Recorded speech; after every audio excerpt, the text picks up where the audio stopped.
Good morning, good evening, and good afternoon, and welcome back everybody to Final Fantasy V Solo Berserker. Wait, Beastmaster. We had the Berserker already in the wrong title. Either way, you might notice that I'm not exactly where I, last was when I saved. The reason for this is because I did a bunch of testing and planning, and among other things, I actually figured out that it is technically possible for us to catch a Garkimazra here. Let me just demonstrate this while we're here. I'm not gonna actually do it, and the reason for it is going to become obvious very soon, but basically for anybody who may not know, the Beastmaster's special ability is to be able to catch and release enemies. In order to catch enemies, they need to be below 1/8 of their HP, which means, we need to deal some damage to these things. These Garkimazras have 666 HP and a lot of physical defense, but that's not even necessarily the problem, let's put it this way. Well, I guess it's part of the problem. So, also I forgot to go into the back row, whatever. We have this ability Control, it has a 30% chance to succeed, and if we don't succeed,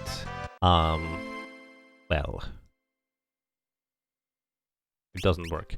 I should have gone into the front row in order to be in the back row, because they also always guaranteed back attack you. So it flip-flops your back and front row, so I actually took more damage from the physical attacks than necessary. Either way, we have that Control ability, and it has a 30% chance of success. Once we do control an enemy, unless anything physically attacks that enemy in particular, we will keep control over that one enemy for the remainder of, whether that enemy lives or dies, let's put it that way. So it's a very, very powerful ability in itself, and we will be making use of it later as well. So, now, if I manage to control this guy, here it is, I can then subsequently tell that monster what it is supposed to do as an ability or an action. So, in this case, this guy only has two things it can do. One is fight, which is just a regular attack. And let me tell you, this guy has 50 defense and 50 attack power, which means its defense literally just cancels out its attack power and you will deal 0 damage to it. So, now, you might just wonder, why can't you just damage it normally and then capture it afterwards? Like, what we can do is we can capture something like a grass turtle, release it on this enemy here, and it deals just enough damage so we could catch it. The problem with this is that whenever this guy receives any damage whatsoever, it will counterattack with Moonflute on our entire party. Moonflute is a blue magic that berserks your character. And when you're berserked, you cannot do anything except for, your character literally just doing physical attacks. So we couldn't capture him after we deal damage to him. Let's actually tell him to use Circle on himself. So, worth noting that Circle is an ability that has a chance to instantly remove an enemy or a character from combat entirely. It's just an instant death type of deal. However, Garkimazras are not affected by Circle. Now, here's how you could, in theory, catch one of these guys. You do what I'm doing right now and just have him use up all of his MP on Circle. For reference, this guy has 5000 MP, Circle costs 5 MP, which means you need to do this 1000 times. I did some basic time testing and it would take about 80 minutes in order to run this guy out of magic. Then, once he is out of magic, he would no longer have enough MP in order to cast Moonflute. So you could release, so at the end what we could do is we could make it attack itself so the control gets released. And then, then it would not be able to use Moonflute on itself. Or, then would not be able to use Moonflute at all, and we release the beast, and we capture him. And that's how you can capture Garkimazra. Now, why is that even relevant? Well, Garkimazra, when you catch and release them, their special ability is to cast Doom? I forget, it's not Doom, it's like that Doom clock above your character where it comes down until it hits 0 and then the character is dead, basically. So the reason why that's interesting is because that ability never misses as long as the enemy can be affected by it. And let me actually just restart the timer here and finally go. So this means that that ability... Oh yeah, Condemn it's called, thank you. Condemn would be very useful in order to defeat an enemy that is not flagged as heavy in the code, which most bosses are heavy, but some noteworthy ones are not. So we would be able to use that against them and guarantee that they would die after 30 in-game seconds. So it's basically a very elaborate way of getting a guaranteed kill on an enemy. It's not really worth it because it takes 80 minutes to run these things out of magic, and then you also have to survive the counterattack and such after all the things. So yeah, it's a bit of a hassle to say the least. But that's kind of a thing I figured out. And also I figured out a bunch of more things for the future, specifically what I will want to do in order to defeat various bosses coming up, let's put it that way. And the next boss we're going to be fighting is going to be Ifrit, and I have figured out that... Oh! Right, I forgot. We were actually in the correct place, hang on. Excuse me, I'm gonna briefly reset because that's faster than walking back. I forgot about this. But yeah, my plan and strategy for defeating Ifrit is going to be grabbing a Undead Rusk enemy from the ship graveyard. Because I actually calculated it. So there's the cockatrice. So let me back off real quick. Ifrit can be petrified. Actually, we can just go ahead and switch over to the planning scene. Oh, right. I need to actually do the correct thing here. There we go. Ifrit here can be petrified, so we can take advantage of, well, that weakness. Once again, petrifying an enemy is the same as just instantly killing them, they will just lose. So, basically, we want to grab an Undead Rusk enemy from here, which casts break as soon as we, well, defeat it. So, what do I even have caught here? Oh yeah, we did catch a Gygas enemy, I forgot about this. So my timing, or the thing is it behind? Let me real quick reset my capture. Alright. So, now here, that would be a bit too much damage. Actually, no, the Undead Rusk has a bit more HP than that, doesn't it? Either way, if you go for the Undead Rusk here, it will cast... Oh no, it has 150. Well, try it. It has, it casts Break, which... The Undead Rusk is level 11, Ifrit is level 22. The short version is we have a 57.6% chance of the break from the Undead Rusk work. However, we have a 56.7% chance for the Doom spell of a Mani Wizard to work. We have used both Undead Rusk and Mani Wizard, well, catches before. Cockatrice actually only has a 50% baseline chance to hit, which gets reduced by a bunch, so the end result is a 36% chance to hit. So it's not particularly great on that end, so it's actually better to go further back because their abilities just have a higher baseline chance to hit in order to try and do this. Also, I should really try and catch up on the chat, so welcome everybody, hope you're doing well. Let me try the Guardian Dagger, let's see whether... 105, slightly too little damage, but also slightly too much at the same time. Let's try using Knife from the back row. How many elixirs do we have? I don't remember. 18, need a little bit more. Or do we? I don't remember how much HP. I thought it was 150. Okay, that was not good enough. And Rusk. Alright. Try using the Metal Dagger instead here. They have 130 HP, I was actually wrong. But they're also undead, which means we can actually throw potions at them and they will take damage from it. And the convenient thing here in particular is that potions guaranteed deal 50 damage, so this is gonna be 125 out of 130 HP, so we can just capture it right now. So we have 6 elixirs, which is actually kind of solid. Also, Wave, welcome to you, Ultra Bolt, I hope you're doing well. So while I was explaining this entire thing, I didn't really check chat, so if I missed anything, which is very likely, well,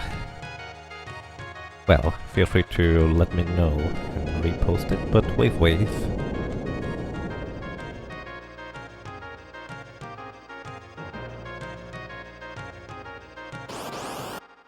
I actually turned it back down after the interview. Hang on, it did not do the thing.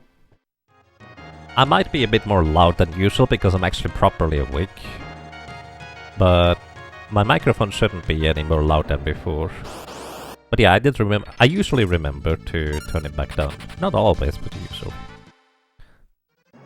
It should not have... So does it have any peaking issues with my microphone? After you have caught it, can you use it multiple times? No. When you catch a creature, you use it once and it's gone. So basically, it's kind of like an inferior version of Pokemon in a sense, where you capture a creature and then you release it once and that's that one attack you get. And that's it. Streamer has awoken, indeed. Well, I ended up sleeping basically throughout the entire day. So much for me trying to stay on European schedule now. It's like, just doesn't seem to work out. Thank you for the feedback, I appreciate that. But yeah, if you capture an enemy as a Beastmaster, you can release it once. Also, I just realized that the ratio of the game is not quite accurate, so let me correct that. Because I use different cropping for Final Fantasy 5 and A Link to the Past. There we go. Now it's more accurate.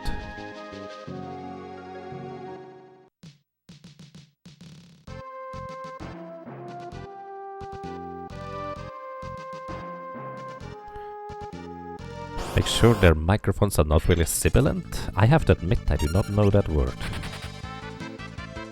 But yeah, welcome to you. Oh, one thing I actually just realized. I will want to capture a zoo for Galef for later. So if I run into a single zoo, I'm gonna go ahead and capture that one.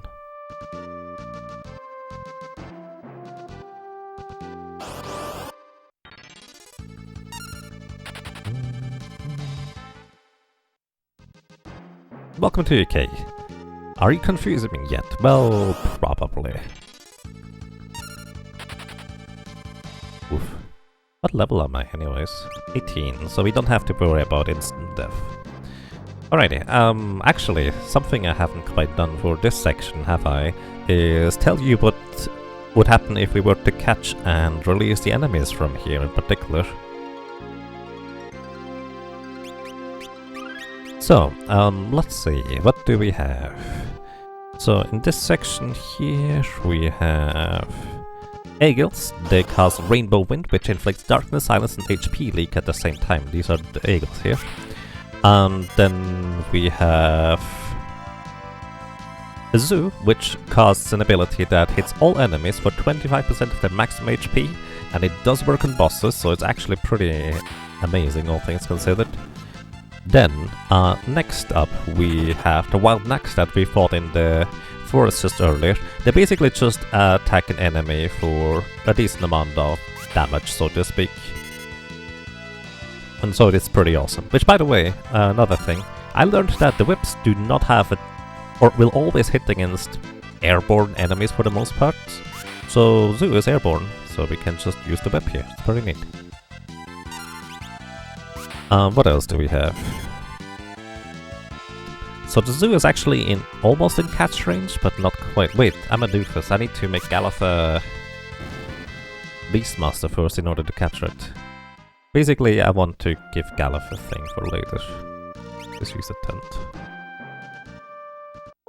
Sandbear soon. We actually could run over and grab a Sandbear and unleash Baraga.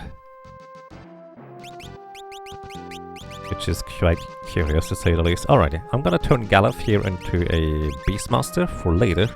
Part of the thing I like to, or tend to do, is actually, I like to try and defeat certain enemies with the Chosen Chop class, even if they are not necessarily part of the main cast of the characters.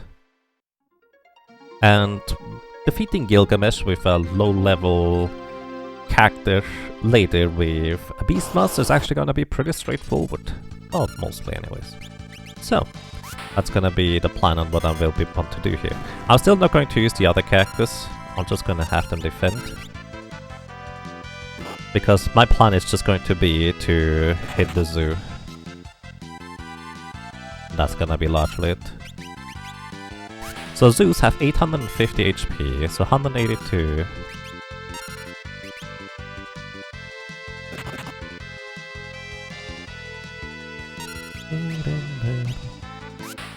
That is 203. That is 385. Let's just say 400. It's gonna be 600-ish. And one more should do the trick in theory.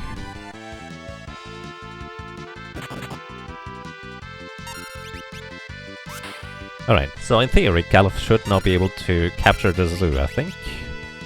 There we go. And once again, this is literally just for later. I don't actually care about keeping them around for, well, any much longer, because it is a solo character challenge run. So there's that. Oh, I actually will want to well, we can do this later, that's fine. I guess I could have run away instead. So I was just thinking, oh, I want to finish the battle, but at the same time, we're not gonna get experience for the zoo. When you capture an enemy, you just get ability points, but you don't get their experience. Oh well, this is fine. I do want to grab whatever Galuf's equipment is. But hey, in the meantime, let's just defeat some more zoos, because they have a 1 in 16 chance to drop elixirs. So that's pretty neat.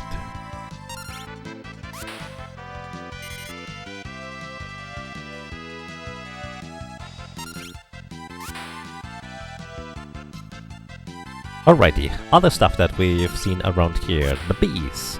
Those are called silent bees, and they cast needle when you catch and release them. What it does is they inflict darkness or silence. It's a 50-50 shot at which one you get. If the enemy is not immune to it, that is, they will get afflicted by, well, blindness or silence, whatever it might be. The grass turtles, they just use strong attack for about 805 damage. Then the mythical dragons in this forest here, they do actually a frost attack, which deals about 240 damage, plus HP leak damage, which HP leak is gonna be quite interesting for later. So that's also a thing. Alright, Galuf, you're gonna unequip everything except the mythical dagger. Then we're gonna knock them out before we walk in here, because, as I mentioned before, we have just barely above a 50% chance to one-shot Ifrit, and we are actually relatively low level.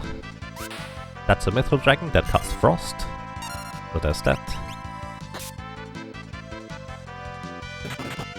Good, thank you, and let me go now.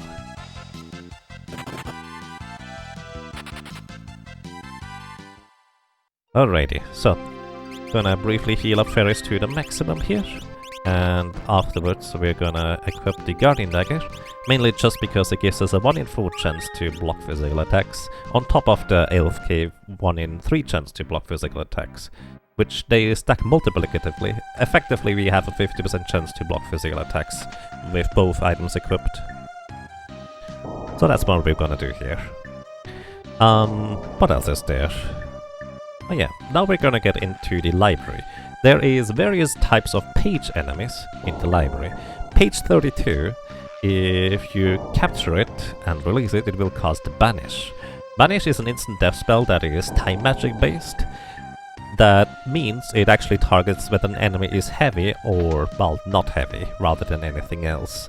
So both bosses will be not affected by that instant death Banish. Also, that was a back attack, what a mean guy. Then we have page 64 here. Its favorite thing to do is ambush unsuspecting adventurers and cast level 5 Doom on your party.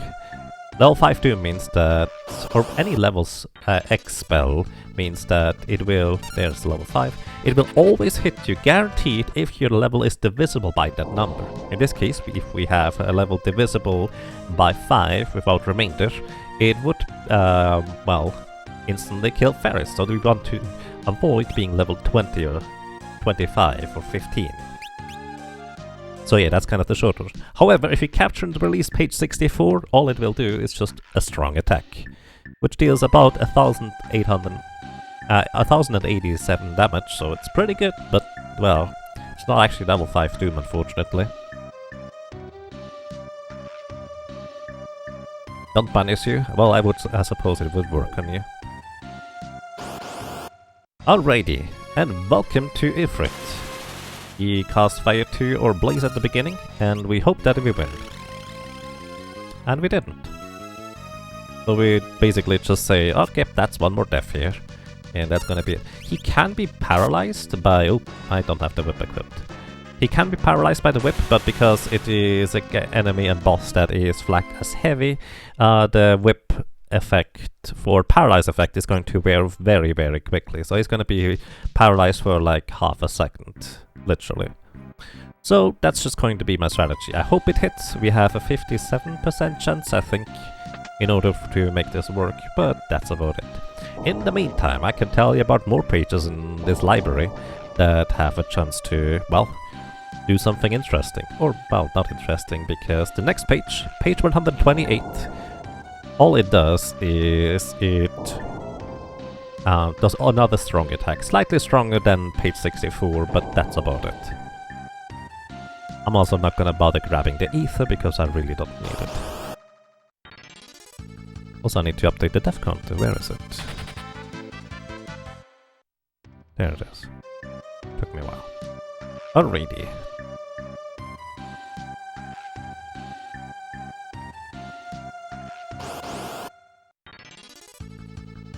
Page 32, that is the one that will cast the Banish, which, well, it might be useful against a certain boss coming up very soon. Spoilers. Alrighty. Attempt number 2. The alternative to this is, by the way, that we would need to survive a bunch of Fire 2 and Flame spells or attacks in order to be able to win against this guy, which would take a while to grind. So there's that. Alright, that's another death. Not getting lucky with the coin flips, I guess. Can't capture this monster. Oh no. Wow, alright. He likes to cast Flame. He actually only has 2 different AI routines. One is... or 2 cycles of when he does stuff.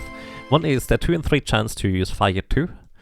And the 1 in 3 chance to use Flame, which is actually what he chose every time so far, which is interesting.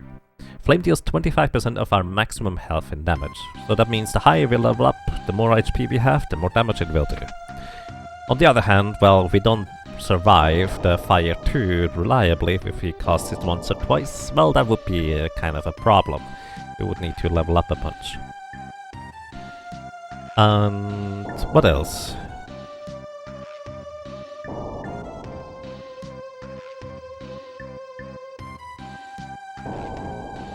Oh yeah, his second cycle, he has a physical attack called High Kick, I believe, which, if it hits you, paralyzes the character.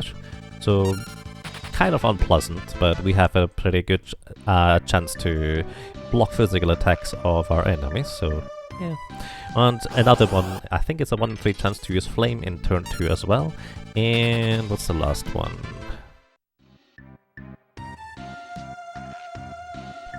The last one is actually just a regular attack, so 2 out of the 3 physical attacks in his second turn are physical.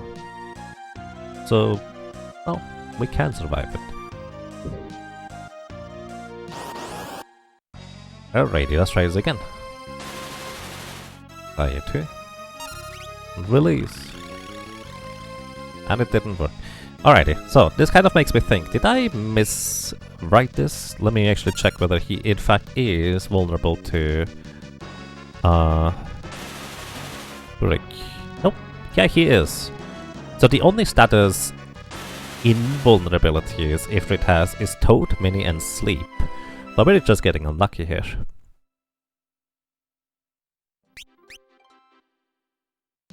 So that is 3 deaths to Ifrit so far. Grump.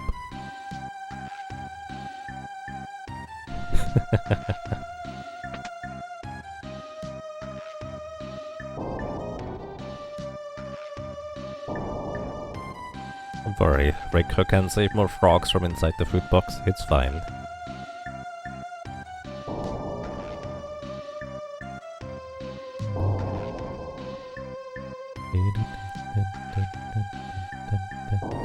Welcome to you, Rigadactylus, I hope you're doing well. Thank you. And welcome to anybody else who might have joined us. Phyllis Kalan, which I guess you've been around here for quite a while longer. Welcome to you, Cortanisi and Smoothie Cold, and anybody else. Sorry, I haven't exactly kept up with chat.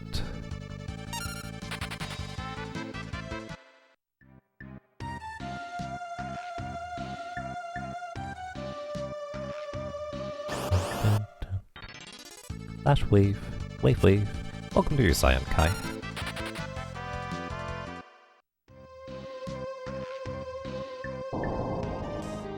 Hello.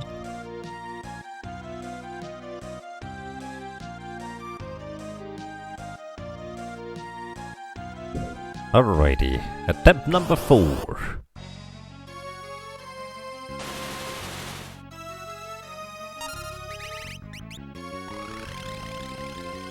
It still didn't work.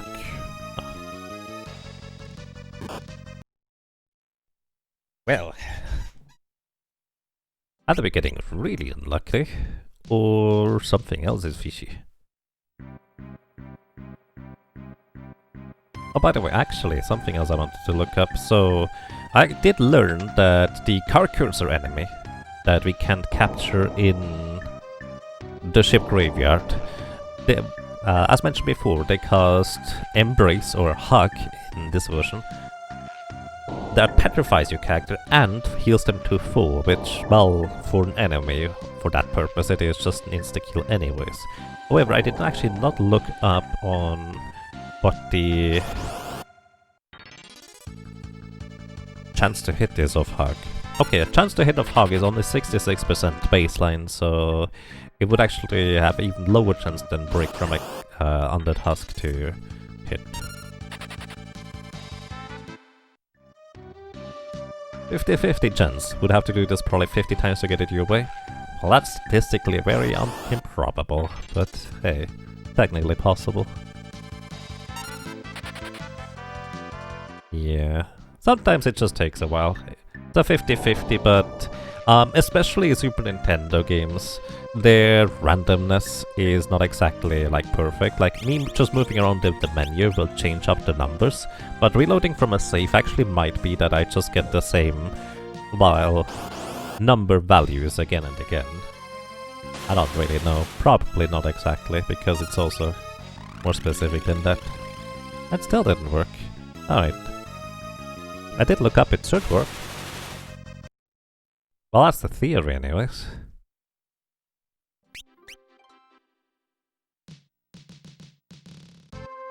It is attempt number 6. So, unless I miscalculated the break chance, or what is also technically possible is actually that the break the Undead Rusk casts is actually not the traditional break spell. The traditional break spell has a 75% baseline chance to hit. Then there's an 11 level difference between Ifrit and the Undead Rusk that is minus 11, so that is 64%. And then Ifrit has a 10% magic evasion, so that is a 57.6% chance resulting. We should try it somewhere and make sure it does what we think it does. I suppose. Well, I mean, here's the thing, we already did use the break spell against Siren, so we do know it does inflict petrification. It might just be that the probability is way lower because, I don't know.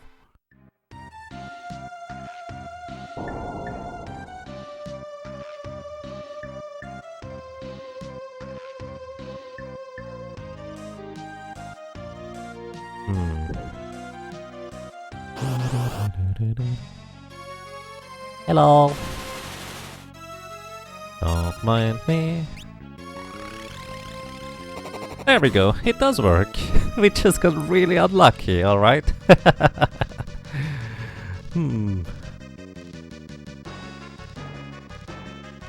Alright. I mean, we could just briefly calculate what is the probability of this happening? 0.57.6, well, man minus that, times that, 2, 3, 4, 5, 6. Alright, it's about 0.58% chance of 6 consecutive failures on this. So, well, that is if it's were to be pure probability, but then again, randomness in especially Final Fantasy V is a bit more restricted than that, so might not be quite that. Who knows? In the end it did work. When did I stop the timer? I hope that wasn't too early. I also remember now why I removed global hotkeys during regular plays.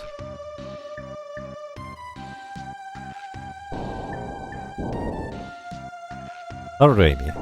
So while walking through this place here, let me actually introduce you to the stealth robe. Also, I think it's ninja suit in other translations. It has a fair bit more physical defense, well, 2 more. But it's also lighter and gives us agility. The agility is kind of relevant, largely because it makes us go slightly faster in combat. And that one point actually might make quite a bit of a difference. I think that's a Phoenix Stone down there, if I'm not mistaken.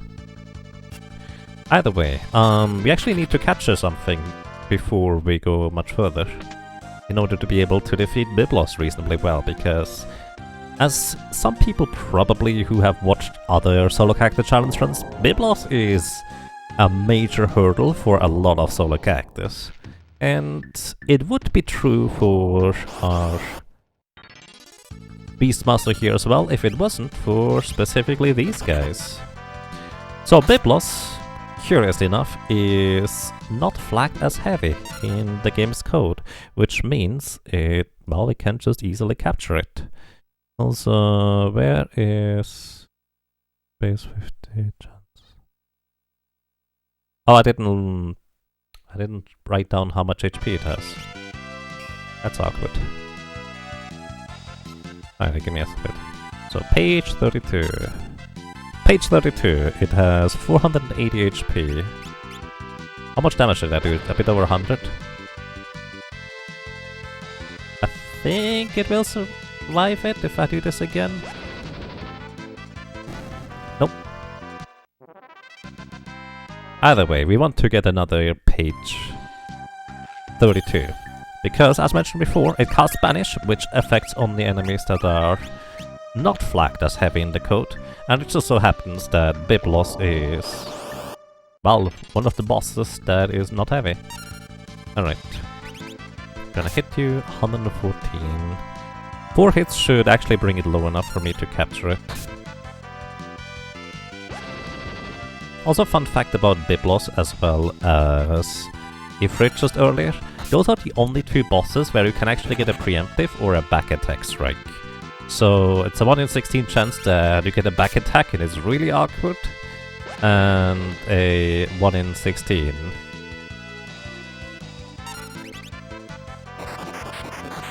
At a 2 in 16 that you actually get a preemptive strike on them. So can go really well for you. Okay. Now, I haven't quite mentioned the other pages because we haven't exactly seen them. The way encounters in this particular place work is the enemies you fight are in sequence, which means you fight the first enemy, then page 32, then you defeat that, then page 66 comes forth, then you defeat that, then page 128 comes forth, etc. It kind of depends on which encounter you get specifically in order to know in which order you get the enemies in, but that's just kind of the general gist of how it works.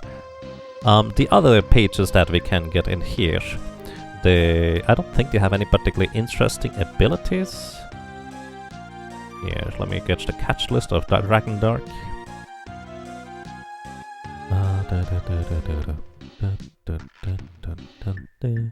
Alrighty.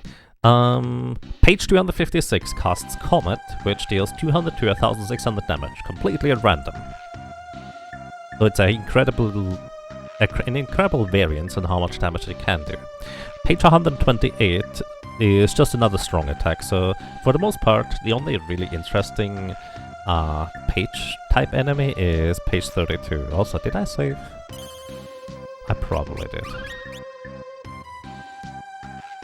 Just a little paranoid about it, I guess. Alrighty, so, and welcome to Biblos. A huge, gigantic hurdle for a lot of solo character challenge runs. Well, we still need to get lucky, but at least for the Beastmaster, what we need to do is we just release X-Zone. And then we hope it hits. It's actually only a 30-ish% chance for this to work, but because we would need to grind for like an hour or two in order to defeat Biblos more straight up, I suppose. Yeah, I think this is just the more clean solution, even if it's more luck-based. Then again, oh, preemptive, how convenient. Aww. Yeah, it's pretty luck-based, so that's 2 deaths. Did I already write the ones for Ifrit? Let me actually write them into my death counter real quick before I do anything else, because otherwise I might forget. So, Ifrit, we had 6 deaths. So that's a total of 13. So that means I would... Wait, 13? That means I missed somewhere before. So this was the second reset on Biblos, so we are actually up to 15. He's a big pain for certain 4-drop Fiesta parties too, yeah. Especially if you only get Thieves and or White Mages, you might struggle a lot against this guy. Like, that's probably worst case scenario. Thieves and White Mages, nothing else. Or only one or the other. It's possible to defeat him. I've done it before with solo White Mage. However, that's kind of one of those situations where if you happen to get these jobs randomly assigned during a 4-drop Fiesta, and you have to fight Biblos, I would just say, just use a freelancer, break a few fire rods, and then move on afterwards. That's just what I would suggest. But I wouldn't do it myself, but I don't think I would really condemn anybody for doing it that way. There we go, X-Zoned. Goodbye. Alrighty. That was just 3 resets against Biblos, which is actually a lot less likely than 6 resets against the other guy, Ifrit. What's the most fun Final Fantasy challenge run you remember ever doing?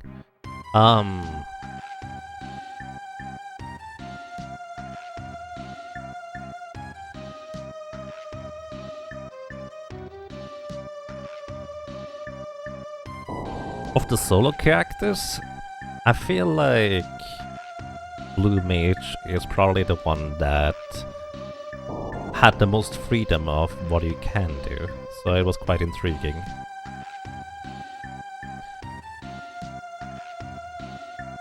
Ugh is the correct answer to emerging from a book and getting immediately X-Zoned. Yep, welcome to you, here. I hope you're doing well.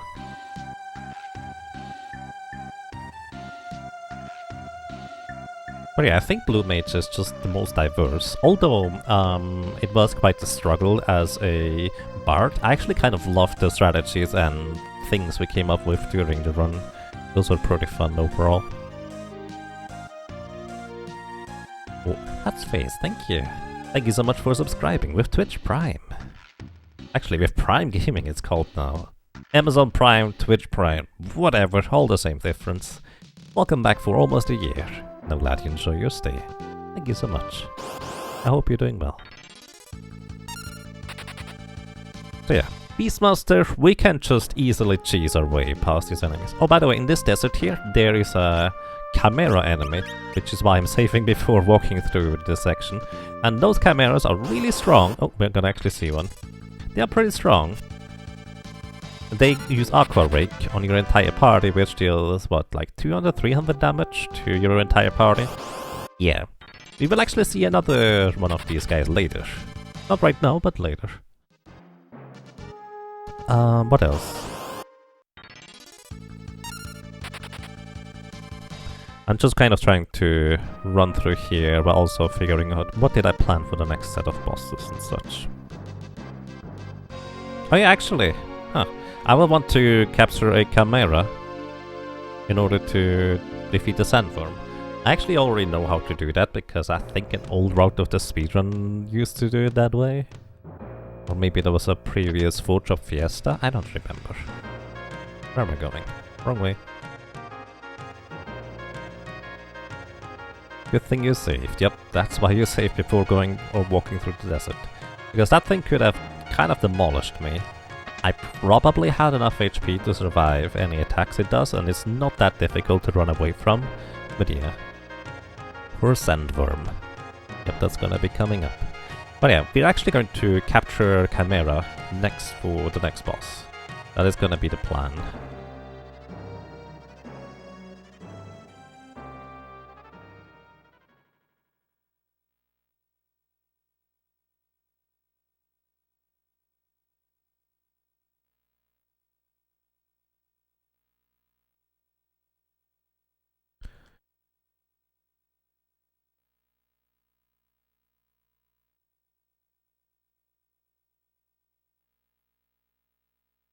Whee!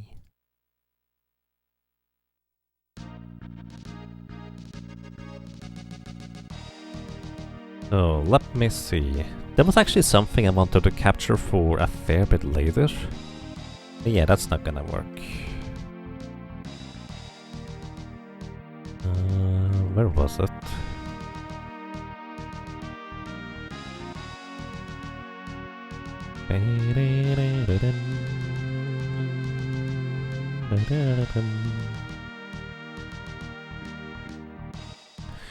We're actually not gonna go for the sandworm right away. There's gonna be something in between that I will want to do before that.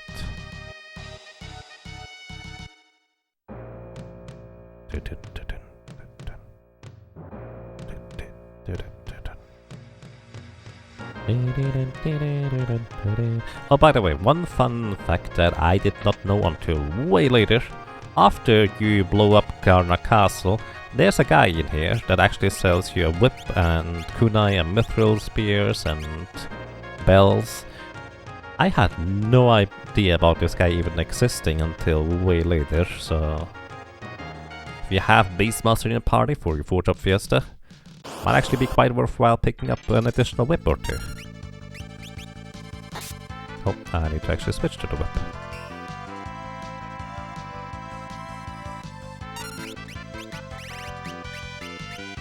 Defeating or trying to defeat this guy mainly for the possibility of an elixir rather than anything else. So, a zoo for this guy. Oh yeah, Antlion I wanted to try and figure out whether I want to capture something.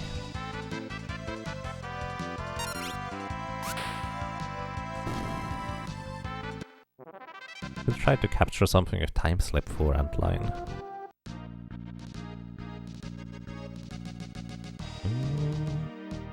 But then the Beastmaster couldn't attack. Does Antlion have any vulnerabilities to any instant death type things? Sleep, blind, hold, mute, berserk. The answer is no. Welcome to you, Ionic Iris. This looks like a challenging one. It is kind of a bit of an oddball, to say the least. Some things are gonna be pretty difficult, coming up actually reasonably soon even. Other things are gonna be probably surprisingly difficult. Excuse me, surprisingly easy. Actually, I suppose both are true. No matter what I said before, I guess.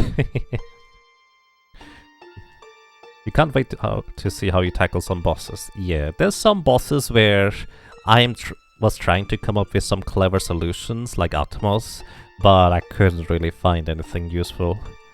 If you have any ideas for, let's see, Atmos, XDev, well I guess XDev is kind of set in stone. Atmos, XDev, and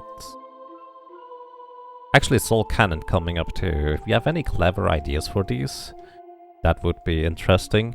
But, well, I'm gonna showcase something else before that anyways. It's gonna be actually quite a while until we get to Sandworm, because we will be taking advantage of a neat little grinding spot that we can use and abuse, if you will.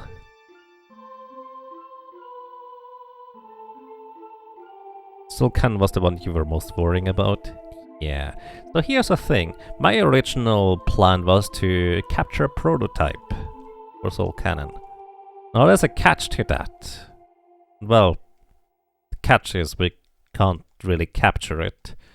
I found a workaround in order to capture the Garke Mazra, but I don't think there's gonna be a workaround for capturing a prototype enemy. They have 100 physical defense, 100 magic defense, so I have no idea how we would even approach capturing one of those things. So it's probably just going to be something else, I suppose. Which, something else, there's literally only one thing remaining, and the strongest AoE unfortunately does not deal more than 800 damage. Other than that, it's gonna be a one stun golem.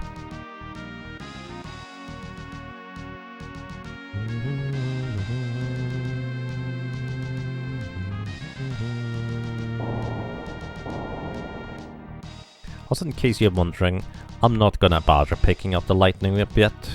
We'll pick that up as soon as we have the airship, rather than right now. But what we will do is, while we can still land on islands that have prototypes on them, we're gonna go and visit those and stay there for a while. It's gonna be a lot of saving and resetting, just because that's gonna be the nature of trying to fight these things. I'm actually gonna be curious how much money we get from prototypes, because we likely will need quite a bunch.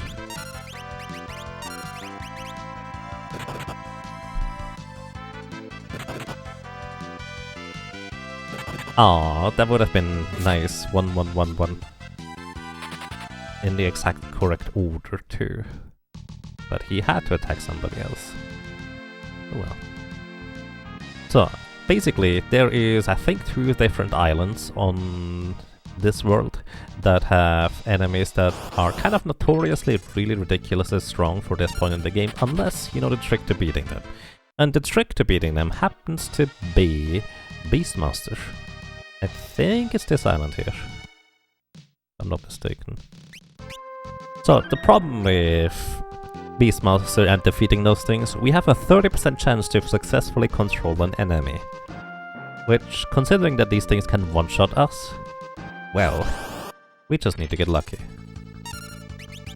At least we are faster than it. Mustard Bomb, we actually do survive one, so that's a plus. Ah, didn't control it properly. Emission, and we did. So this is probably going to be kind of a common occurrence here. We will likely die a bunch to these things, just because, yeah, they are strong and our chance to control them is not the greatest. But it's gonna be a significantly faster experience grind than virtually anything else at this point anyways. Missile, 75% of our current health and damage.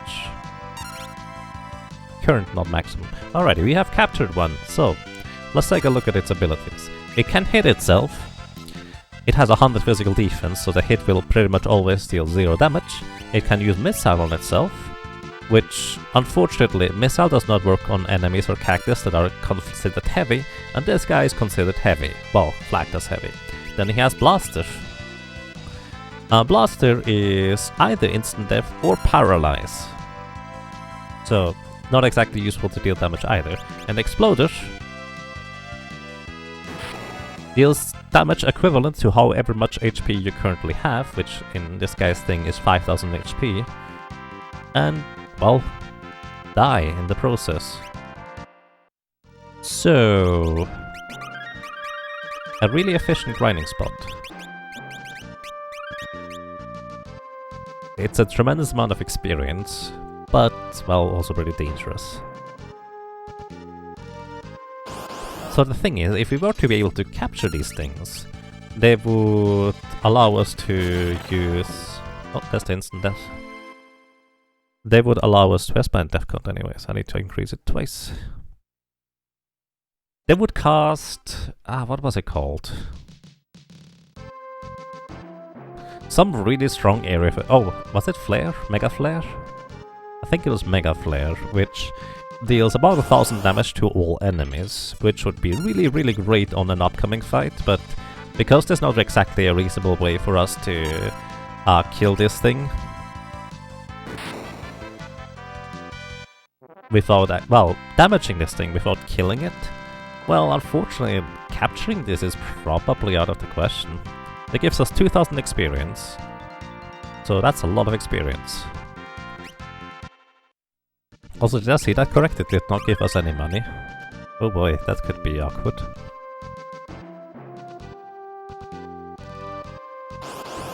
That could be awkward. Back attacks did not help us here. So here's the thing, even if we only get paralyzed from the blaster, we are still pretty much, well, going to get killed.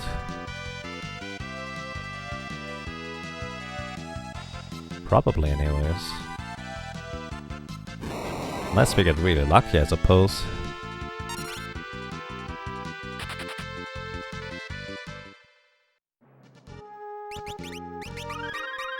But yeah, you may have noticed we are already level 20. When we left the library, we didn't really fight anything, and we gained 2 levels in the meantime. There's actually an even better enemy later, which we can control and defeat it via control. But it would just be perfect if we could actually capture this thing, which, unfortunately to my knowledge, is not a possibility.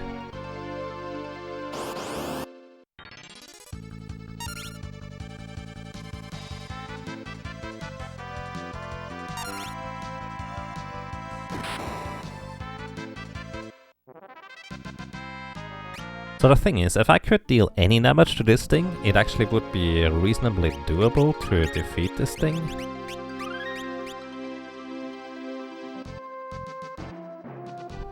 But because it has 100 physical and magic defense, I don't really see how, unfortunately.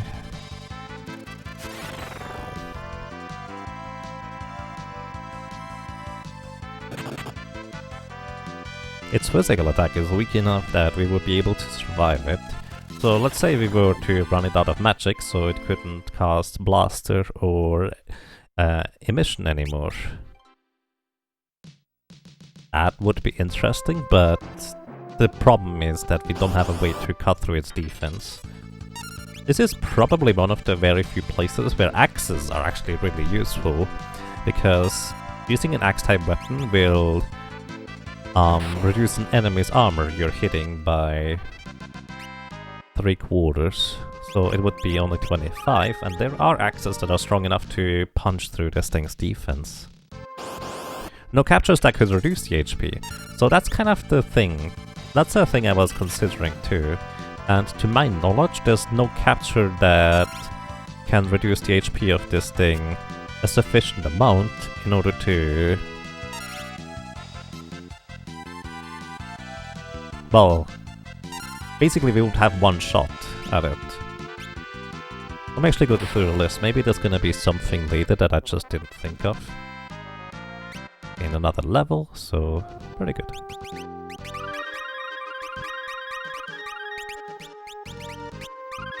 Yeah, let me actually go through the list. Here. You might as well just be able to see where I go through the list. What was the threshold? So, we need to damage it. It has 5000 HP, divided by 8.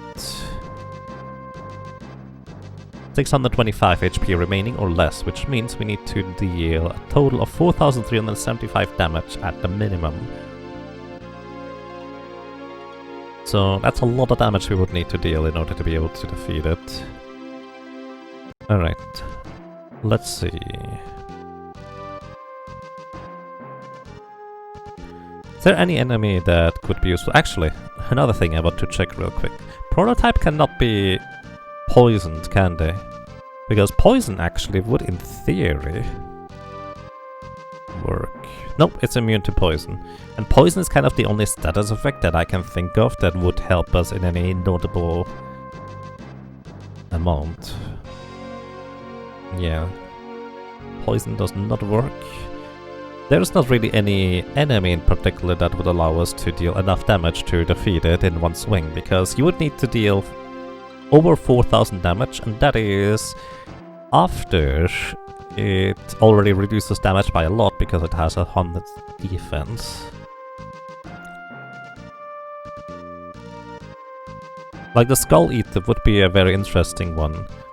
The Skull Eater is an enemy in a cave just to the west of here. We technically can get to it, but the problem is the Skull Eater has 1 HP. So unless you do some shenanigans and trickery in order to be able to capture it, and need the Konaga Gourd, which is not until World 2, you actually cannot capture a Skull Eater. It's impossible currently. But yeah.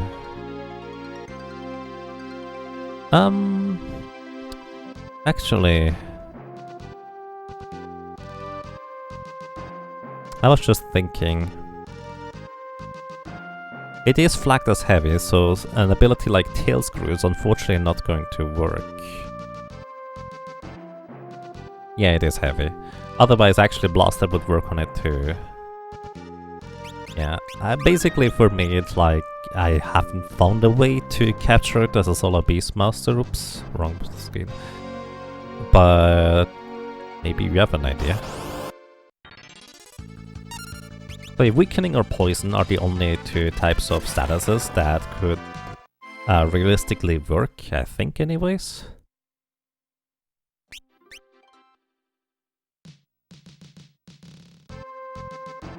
But neither, well, does work unfortunately.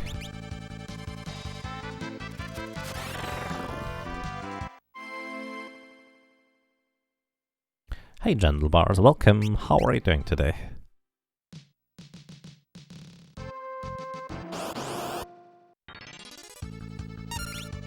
Nay, Raving Loon, welcome to you. Solo prototype grind indeed. I've used the wrong ability there. Living dangerously. Well, living with a lot of saving and resetting, I suppose. But yes. It's still much more efficient than any other grind for experience anyways, but unfortunately this thing doesn't give us any money. And I kind of will want to have some money at least for a fire ring for later. So I'm actually not gonna be grinding for too much longer here. You're doing okay, hay fever has got a bit done. Hay fever is no fun. Okay, find other ways. That's nice.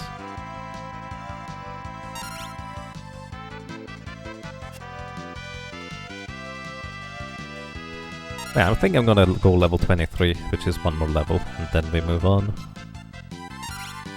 Good experience, but I also need money. Which I guess the wolves are gonna be the best place to get money.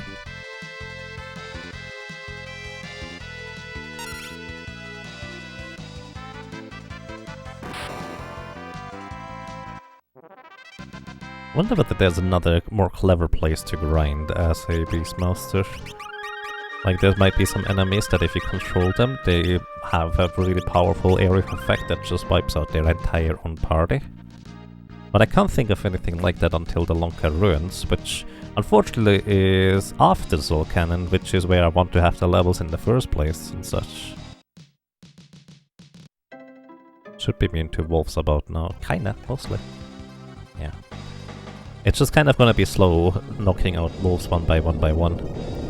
Okay, I also need to go ahead and update my death counter. That was 5 random deaths while grinding prototypes so far. At least according to my statistics.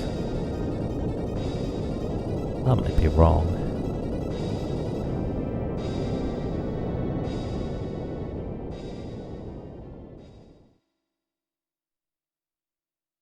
Stone Golem, if you control them, they can cast Break. Black Flames, if you control them, they have Fight and Dark Shock.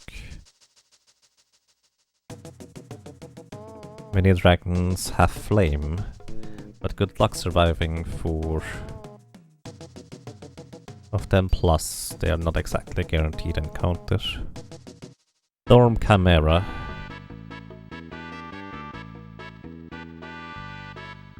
In does have Aqua Rake in attacks. Interesting how a Beastmaster can control a machine. Yep, I definitely agree with that. It's quite interesting.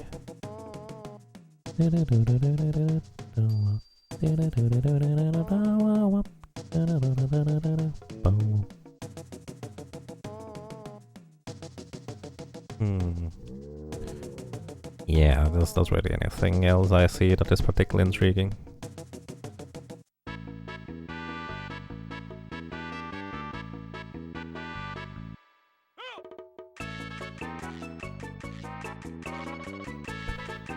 Welcome to the Chocobo Land.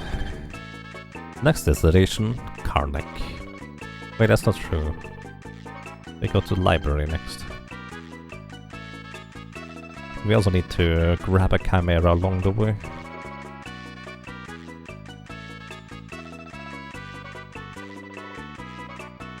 What?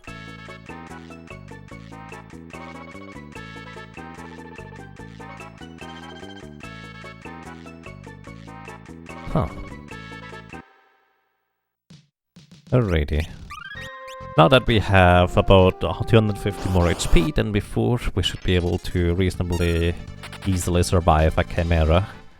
Chimeras have exactly 1000 HP, so we should be able to knock it out reasonably well. I'm actually kind of curious how much damage they do to themselves via Aqua Rake, because you can control Chimeras. Welcome. It is faster than me. So, if you capture and release a Chimera, it will cast Aqua Rake, which it's only about 300 damage, as you can see. It's actually not that much, all things considered. However, if it ends up, well, working out for you, it's gonna be a lot more than 800 HP and 300 damage, because there are certain enemies in the desert, actually, specifically all enemies in the desert, have 8 times weakness to Aqua Rake, which means it's gonna be, well, 8 times more damage than that. So we definitely want to use that for us. There we go. Managed to control it. So let's see how much damage Aqua Rake is going to be. You still need to wait until the enemy actually gets its turn. 236. 4 times would actually be perfect, except that I also need to get rid of the control, so I will have to do a physical attack somewhere. So I just hope that the physical attack is in the ballpark of like 120-ish HP, probably preferably less. Ooh, that's way more. That's way more.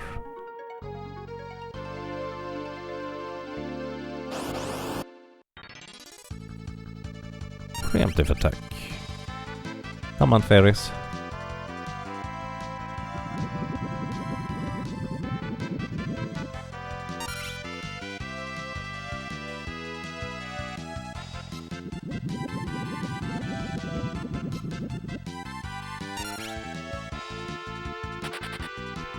Oh my goodness.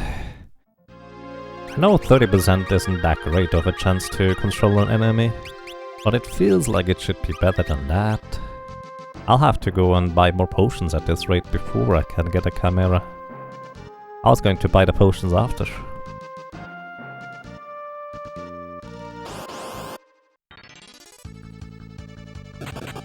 Ouch.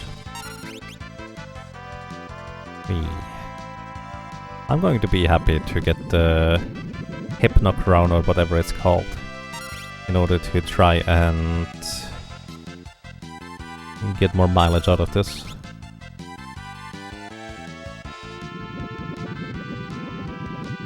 So I need to survive an additional attack by this thing. 236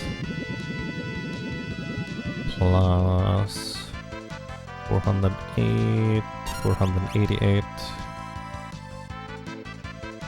Oh, not enough MP. Oh, because it cast Aqua Rake on itself. I see.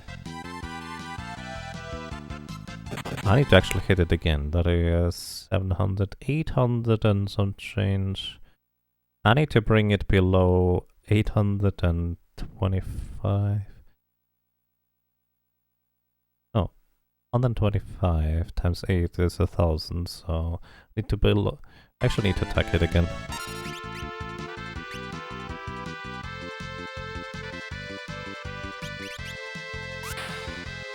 Ooh, that was not as much damage as I hoped it would be. And I have to admit, I don't know how much damage it will be.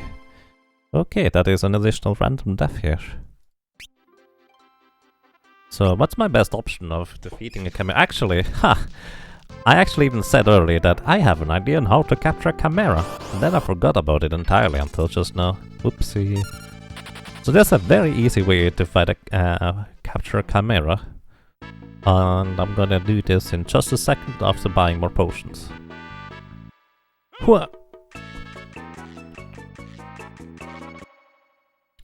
I'm a doofus. I forgot about it. So, there is kind of like two ways, more or less, or multiple ways I guess, in order to reduce an enemy's HP to catchable levels. And one of those ways is just dealing the appropriate amount of damage. Another way is using like a weakness status effect in order to capture it. And it just so happens that when you capture and release an enemy that deals a physical attack, it will always do approximately the same damage. And I just so happen to know that if I capture and release a page 64 from the library here, it will actually knock out a chimera just fine. So that's what I will want to do here. Did I increase the death count? I did, okay.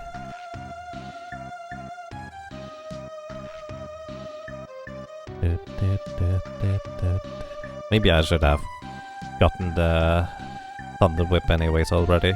It's just really awkward to get it. But would have probably been easier.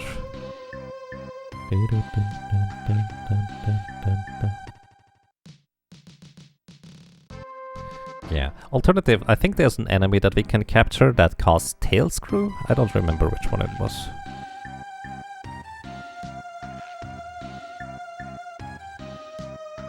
Actually, I moved the stuff over. Which one was it? Tail Screw. Oh?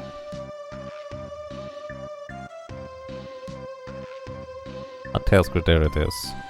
Oh!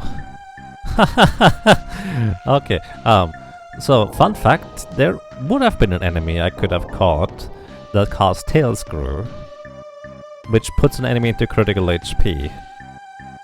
If they're not heavy, that is. It only works on not heavy enemies. But the trick about that one is, it's actually called a Corvette in this translation, and it's an enemy that is actually really powerful and only appears on ship encounters.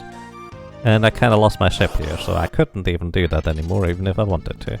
Plus, I'm reasonably certain it's not really worthwhile anyways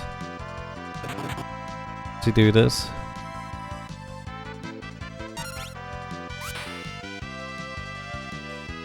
Alright, there we go. This is a page 64. I think it has like 500 HP. Let me check that real quick, so I don't waste too much time for us. 500, yeah, exactly 500. So 270 is just a little bit too much damage. But what I can do is the good old traditional give an enemy a potion. They're gonna be really confused about why I'm doing this. Then hit it again. That way it should be just in the right range to be caught afterwards. Yep, perfect. It has 10 HP remaining. And I think 425 damage total would have been sufficient. Nice. And that's all I'm gonna do. So, when I said oh, wait, wrong way. It's unusual to walk outside here. When I said earlier that we're going to that page 64 deals about 1000 damage, that isn't an enemy with 0 physical defense. Okay. There it is.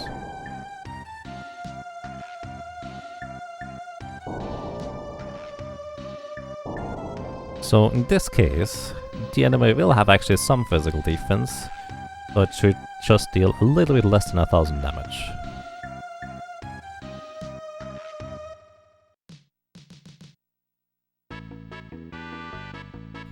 And back to the Chimeras we go. Hopefully this time with 50% more success. It could have worked before too, but this is just more reliable. We're gonna just catch or release and catch.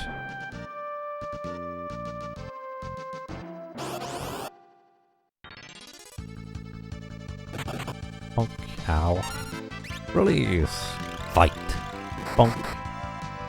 Yep, 985. That is pretty good number. Has 15 HP remaining. Aqua Rake, does not matter. We survive anyways, and we're gonna capture you. Nice. It's a pretty spooky encounter to say the least. Dorm Chimera is really powerful.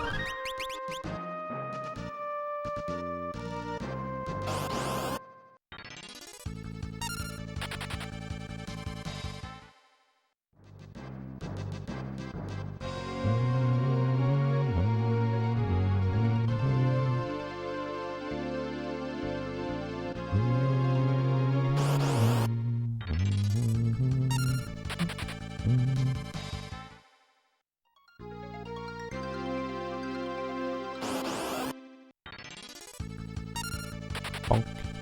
Alrighty. And we're coming up on another boss here. This boss is a bit infamous for having berserkers with you, because this boss here is basically, well, a different set of enemies. The short version is Sandworm. It's a bit of a meanie,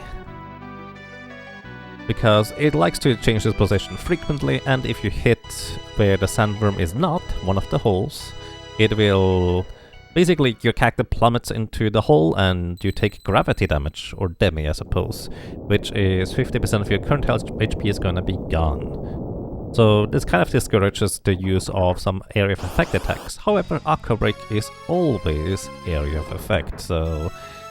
well, that's a little bit on the awkward side I suppose. Further, Sandworm is actually always considered to be in the back row, which means all your physical attacks, unless if you have a whip that ignores a row, is only going to deal half damage. So this thing has 3000 HP. Doesn't sound too terrible bad, because it also does not deal a whole lot of damage back to you, most of the time. It's mostly just annoying. Unless you're a berserker who randomly attacks. Which, by the way, fun fact, there's actually 6 different enemies in this encounter, not just 3. So the chance of a random attack hitting is 1 in 6 rather than the 1 in 3 you would expect. Yeah. Let's see real quick. Also, in theory, I'm gonna just hit one more time. So in theory, I have calculated that it should deal about 2500 damage if once I release the Dorm Chimera in order to defeat this thing. That sand thingy always deals exactly 60 damage and also inflicts HP leak, which means we continuously lose a lot of HP.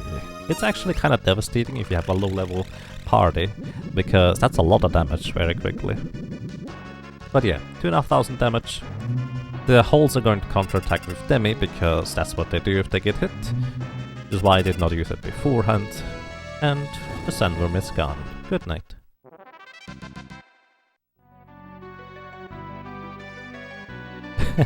The only good part about this was with Quadzircus finally beating it and then steamrolling a good chunk of the rest of the game. Yeah, you could say that. That takes quite a while to defeat this thing. Alrighty. Defeated sandworm? No problem. I'm just gonna briefly go outside before I go anywhere else, because I wanna save. By the way, I think it would have actually, funnily enough, been easier if I didn't bother catching a Dorm Chimera and just went for the sandworm, because just whip attacks would be perfectly fine. So, in the desert here, we have a bunch of different enemies that we could catch. These sand killers just now, let's see what they do. Where is my list? There we go.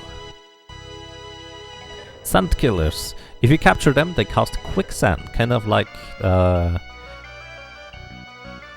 sandworm earlier just did. It's 60 damage and inflicts HP leak on enemies. HP leak does work on enemies too, so it's interesting but nothing terribly useful. Then there is sand porky enemies in this desert too. These are the sand porkies. When you capture them, they will cast Spore, which is an attack that inflicts poison onto an enemy. Unfortunately, it is pretty low chance to hit probability, if I'm not mistaken. So the chance to poisoning enemies, not that great. But it's a source of poison if you really want to go that route. And, well, poison is pretty decent overall. What else?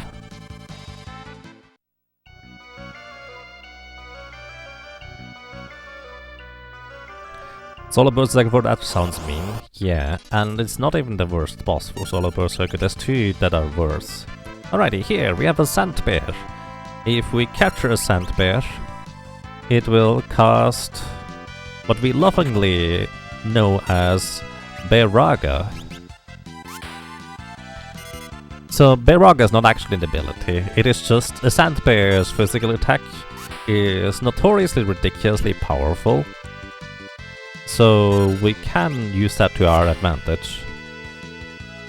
And that's exactly what we're gonna do. This is why I'm fighting this thing right here. Not quite strong enough. So Sandbear deals 2320 damage to an enemy with 0 physical defense. It's a lot of damage to say the least. Unfortunately I accidentally knocked this one out, so we have to find another one. So yeah. Sandbears are pretty much the most powerful creature to hit enemies with if you want to just use raw damage. It's single target, it's a physical attack, but it's really good. And that's also what we're going to be using against the next boss coming up. Yeah, Solar Berserker took quite a long time.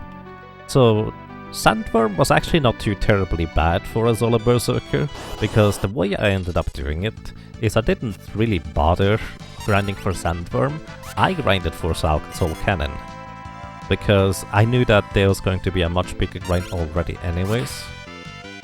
So yeah, Sandworm was just an afterthought. 490.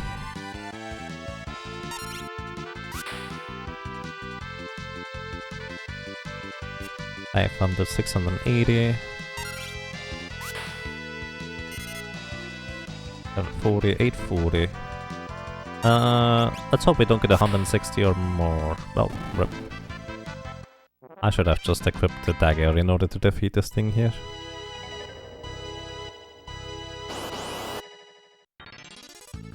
You enjoy watching and learning new things while playing through. Yep. This is basically just the perfect game if you enjoy coming up with clever strategies about stuff overall. It leaves you a lot, or it gives you a lot of creativity for a lot of things, but also the drawback, of course, is the other end, where the best strategy you might come up with is just an incredibly random and, well, unlikely thing to work out in your favor in the end, so there's that. Ouch. I'm gonna run away. Yeah, I remember, these things are difficult to run away from. Whereas I would like for you to actually dodge some attacks sometime, that would be lovely. Or that. This is why sitting in the back row is very nice, you don't take nearly as much damage.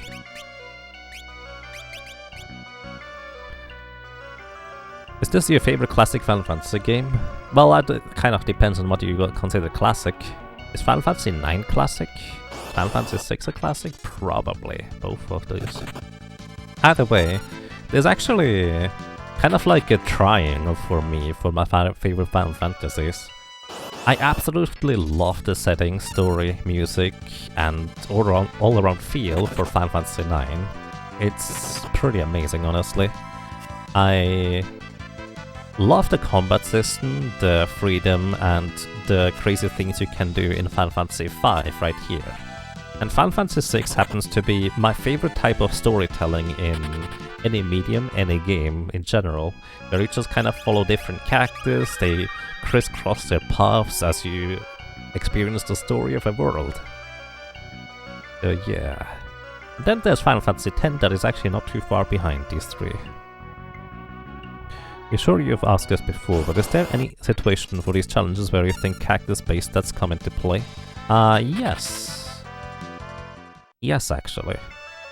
So, actually a pretty good example for this is Carl Boss. So if you don't have a character who is particularly strong for defeating Carl Boss because you don't have like a good ability to defeat the lobster at the beginning, it can be a real struggle. And that struggle is significantly amplified if your character is slower than Carl Boss. Carl Boss has a speed of 30. If you have 31 agility, you have 31 speed, minus equipment weight, but you don't have enough equipment weight at that point. Either way, Ferris gets plus 3 agility, whereas Butts only gets plus 1. So if that 2 difference is the difference between whether you make it over or under 30, then it actually makes a pretty big difference for Carl Boss in particular. For other parts, I dare to see it's mostly marginal, where, let's say, Butts may need to level up 1 less time in order to get the attack multiplier, because he has 1 more base attack power, or base strength. But in the grand scheme of things, it's kind of mostly small things. Except for that agility threshold. Can also be more agility thresholds later, but that's kind of the biggest one I can think of. 160.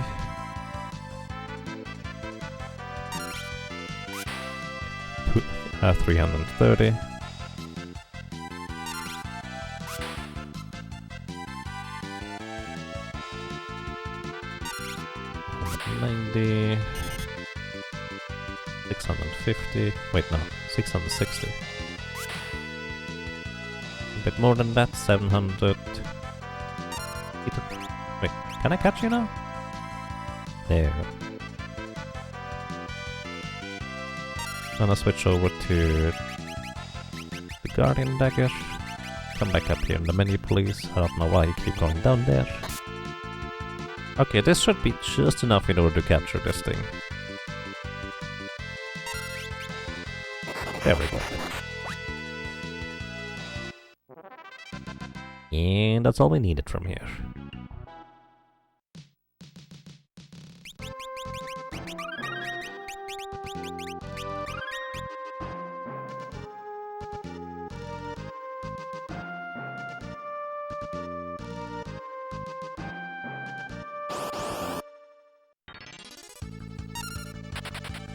Bio soldiers, if you capture and release them, they cast Bio, which is a spell that deals poison-based damage as well as inflicts HP leak to an enemy.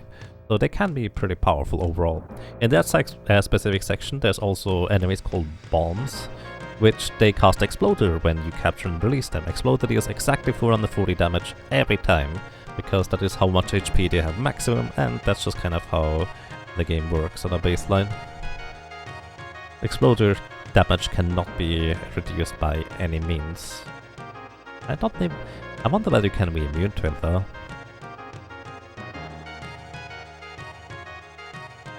It felt odd having played so much Final Fantasy V during the Final Fantasy I random team, and actually being able to take your time more with what each character was doing.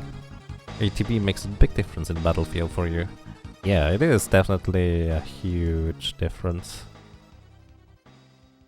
I'm actually using the start button pretty frequently in order to pause in the middle of battle, in order to have more time to recognize what I need to do in certain situations.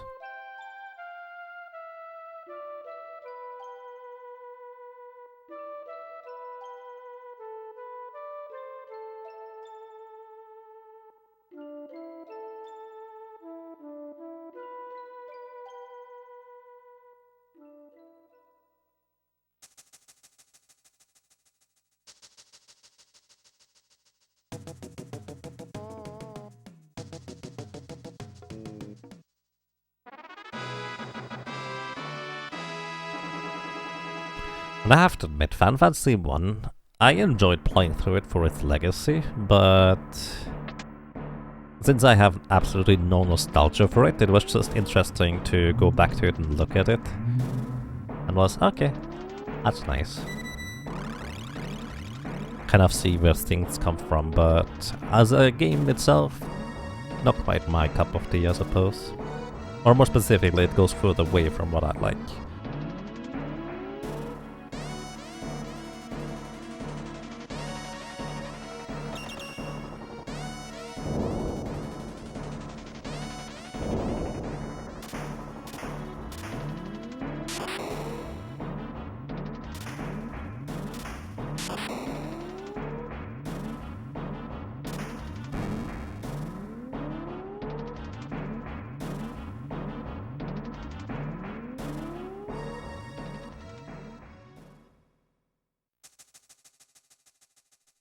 Meanwhile...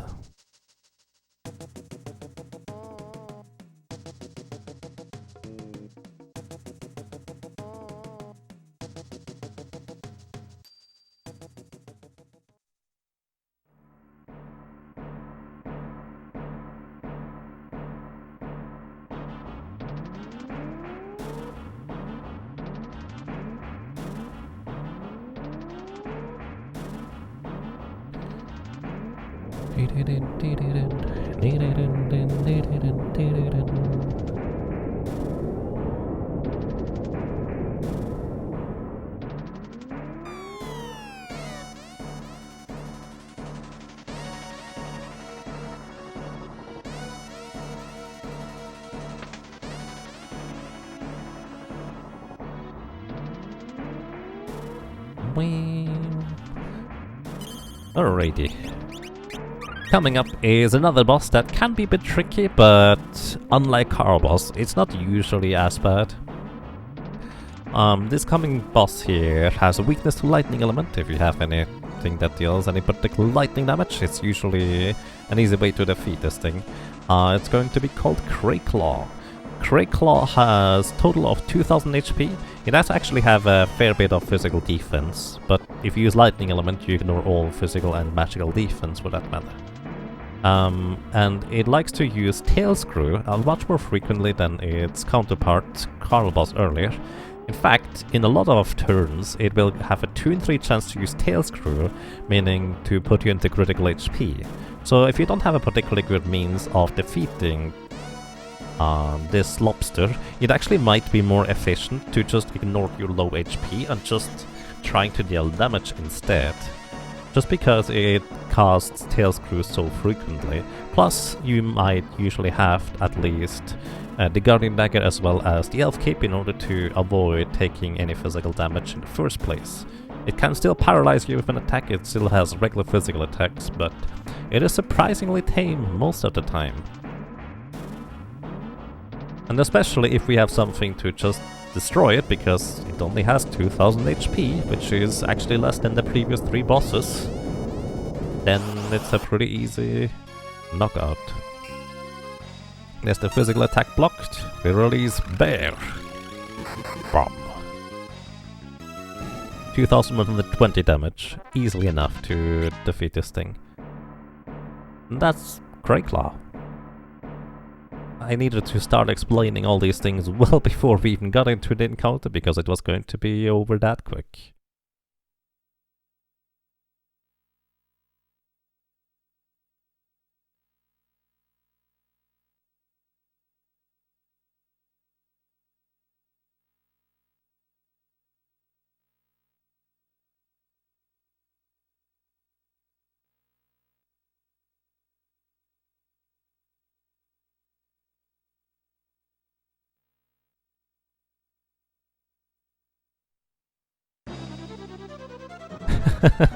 How to beat a giant crustacean. Throw a bear at it, obviously. Yep, naturally. Alrighty, we're gonna make a little detour here. Get this cutscene, otherwise we will not know that we need to go and grab stuff from Adam and Timmy. Now, I'm actually still not entirely sure what I'm going to do against Adam and Timmy. Adamant Timmy is an interesting conundrum to me personally. Adamant Timmy, the next boss coming up, is a gigantic turtle, decently strong, physical attacks-wise anyways, but the reason why it's a bit of a conundrum is because it does have evasion, which means... not evasion, it has shell as a basic status effect, which means all things that have a chance to hit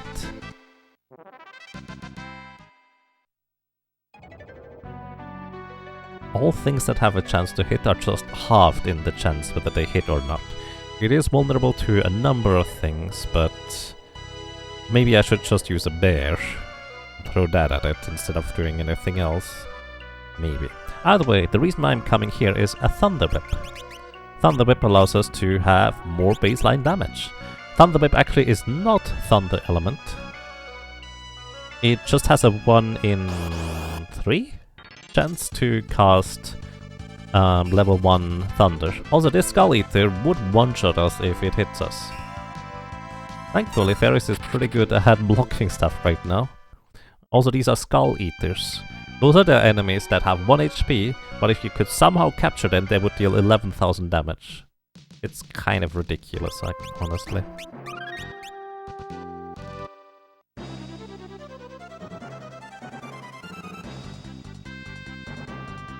Pomegranate take 1 yen?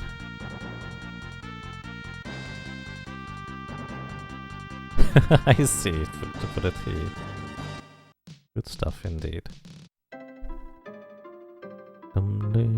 I'm going to go here and buy a Beastmaster dagger for later. I don't know whether I will need it, but could be useful.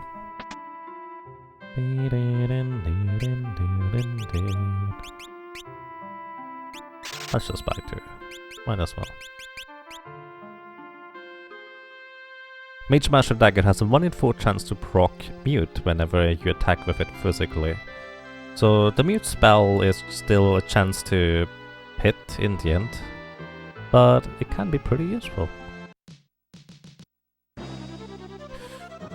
Alrighty, now we need to get informed that we need the Adamantite in order to proceed further in the story, and consequently we need to go ahead and defeat Adamant Timmy. But before that, we're actually going to have a bit of a lengthy grinding session coming up, because I will need enough money in order to purchase a flame ring, which, while not absolutely necessary, is going to make upcoming sections significantly more reasonable. Specifically what I'm talking about, for anybody who may know, is the crystal fight. With a flame ring, you pretty much completely destroy the crystals, no problem whatsoever. It's very easy. However, if you don't have it, it can be a major struggle to defeat these things.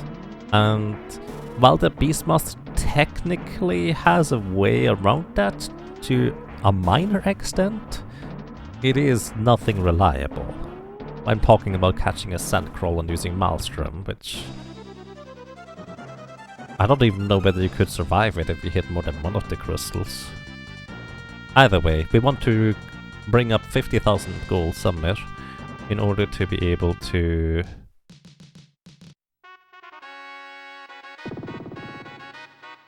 survive an encounter later. And we have to get the 50,000 gold before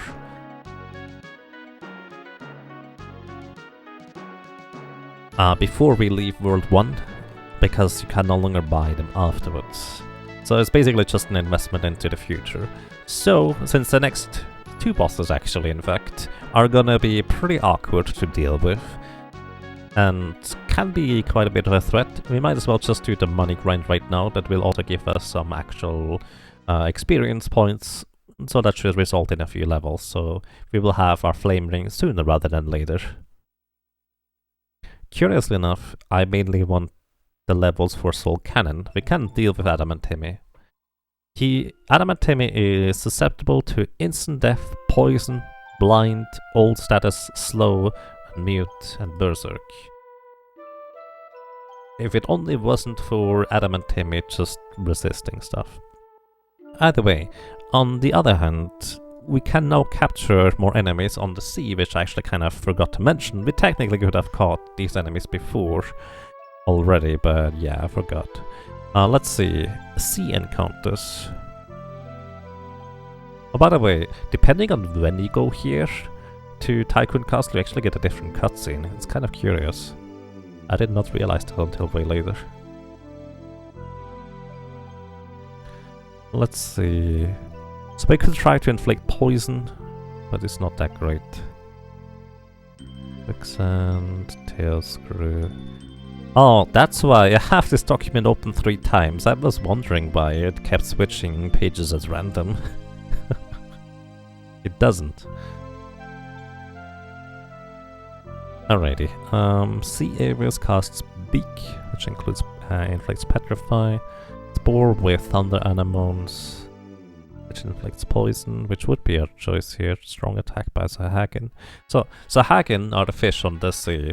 So, Sahagins deal about 1087 damage with their strong attack, which is a sea encounter. Another sea encounter is Thunder Anemones, which, by the way, the main reason why we came here is for high potion and elixirs.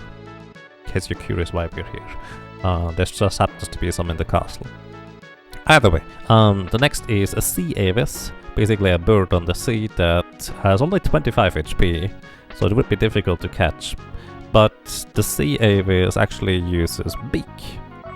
Then also on the sea are the ridiculously strong corvettes, which have 2800 HP, and they cast Tail Screw whenever you, well, catch and release them, so they could be rather worthwhile. In fact, it would technically work really well against Adam and Timmy.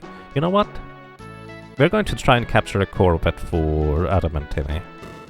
I don't really feel like there's any other particular boss where it would be useful for, where we could still go and capture a corvette just by the nature, because of the nature of when you encounter it. So I'm just gonna go and grab a corvette. I'm kind of trying to do a bit of more a diverse thing, because in my notes I wrote just use a bear for the turtle, but that would not be as interesting as capturing some more different types of enemies, at least not in my opinion. There's the elixir that I was looking for, and just a few more things along the way. You're more of a Mustang person. Okay. I have absolutely no preferences as long as the car runs and is reasonably energy efficient and gets me from A to B safely. I don't care.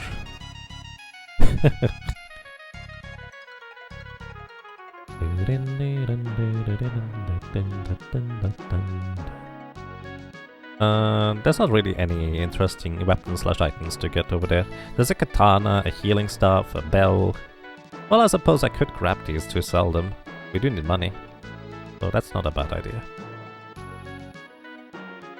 I don't think most of these things are worth much money though, to be fair. Oh, by the way, somebody asked the other time, what was the most fun challenge run I've done? Actually, I think when I turned my party into frogs for the entirety of the game, that was actually a very interesting and also quite fun challenge overall. So, yeah, that was probably one of them that is really, really good.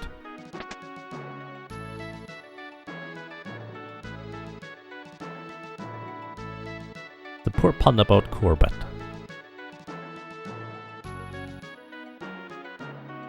I assume that's about cars? I suppose I don't technically know. Yeah, the thing should be highlighted somewhere. It is highlighted on the Yaga Monthly, which is one of the monthly mini marathons that I do almost every month. We actually didn't do one this month.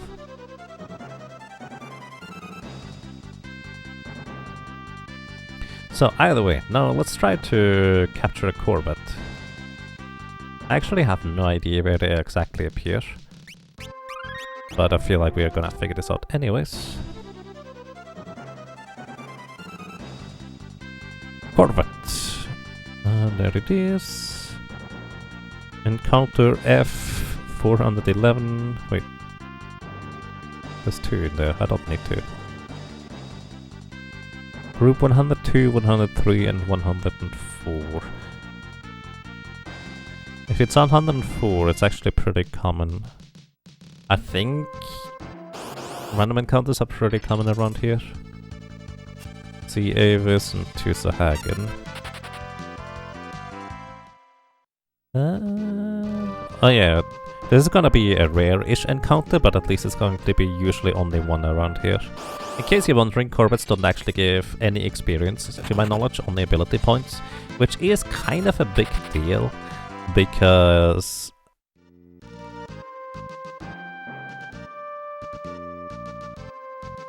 one of the grinding spots I was considering for the Solar Berserker was on the ocean here, just making laps around the ocean. But because the encounters are just not really good for that, because of the low experience, it was just still more efficient to do other stuff. 3 Sahagens. Yeah, we just need to get a rare-ish encounter. So, there's actually 4 types of encounters in terms of how common they are. The encounter groups 1 and 2 have equal chances of appearing with 90 out of 256 each. Then encounter group 3 has 60 out of 256 chance to appear, and then that is the uncommon encounter, as we usually call it, and then there's a rare encounter that has only a 16 out of 256 chance to appear. So that's kind of how they are usually categorized. Also, the entire world map is basically structured into a grid, and based on in which grid tile you are, that's kind of the group of encounters you will encounter. I just happen to not really know anything about which grid is on the sea anywhere, so there we are. Hey, there it is. That's the Corvette. I'm gonna try and control it, because that thing does a lot of damage.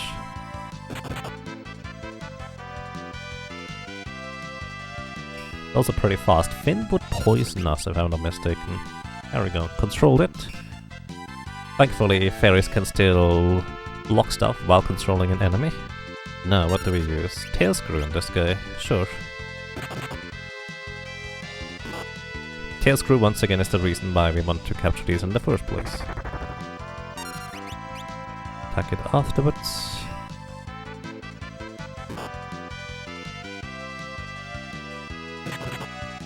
Alright, 405 damage, that's a lot of damage overall. We'll actually be able to take it out with just physical attacks rather than using Tail Screw in it.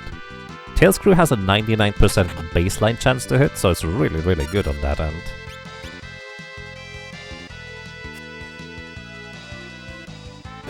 Okay.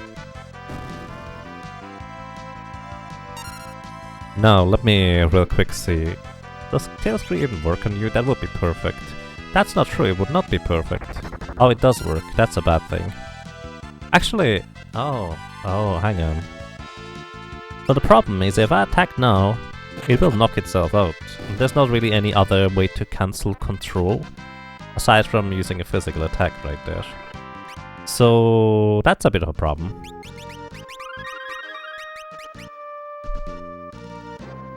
Okay, let me check something real quick.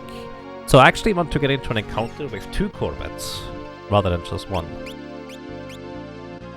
Now, the question is, where do I get these? So, 2 Corvettes are an uncommon encounter in some quadrants and a rare encounter in others. And there's actually one quadrant that has it as a...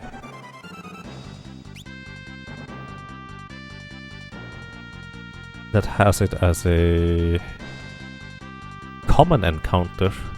In fact, all of the encounters are Corvettes in that place, and 1 Armon? What is an Armon? What is an Armon enemy? Eh? Armon has 1500 HP. Wings with 1 eye? Huh? Let's see, FF5 Armon. .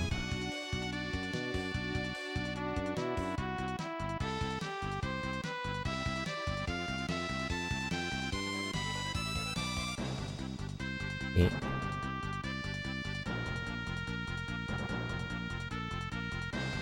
Hey, there's actually a map on game FAQs for this thing. Somewhere. Or at least there was.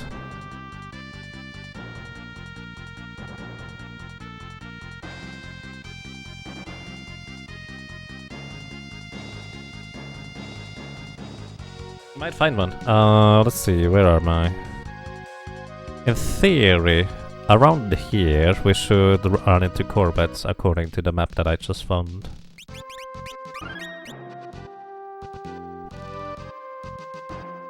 I have no idea what an armor even is, honestly. Just to show how frequently I even do anything on this. It's not a thunder anemone, is it? Also, we apparently... So this map might only work for World 3 rather than World 1. So... I could be out of luck, I suppose. The map does show the world of World 3 rather than World 1.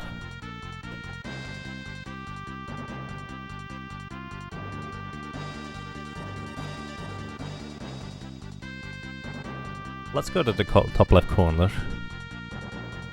Yeah, I'm not really familiar at all with sea encounters, because you actually have a significantly reduced chance to get encounters in the first place on the sea.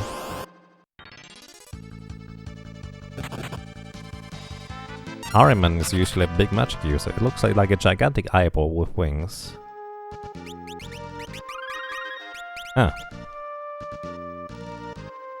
I think it might be like a Retsahagen in this game.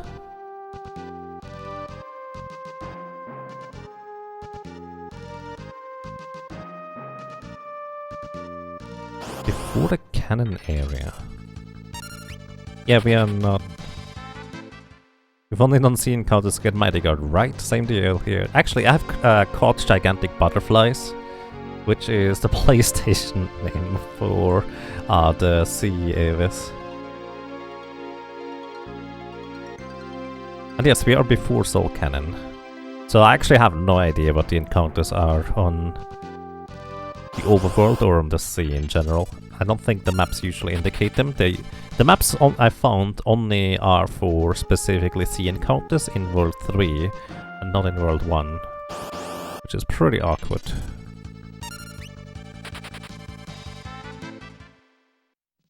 So I might just kind of run around here until we get a Corvette.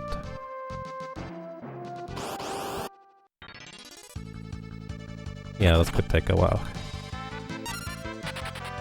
So basically I need an encounter with 2 Corvettes, unless I somehow manage to convince one of them to not instantly kill me.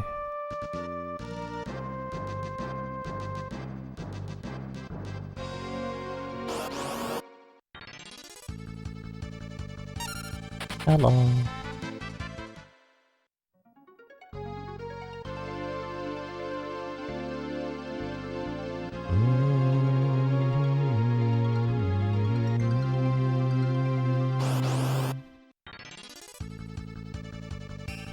I'm not getting lucky with anything useful here.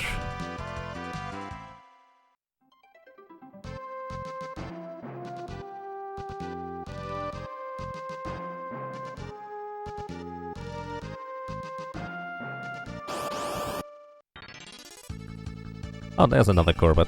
Alright, let's do the same thing we did before. Control this one, but except this time we have to use basically physical damage in order to whittle it down. We can't use other stuff. Actually, I wonder about the anemone. Wonder what it does if I, let's say, control an anemone instead. Bolt 2. Well, kind of begs the question whether Corvette might be weak to lightning in the first place. The Hagen, if I catch a...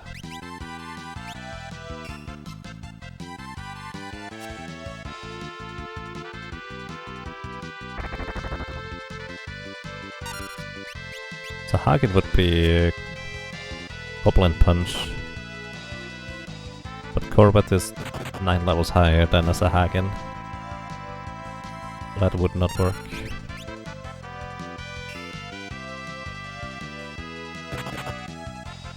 Alright. It does have an elemental weakness to lightning, actually. So in theory, if I were to control the Anemone, would be able to deal some decent damage against it. That's the theory. So 316, let me actually write down how much damage I'm dealing. Because we need to... Hang on, how much damage do we need to deal? 2800 divided by 8. 350 HP remaining of... That is 2150 damage we need to deal. Alright, so this could take a while to whittle it down to the point where we can defeat it. Get the Thunder Whip out, because it's gonna deal more damage. It is immune to paralyzation, so the regular whip doesn't have much of a use. That's actually more damage than I expected it to be. Breath Wing! 25% of our maximum health in damage. 440. And I need to heal. Use a high potion for this. I think I have one. Yeah. High potion heals for 500. We cannot buy them until a fair bit later into the game. Which is quite unfortunate because... well... yeah. It is quite unfortunate. 2 more attacks from Ferris here will do the trick to bring it down to low enough HP. Don't lightning now, oh no. Okay, it is still there, it's fine. We're fine. Now it can catch it. Perfect. Alright, that is a kind of an unusual encounter to get in at this part in the game, because why would you go here? Because, as mentioned before, the Corbetts don't even give experience, which is, well, less than ideal. But now, with this guy that can cast Tailscrew, which is usually the bane of a solo character challenge run's existence, we will just kind of turn the tables and use this against Adam and Timmy. So, Tailscrew has a 99% baseline chance to hit. Corbett is, I think, higher level with level 29 compared to Adam and Timmy. I'm not sure about that actually, let me see. Yeah, Adam and Timmy... Adam and Timmy is level 20, so yeah. So it's kind of like a 108% chance to hit, but halved because Shell is an innate status effect on Adam and Timmy. So to be specific, Adam and Timmy has 2 innate status buffs. And those 2 status buffs are Shell, which reduces all magic damage by half, as well as reduces the chance to hit of magic spells by half. And on top of that, it also has Armor, or well, Protect, which reduces all physical damage by half. So basically, it only takes half damage outside of abilities that are not influenced by magic by these kind of restrictions. Which, well, there's a few, I guess. Either way, it only has 2000 HP, so it's actually not too terribly bad overall. But if we could just use Tailscrew on it, it would be quite fine. But... hello! Let's see. Ah, it didn't matter. I wanna get this to hit. We can probably defeat this guy, but we also probably need a few elixirs. So what Adam and Timmy does itself to defeat you is it attacks twice in the first turn, then it attacks once in the second turn, and then just repeats that entire thing. It never does anything else, it's just pure physical attacks. But the physical attacks are pretty solid. So, yeah. Not an easy fellow to deal with, to say the least.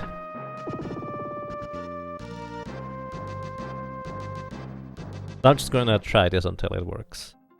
Tailscrew does only work on enemies that are not considered heavy. Adam and Timmy, as heavy as it looks, it's not heavy apparently.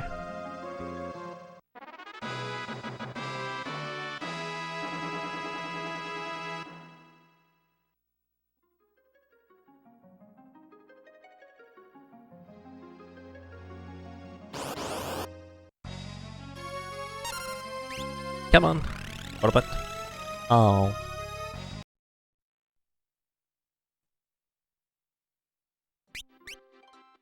I guess my initial hope of the Beastmaster possibly being able to get some of the least amount of deaths overall in this is, well, not particularly well founded.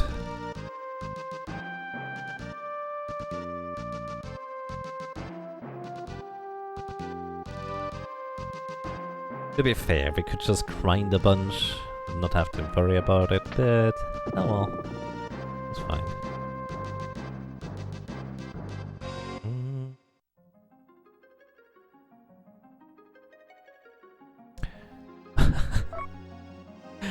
I just saw Solar Berserker. We had only 27 deaths against Sandworm at 37 hours and 33 minutes into the run.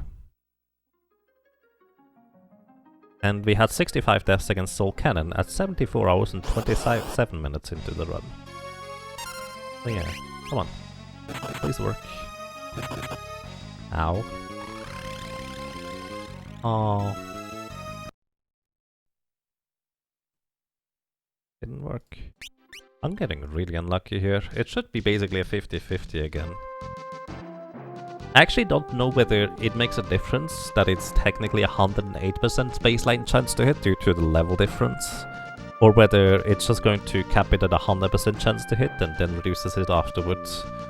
Or that, I do not actually know.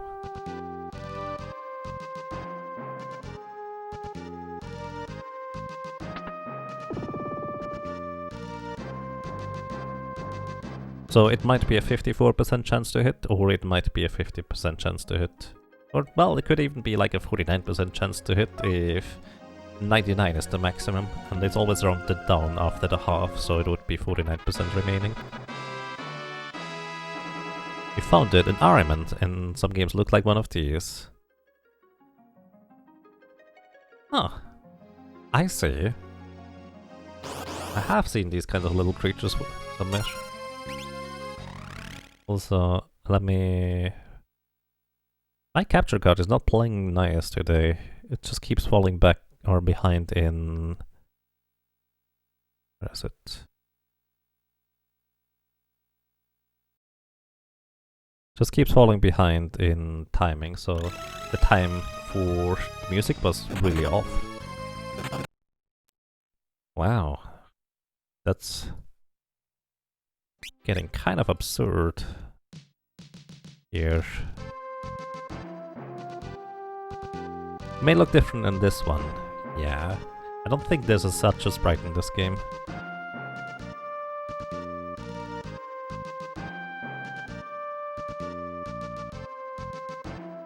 I did not realize that this was more of a general mythological creature. That's quite interesting. Kind of trying to think of where I might have seen something like this. Oh yeah, Chrono Trigger! There we go. Chrono Trigger has these weird floaty guys where you need to use a specific element on them. Pretty annoying little ones if I'm not mistaken.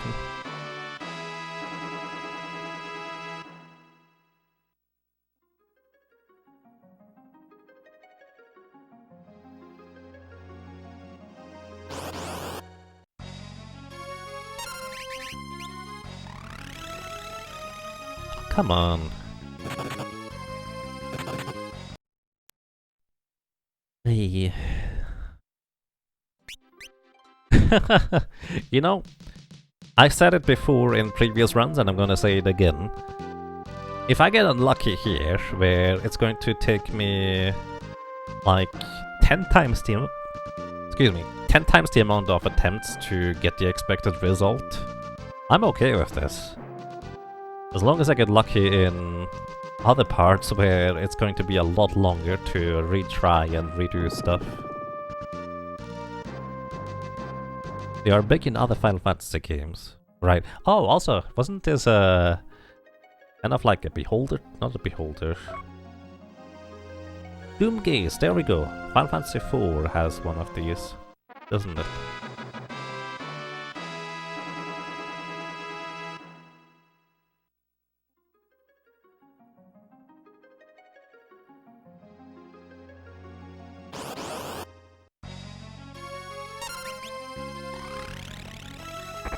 There we go, tail screw successfully applied. 50% HP, gone.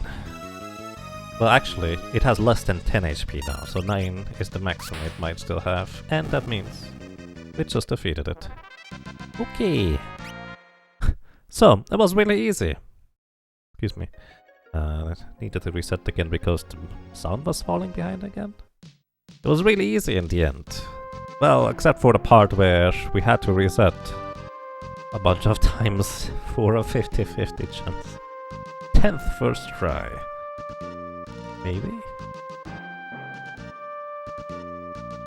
You know, the thing is, when stuff fails this frequent, or well, this commonly, despite me being just kind of, or expecting that it should work, after like X amount of attempts, I always get worried that, did I overlook something? Does it actually not work? Am I doing this wrong?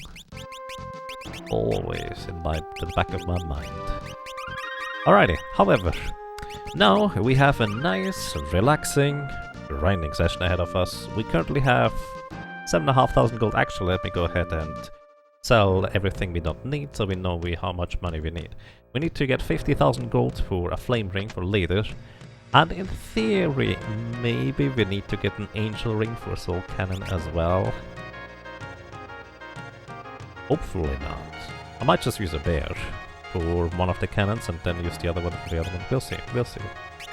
Okay, sell the whip, we don't need it anymore. I guess paralyze would have been useful sometimes. Ah well. Turtle shells, we don't need any. We don't need the flame thingies. Don't really need any cabins, broadswords, protect. I guess we're gonna keep the knife. Plumed hats, we actually do keep. Mithril helmet we don't need. Leather armors we don't need. Silk ropes, bronze armor, leather shoes, leather helmet. Training suit. Plus 1 strength actually could be relevant. I'm gonna keep that. Silver ring, silver armor. We don't need those anymore. Dark matter we don't need. Ice bow. Giant drink we can't use anyways. Keep the mage master. Shuriken we have no use for. Healing staff 450 gold. Katana 2,900 gold. Actually it was worthwhile to go over there. The Giaman bell for 250 gold, and that's kind of all we can sell here. Gonna stock up on potions. We have antidotes. Just checking whether I have consumables for stuff. We do. Alright. So, we now have 13,519 gold. And we need to grind for 50,000. There's this encounter outside that has 5 wolves in it. Each time we complete it, it is 625 gold. A really easy encounter, but also unfortunately kind of slow. So, going back, relax, and I don't know, grab a cup of tea. Or if you have maybe a better idea on how to deal with soul cannon. I guess this is not about soul cannon, this is kind of like future investment, and I can't really think of a better place to grind than right here for money anyways. Wouldn't be selling Phoenix Stones be worth it? It would kind of be worth it, 500 gold each. We have 9, so that is 4,500 gold. I was considering it, but we need a ton of money anyways. Beyond that, I mean...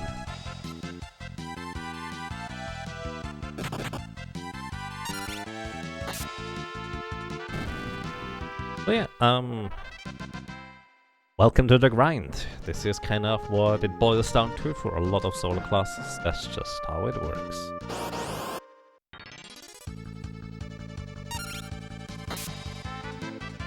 The reason why I would want to grind this right now rather than later, a big reason for this is also because I can use the flame ring right now in the next upcoming encounters already, so it would be nice to have.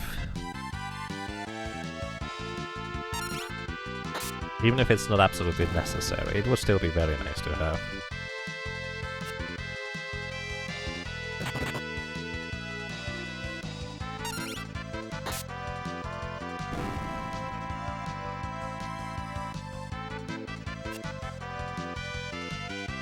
You're not sure why wolves are so rich. Here's kind of where my traditional theory comes into play where I don't think the wolves themselves are rich as much as it is just what you harvest from them after defeating them. Like the pelts, or their teeth, or their claws might just kind of be valuable commodity and trade goods that you end up just converting into gold directly, because otherwise that would be really awkward. Yeah, the knack for finding money. The Wolf of Wall Street? I have not seen that. The wolf towns out the bounty on slaying wolves. Probably. But yeah, if you have a character that has some form of area of effect attack, this is very efficient here. Unfortunately, we don't have that. So, well. On we go! So the thing is, there's even a possibility that I need to grind for another 50,000 gold for the Angel Ring. But I'm kind of hoping to circumvent that. It's gonna be a bit of an awkward way to deal with Soul Cannon. But it might still work. You imagine they would take the bounty down after 500? I don't know, considering that there appears to be a never-ending stream of wolves. Maybe they just grow on trees in the forest.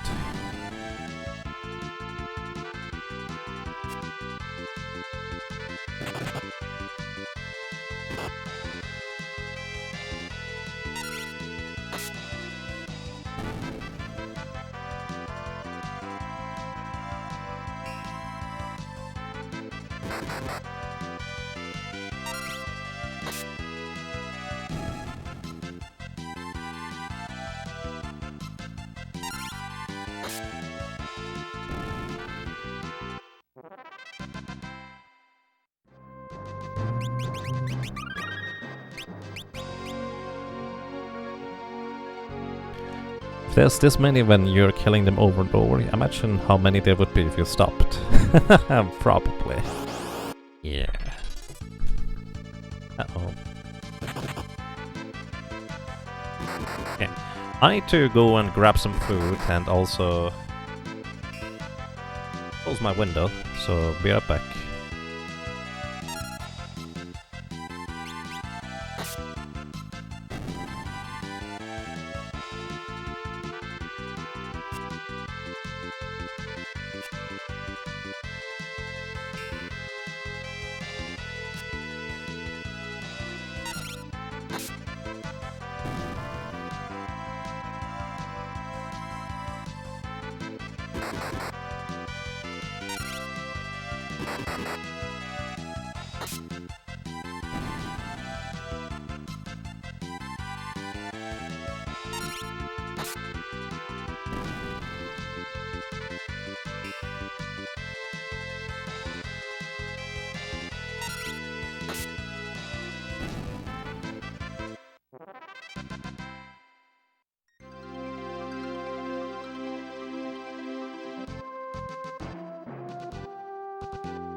Perhaps we are reading too much into this, or perhaps we are not reading enough. Yeah. How do we know whether we are reading too much or too little into something? Oh, I'm not sure.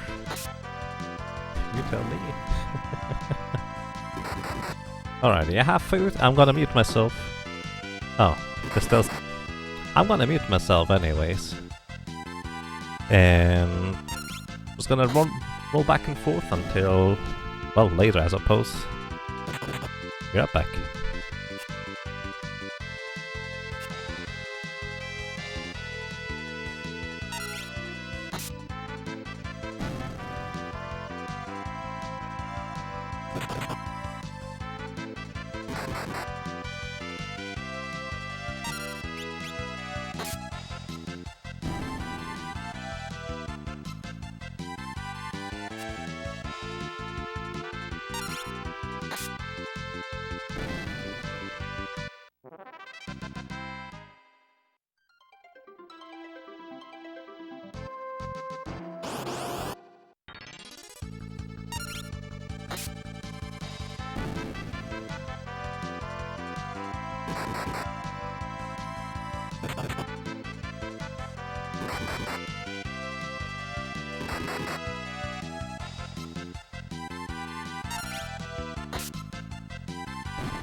Alrighty.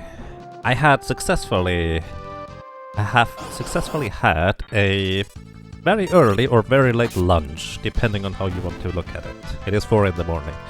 Alrighty, I need to put stuff back into the kitchen, so gonna take another short break, just walking around and also grabbing some more water along the way. So after this encounter, I'm gonna be right back again.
Alrighty, I'm back. So yeah. I see. Yeah, marshmallows already exist for the food box, so maybe you have another idea for, I don't know, a green marshmallow? I'm not sure what else you would want to put in there, if you'd like to put something else in. Also keep in mind, the message that plays when you put something into the food box and the one that plays once you get it out of the food box are often like minutes, if not even hours apart. So you may have to mention again in what happens when the rabbit finds whatever you put into the food box, what that item even is. So that's kind of a bit of a tricky one, I suppose.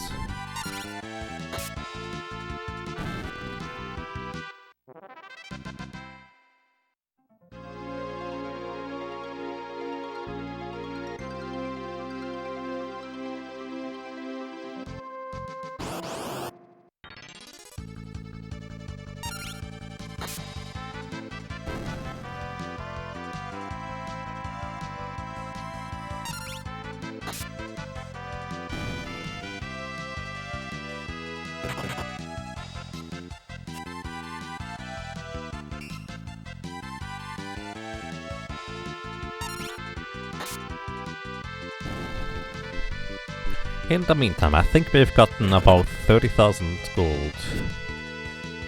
So we still need about 20 more thousand. Also, I've been thinking about a thing. If only the prototype enemy was weak to lightning, like, well, basically any other machine for the most part in Final Fantasy universes, then actually we would be able to take it out, but unfortunately it does not actually have any elemental weakness at all. Because I was just thinking, if it was weak to lightning, we could just hope for the 1 in 3 chance to proc lightning 1 with the whip, and whittle it down that way after maybe running it out of magic beforehand, so it doesn't blaster us away all the time.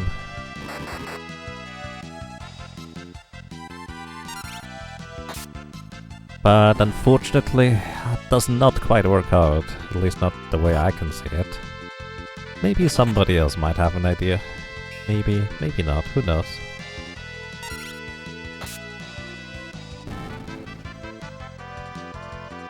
It would really be the best monster to capture for...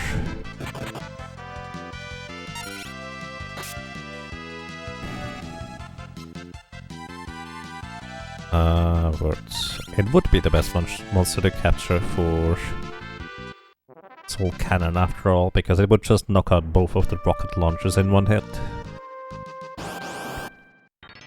This way we're going to be using a minion. Actually, let me count. Is it better if I use a thing that hits both enemies?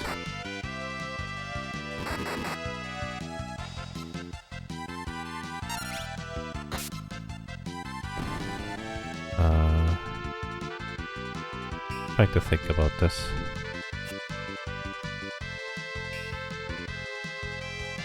So if I hit both and then knock out one out at a time, that would be 2 attacks. Assuming I'm faster, 2 attacks, 1 attack. So that's 3 attacks total. The other way around would be 1. Then however many I need, I suppose, in order to knock out the second one. I knock it out in 2 attacks.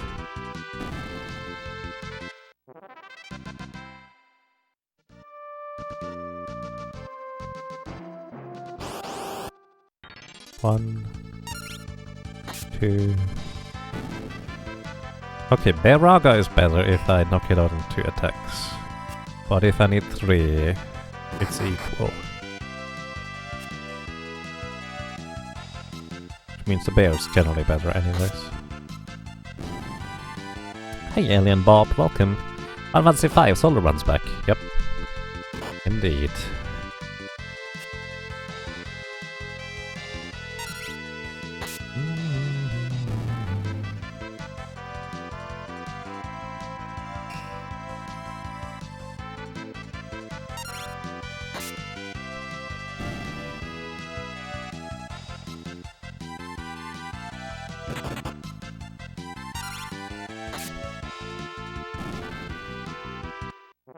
have to say you'd love to name Bear Raga. Nice. Yeah. I don't know who came up with it, but it's just so fitting because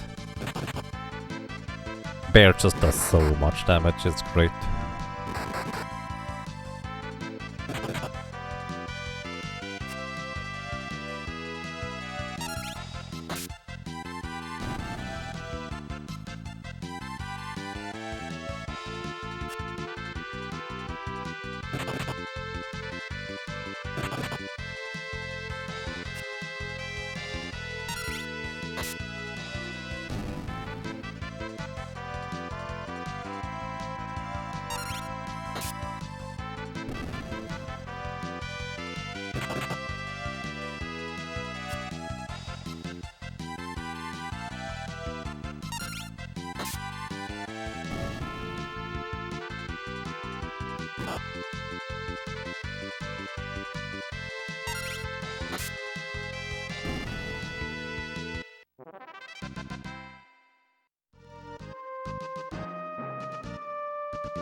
A shame it's single target, it could have been Mega Bear. Instead of Mega Flare we have Mega Bear. Nice. Only 26 this?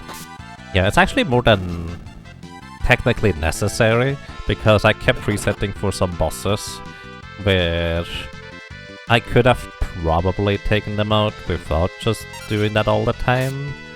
But it was just more fun to try and work with the capture we had.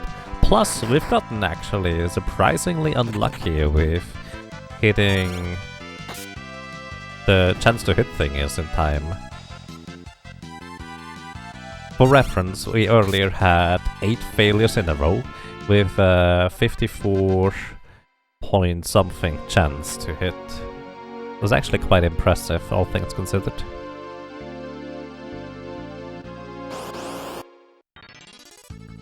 Was it 8? Might have been 6. Either way, it was a really low probability of that even happening in the first place.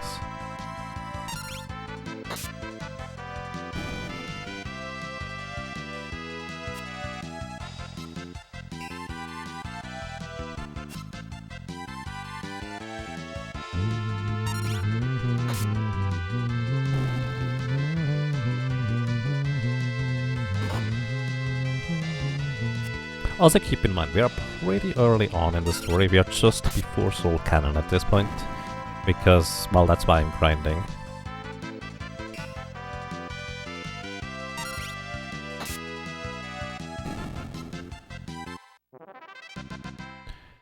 For money for the flame rings, 33,000. Alright. Just a bit more.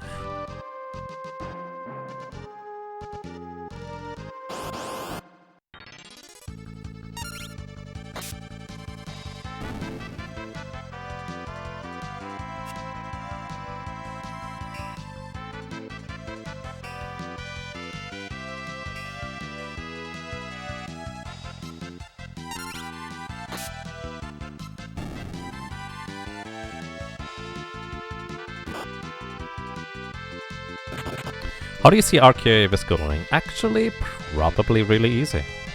I might need to get a bit lucky to get it set up properly. Actually, it's not even going to be that bad overall. But we have a very special strategy for Archaeavis. Something that most other characters actually cannot do. I do believe only the monk actually can take advantage of that.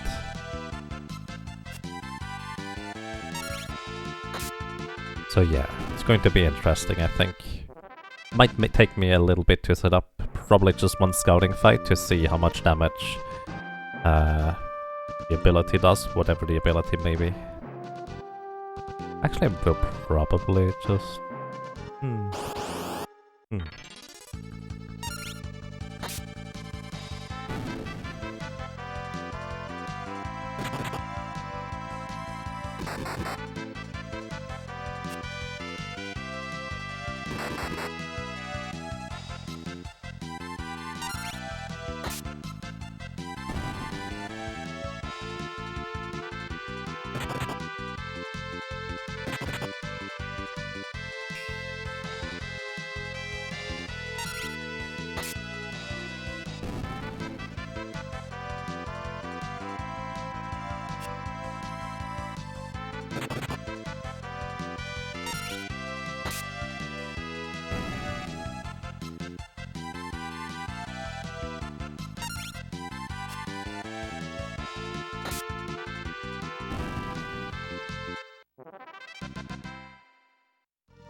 And part of being a Beastmaster is wearing earmuffs, indeed.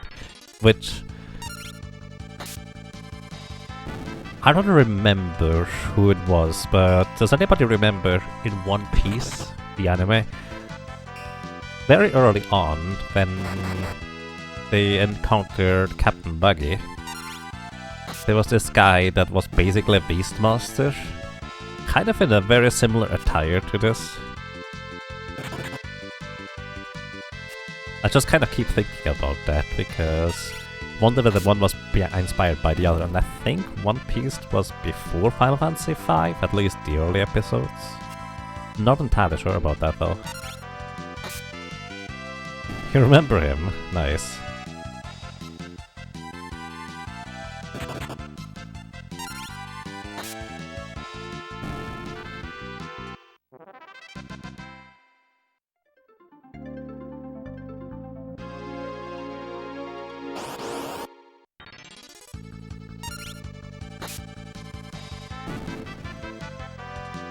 Morji, according to Google, that sounds about right.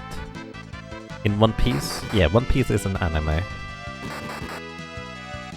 Morji. And yes, 50,000 is the guild target.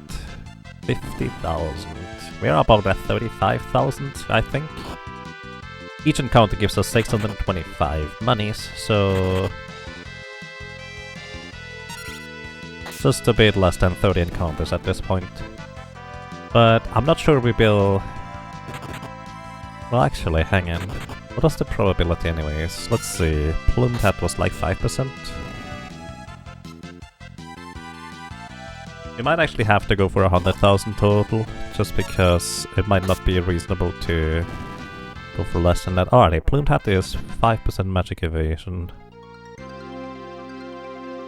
Plus Elf Cape, I'm pretty sure it's also another 5%, and... we don't have anything else that actually gives us magic evasion. So... if I have to be able to dodge 2 launcher attacks... that's... that is a 1% chance of success. That is not good odds. One Piece always makes even minor characters like that memorable. Yeah, indeed. One thing I do appreciate about the show is that minor characters tend to come back and they are stronger. Well, if they survive anyways. And I think that's pretty intriguing overall. Although it has eventually reached that point where they are just so ridiculously powerful that they need to throw even more ridiculously powerful stuff at them, etc. Which they actually kind of had a really nice, like, incline up in terms of how strong they were for the most part. It didn't quite climb as fast as Dragon Ball, for example.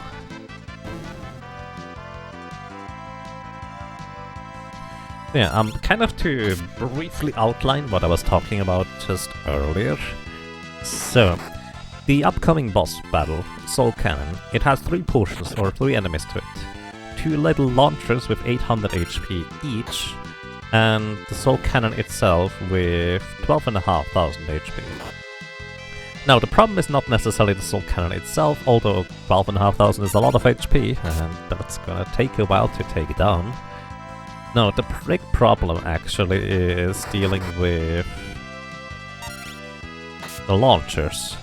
Because if they shoot at me, I lose half of my current HP, which isn't that big of a deal. The big deal about it is they do also inflict the aging status. And there is nothing I can do about the aging status at all. Curious enough, until World 2, technically there is a beast that cures the aging status, but until then, there's no way to deal with that as a Beastmaster.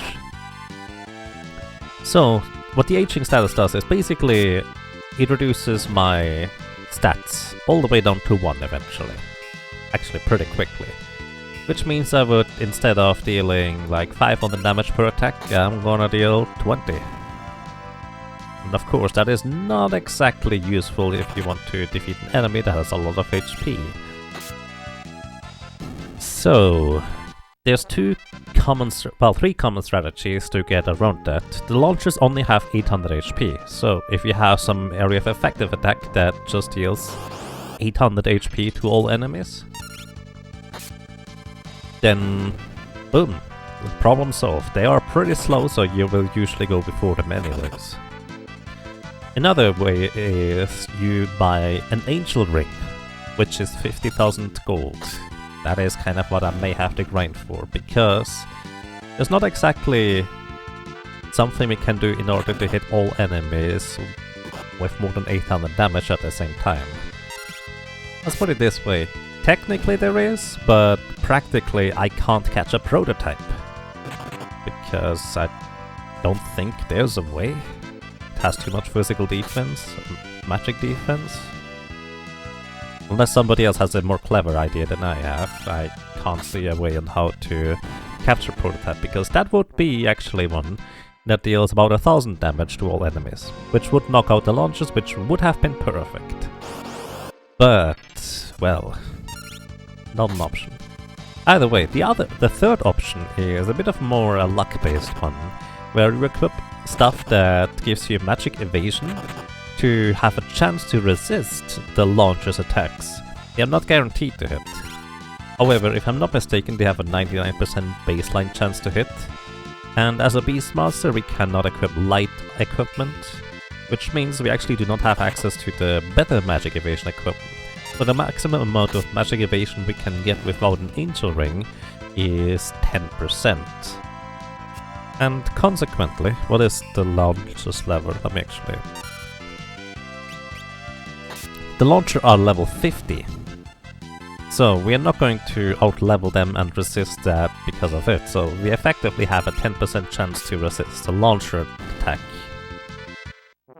And the best way I could come up with dealing with the launchers is we release a bear to kill one of the launchers in one hit, then the other one attacks us because it will attack. So we need to resist that, that's 10%.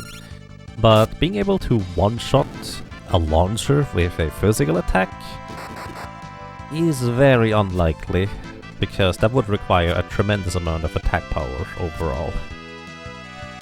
Even with the lightning whip, they are not weak to lightning, unfortunately. The soul cannon, the main part of the thing, is actually weak to lightning, but the launchers are not. So... yeah. That's kind of the problem. Because if I have to resist 2 launcher attacks because it takes me 2 physical swings in order to take out 1 launcher, that is a 1% chance of success with 10% magic evasion.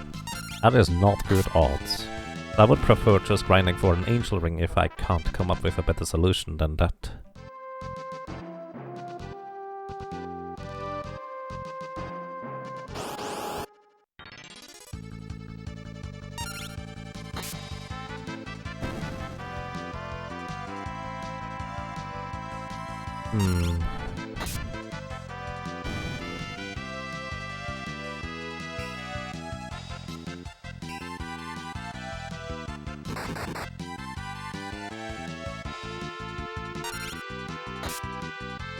The funny thing is, if you have a full team of Beastmasters, you technically can catch a prototype.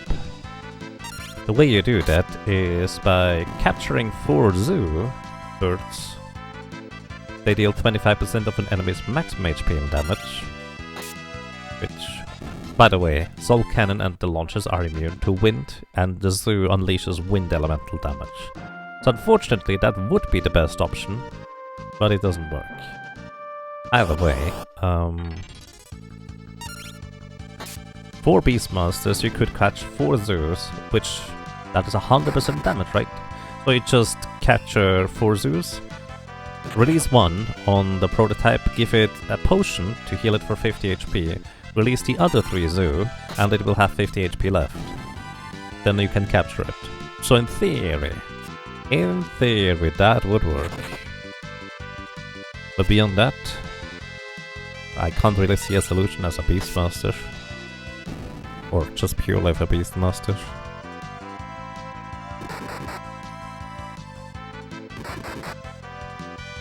The other thing is, maybe it might be reasonable to try and one-shot one of the launchers. Let's see, it has 0 physical defense actually.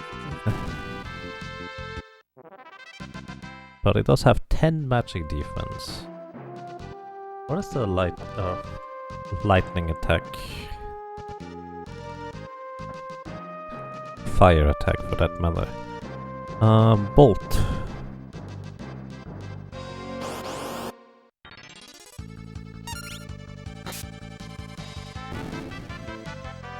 Black magic bolt has an attack power baseline of 15. Oh, I mean it would have 5. So it adds only a tiny bit of damage on top of whatever we have. What's my magic multiplier anyways? Probably not good. Let's say that's like 30 damage at most. So the whip has 46. I might as well show you what I'm doing here. Hang on. So the whip has a baseline attack power of 42? 42 or 46. I'm actually gonna look it up. It uses the same damage formula as a dagger if I'm not mistaken. So if an enemy that has 0 physical defense, which it is set right here. Let's see right quick. Attack is 36, but with the thunder whip it will be 42. Alright, 42. So, in order to deal 800 damage in one hit with this weapon, we would need to be about level... starting level 45, actually 44, we would have a chance to deal 800 damage in one hit if we get a high enough roll and the lightning proc. So we would need to be level 44 in order to do that. And, well, we still need to get the 10% chance of resisting, because we only kill one at a time. 46, you stand corrected. Yeah, that's fair. My head, 46 was also kind of swimming around, but I think that's because the Guardian Dagger has a 36 attack power, and you know the whip has more. It's kind of unique as well. Usually at this point in the game, the Guardian Dagger is the best physical weapon you can have, and it kind of still is, because it does have that physical block property, but being able to sit in the back row with a whip is just great as well. But yeah, one-shotting a cannon would need to be level 44. That's a bit much to grind for anyways. Which, to be fair, on prototypes it's not too terrible, but if I want to grind high up, I'm gonna use World 2 anyways. So it's probably just faster to get an Angel Ring. So in short, after weighing all my options, I think you actually need 100,000 gold rather than just 50,000. Why does your multiplier seem to go down at certain levels? Oh, actually I can explain that real quick. So that's actually a quirk of the formula that the dagger uses, which, to be fair, actually, let me double check whether the whip uses the same damage formula as a dagger. Attack. Yeah, use knives damage parameters. So basically what happens is... Can you see that? You can see that. So I have this column here, the bug modifier. So daggers and other agility-based weapons like the whips are supposed to scale off of agility. However, due to a programming error, they don't really scale off of agility. They just sometimes give you +1 to your attack modifier and sometimes you don't. It has to do with... I think the formula somehow only reading the upper 2 bits of a value. I don't actually know the details of it. But the short version is, because that formula is bugged, sometimes it does give you +1 to your attack modifier, sometimes it doesn't. and that is kind of what the column here represents. If it gives you +1, it's a 1. If it doesn't give you +1, it's a 0. It's entirely based on your agility as well as level, on whether you do get that +1 or you don't.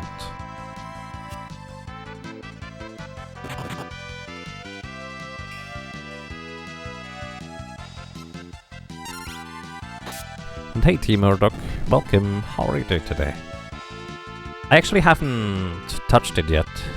I was just kind of doing that before A Link to the Past randomizer race, and I went straight into this one here right after. I haven't been able to solve it consequently yet, but I did get some interesting insight. I thought I checked most of the things on the right side. I think 2 different people actually mentioned that column 19 was where I should take another look, but I did actually look like 3 steps into, well, testing left at the upper or the lower portion, and neither gave me a contradiction after 2 steps or 3 steps. I think I went through 3 steps. So I figured that might not be a reasonable way to go about it. You're glad to be done with your work week. Welcome home.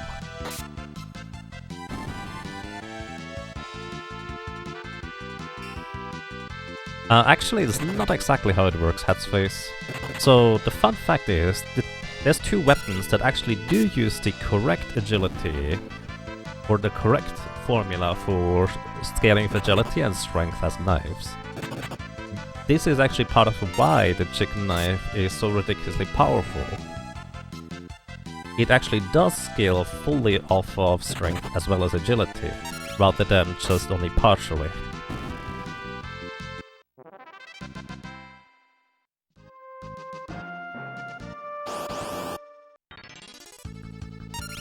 So the chicken knife as well as the man-eater dagger are the only 2 weapons that actually do have the appropriate formula. Yeah, 127 attack power is really good with the chicken knife, but you do still deal more damage with the chicken knife than even the brave blade due to that bugged formula. Oh, you were one of them, I see. What is the question mark mode actually for?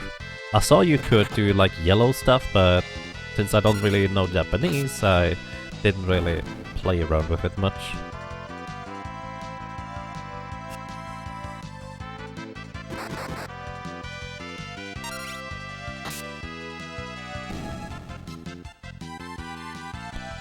Doesn't chicken knife softlock the game if a solo berserker triggers its run variant? Yes. In this version of the game it does. It's actually not just a solo berserker, but if the last remaining cactus, or all your cactus in the party are berserked, it will softlock your game. Which, by the way, fun fact, it was fixed in the PlayStation version. So you can in fact run away with a full party of berserkers, as well as the chicken knife is perfectly fine. Even though pretty much in every other aspect the PlayStation version is pretty much the same as the Super Nintendo one, aside from the questionable translation.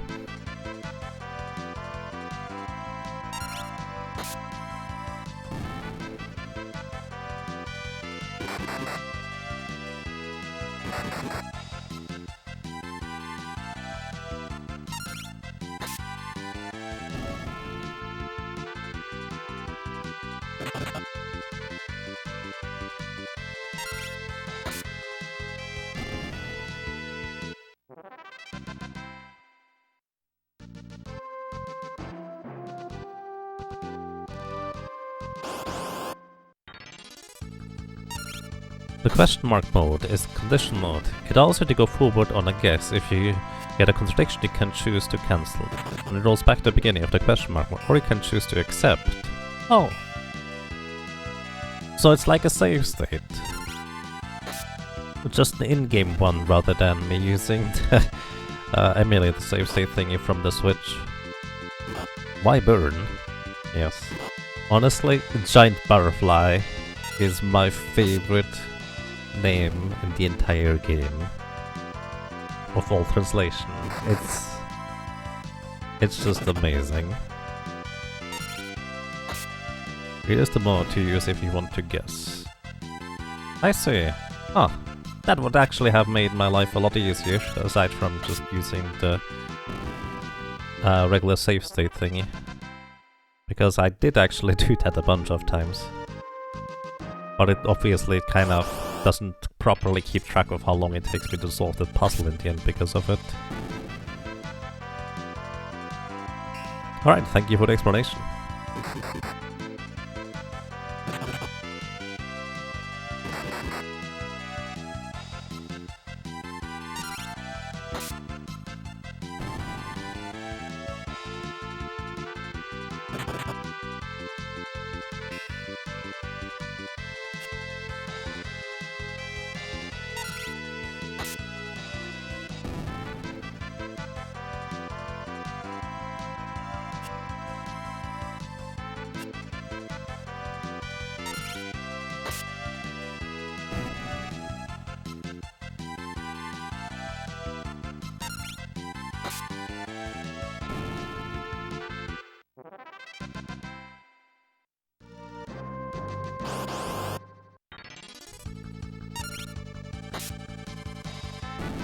If you complete the puzzle, it finishes the puzzle. Ah, I see. Nice. Yeah. Some of these puzzles in Ultra mode, I actually don't like resorting to, like, guessing. But one of these, I had no idea how to even begin. But I recognized it was completely symmetrical on the horizontal axis. So I decided to just start at the bottom and fill that in and went from there. And that kind of more or less solved itself afterwards. So I guess that kind of works.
We also gained a bunch of levels already.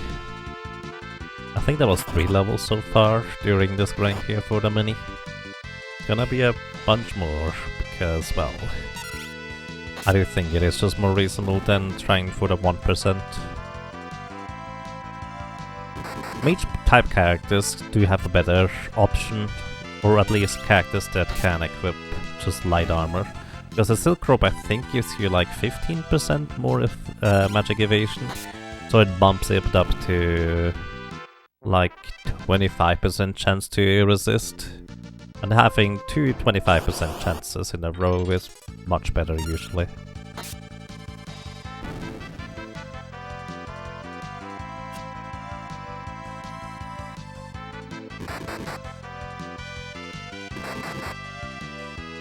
I see. Good to know, Team Murdoch, thank you.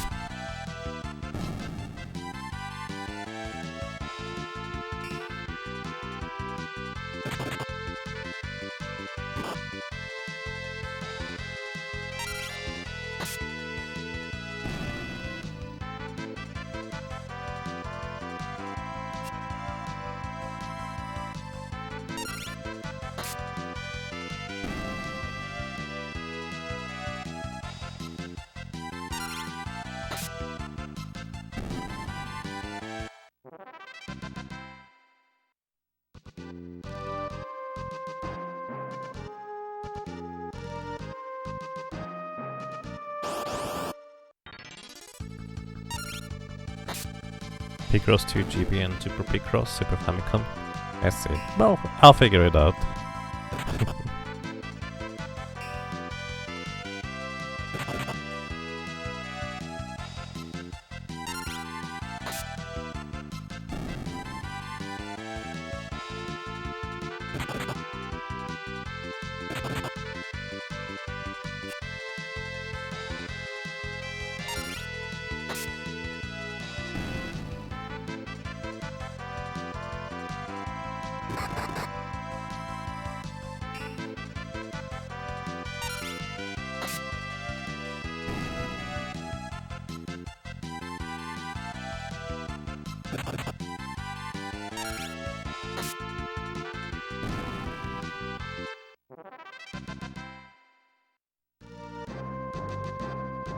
Once you have the firing, is fighting prototype feasible or would it require high potions at least? No, we can already kill prototypes without too much trouble. The prototype is not the problem. We can kill prototypes. The problem is we either instantly kill the prototypes via control explode, or we cannot deal any damage to them because we don't have any weapons or attack things that pierce defense. So it would always result in 0 regular damage.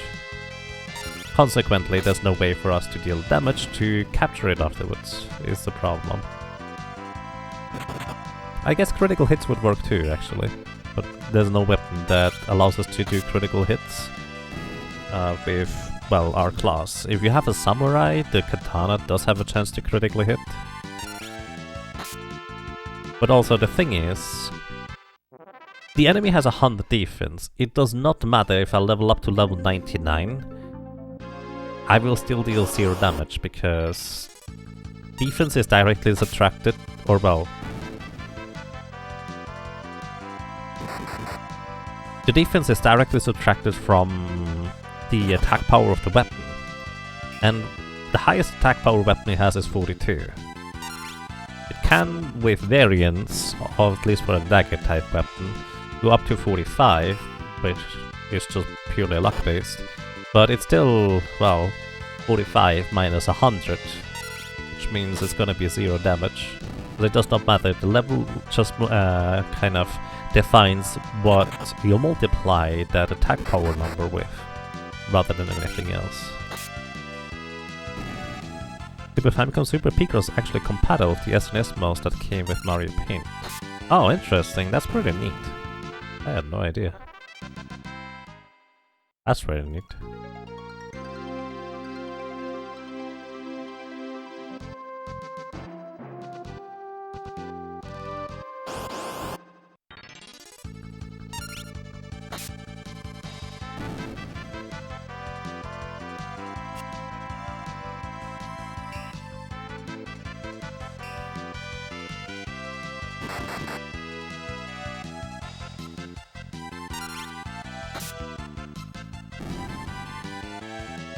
Hello.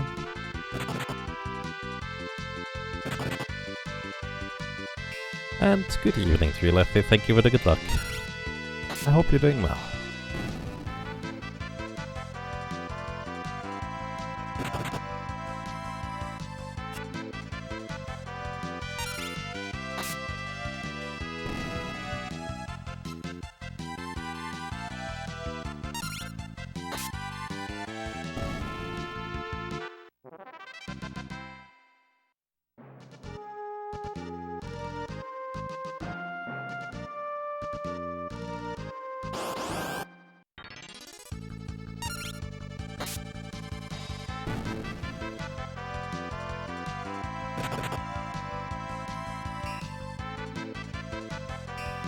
Funny to see somebody has the same sleep schedule as you.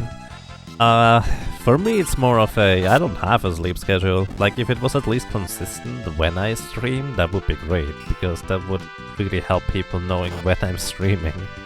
But unfortunately, it feels like no matter what I try, there's just some event or something going to happen where it just kind of goes completely out of whack.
Well, thank you, Lithing.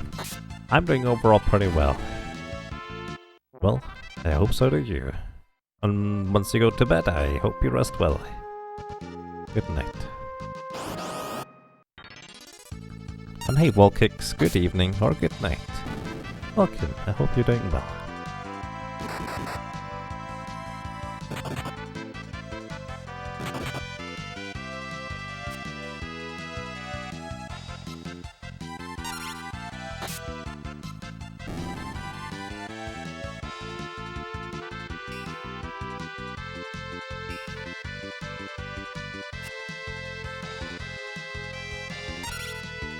You're well?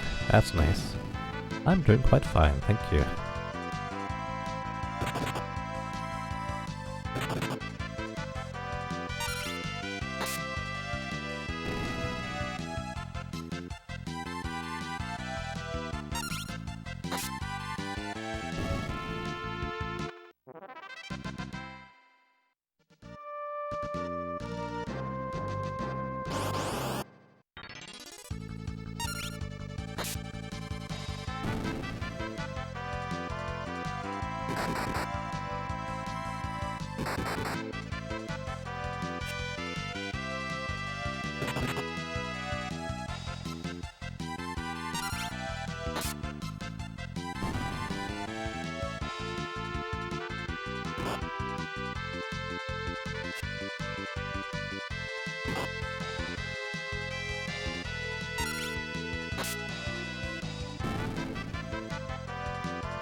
Hey, how do you feel the pace is going for the Beastmaster? Honestly, it was really fast initially, but it kind of came to a screeching halt right here. Because I will want to get enough money for a flame ring, regardless of what else I'm doing, before entering World 2. So I might as well do this now, because, well, not much of a reason to do this later. And the other one is, unless I go for like a 1% success rate, which actually is less than 1%, because of Bear needing to hit the correct target too. Unless I go for 1% success rate, it is not really going to be a good way of taking care of Soul Cannoners either, so I have to go for a bit of a longer grind than I initially wanted to. So this is just going to be this grind here. It's going to take probably like an hour or two until we're through this part, but afterwards we should have reasonably smooth sailing again.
Am I muted? No, I'm just not talking.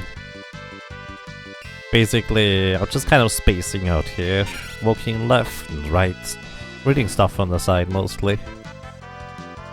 While just kind of being here. If you have any questions, insider questions,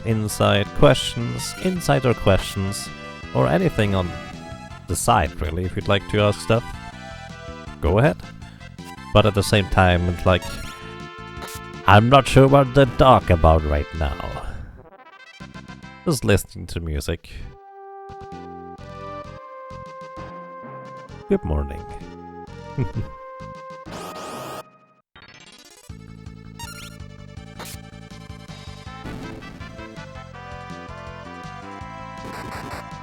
Listen to anything new lately?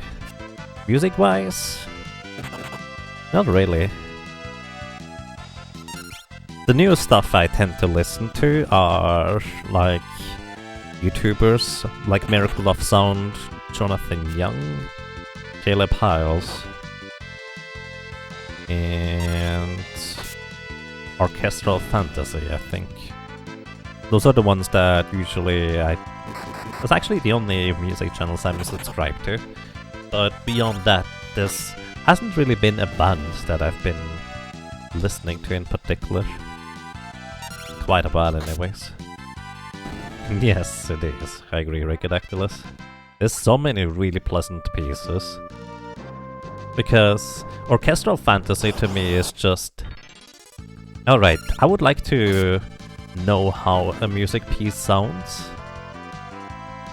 If it was probably with the intended instruments being played. Oh, that's just great. Like Gauss theme is just... It has so much emotion / mood going on. It's really neat. On that note, are you listening to anything recently?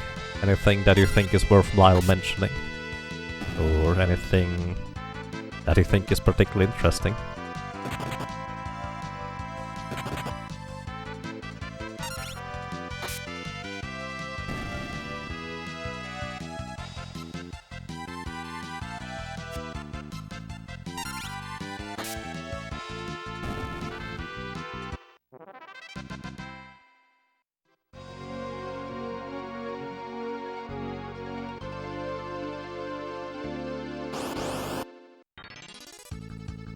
Side questions I have on the side of this game.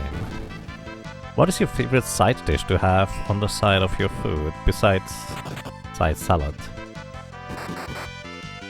Side dish?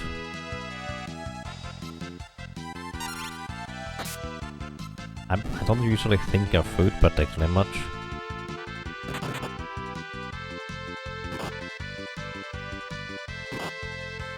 I guess French fries are always a good choice. Actually, corn is probably a really good one, thinking about it. Your friend said he was gonna email you an album, Amam Pondo. I have to admit I don't know what that's about. Or, more specific, well, if I may ask, what kind of genre is it?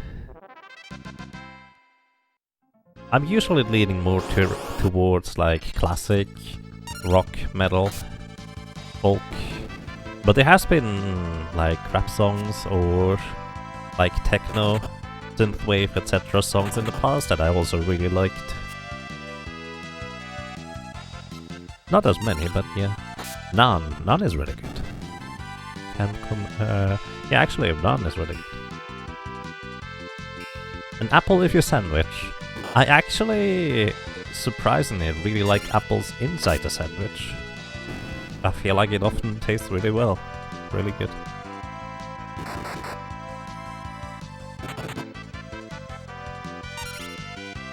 It's South African music from the 90s, 2000s. Huh. That does sound pretty intriguing. Apple chunks in chicken salad. I don't think I've ever had anything like that. Sounds pretty decent though.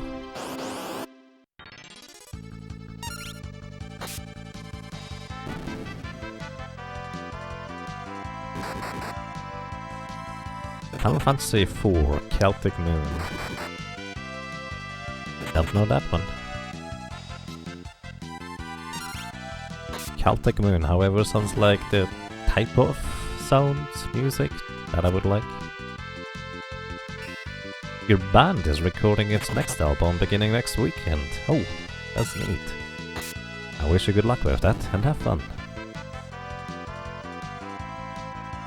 Chicken salad plus grape plus walnut, almond slices plus apple chunks.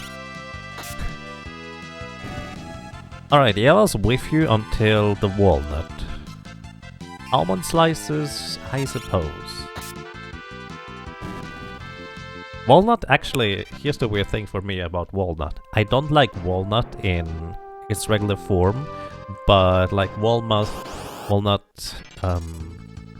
processed in other dishes in like finer form tastes really good usually. Apple sandwich with peanut butter maybe? Never tried that. I haven't really eaten any peanut butter for... well, not until I was in Japan, curiously enough. It's just not necessarily a common thing to eat peanut butter around here.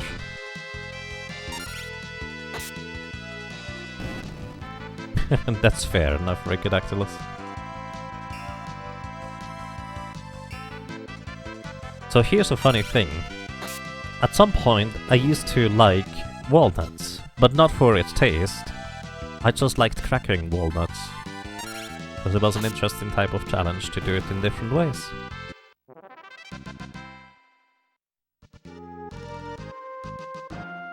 I actually have no idea what apple butter is, to be honest.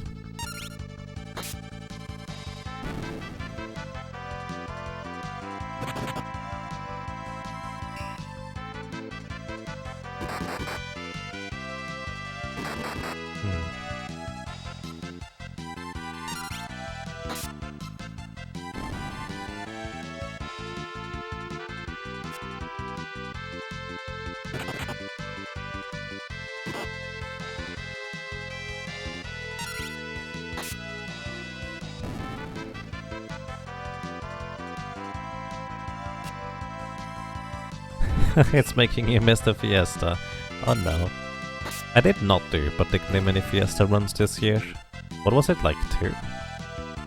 I usually do a lot more, but stuff came in between. Apple butter tastes kind of like apple cider, the kind without alcohol. I do tend to like the one without alcohol somewhat, as long as there's not too much like carbonation inside. And again, I might as well...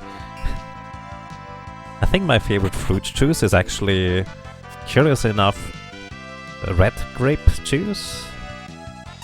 Even though I don't actually like red grapes that much to begin with. It's weird.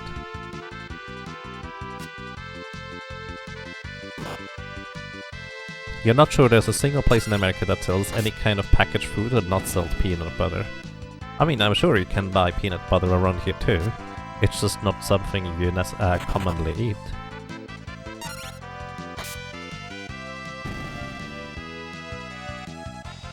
You really overproduced it, yeah. I think it probably also has something to do about just how you grew up. Like, the way I grew up, I think the equivalent to peanut butter around here is just like jam, strawberry jam, cherry jam, probably a bunch of other jam, and then you would basically have butter, like bread, butter on top of it, then whatever jam you prefer, and then some cheese. That's a very common breakfast dish. Pomegranate juice.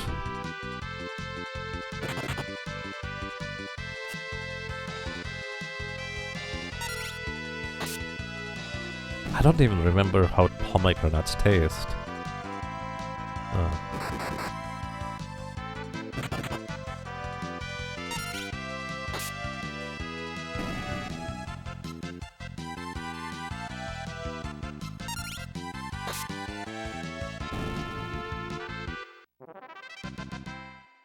Hmm.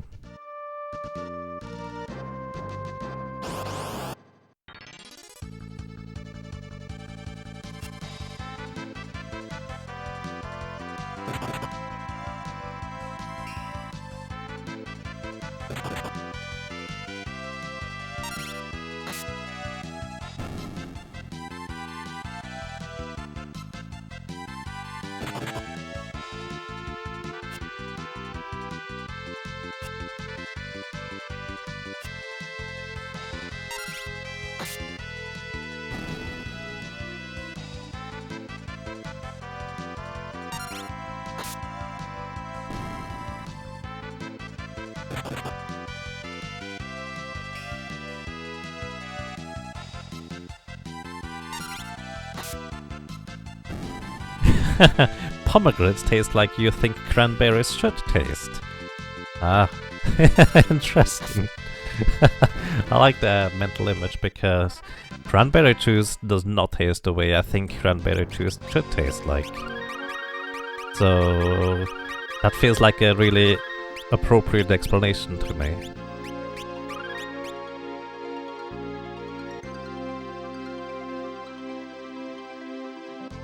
I see. So cranberry does the dry feeling, so does actually red grape juice. At least that one here.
You always like bitter stuff, so you might be a bit biased. That's fair.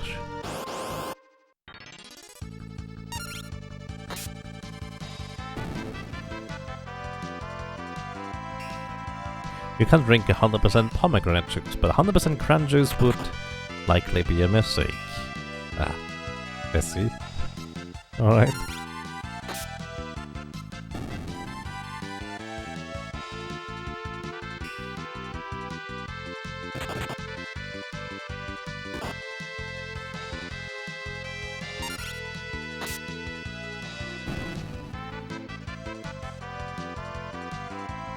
Your dad loves 100% cranberry juice.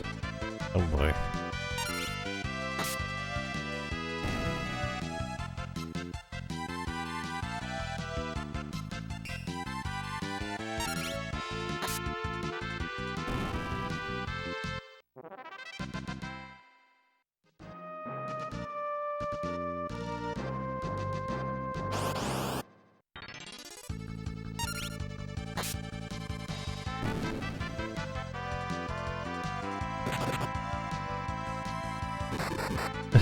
Your dad is an alien. Oh boy. Valfon, thank you. Thank you very much for subscribing to Twitch Prime. Welcome back. I'm glad you enjoy your stay. I hope you're doing well. That's almost 2 years now. Thank you so much. Yeah, I'll really have a knack for these solo challenges. Maybe.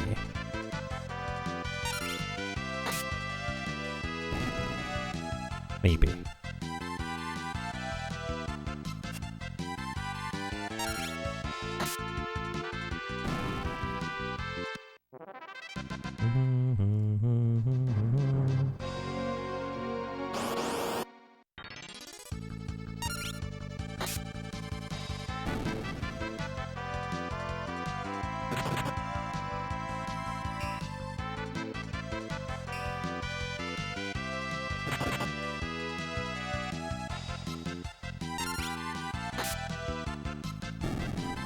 They're pretty wild.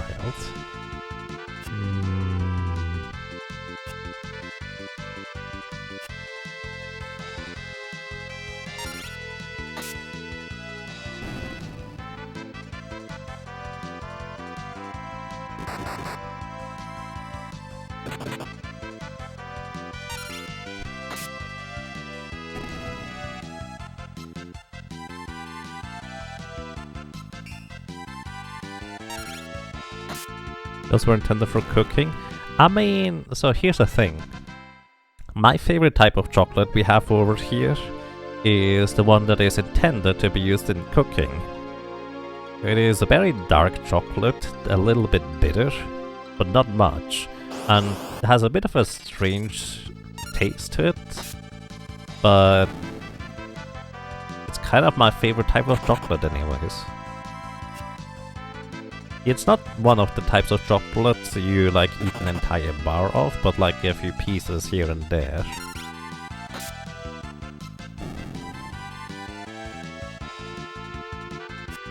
"100% cocoa" is like so. Yeah, you. 100% cocoa is not good. Like the thing is, that type of chocolate, it's not 100% cacao. It is something else. I don't really know. It's just called cooking chocolate. It's pretty cheap, which is kind of fascinating. There's a lot of dishes and things where it's just like, yeah, I prefer the cheap stuff, which is convenient. You do 85% darker mint. I see. So here's the thing. Stuff that is labeled as like 80%, 85%, etc. dark chocolate, I tend to not like. It's just really weirdly specific, that kind of cooking chocolate. Oh my goodness. What a rare breed he is. Yeah, that sounds actually kind of impressive at this point.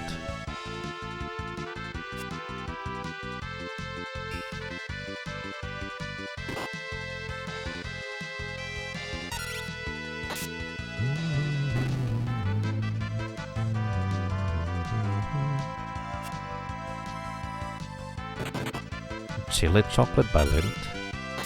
An interesting thing to me is, most of the Lindt chocolate or other common chocolate brands is not quite for me. It's like too sweet, I guess? I'm not sure how to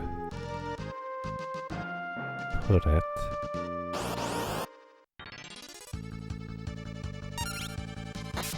Lindt isn't bad. It's just like those pralines and etc. are just like not quite my thing, I guess.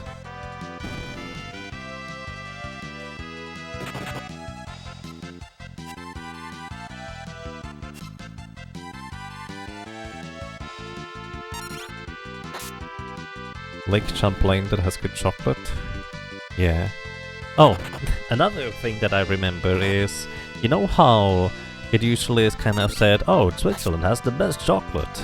Well, I say usually, but that's just kind of what I tend to hear once in a while. But when I was, where was it? I think we were in vacation in Greece. They had some chocolate bars and they tasted way better to me than the ones we have over here. Maybe I'm just weird, but I feel like the more processed the chocolate is and the more refined, the less I tend to like it.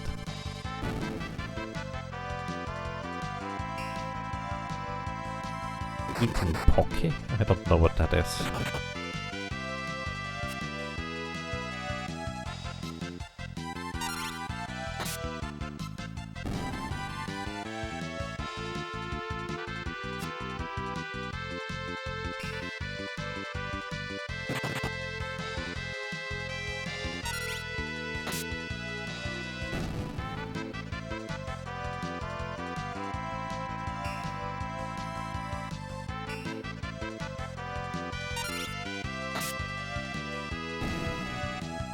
Reese's.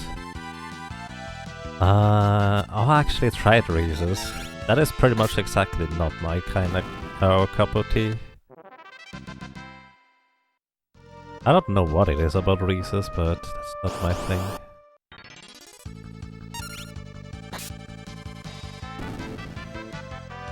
Reese's is trash? No, you just don't like it.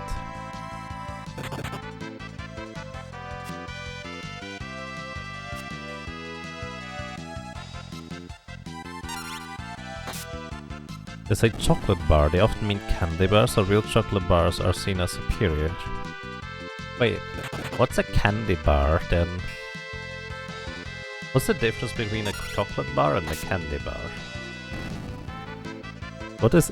I don't think I've ever heard that kind of distinction before. You're off to bed? Rest well, Hatchface. Thank you for being around and good night.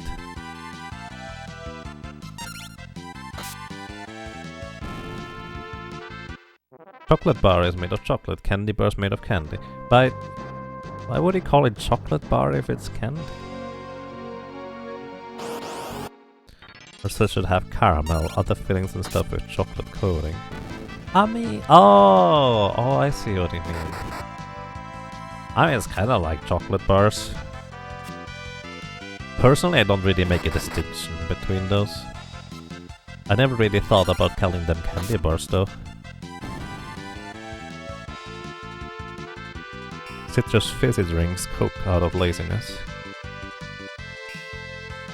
Yeah, I don't like fizzy. You can have those if you want.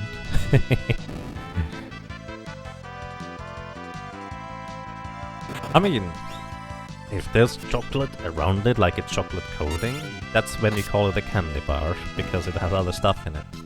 Okay, fair enough.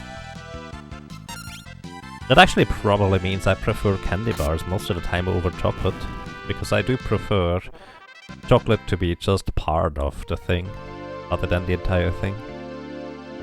Candy often just means sweet treats in the US, not literally hard sugar candy. Right, that's kind of what confused me. I was just imagining hard sugar candy in the form, like in the same bar form as you often or usually have chocolate. And I was just thinking, why would you eat that?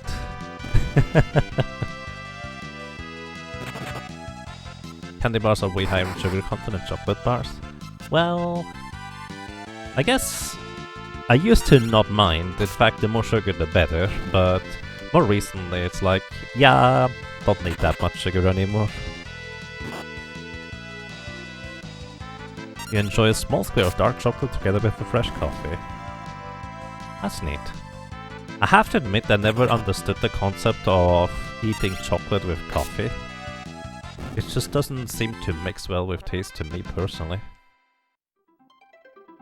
But I know there's a lot of people around here that do like that too.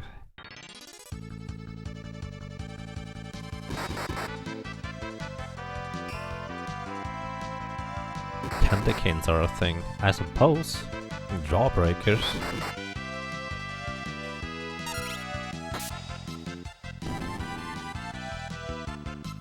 How do you like your coffee? I actually like a lot of milk in my coffee and a good amount of sugar. Like nowadays it's only 1.5 spoons of sugar. I say only because it used to be like 4 or 5. So, the thing is, I don't drink coffee for its effect to wake up or keep me awake as much as I drink it because I just like its taste, usually anyways.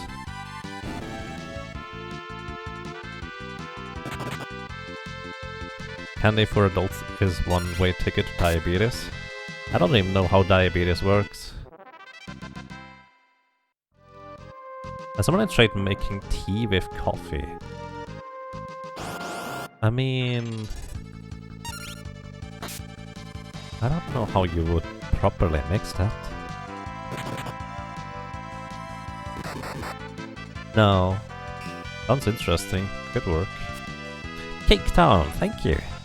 Thank you very much for 28 months of support with Prime Gaming.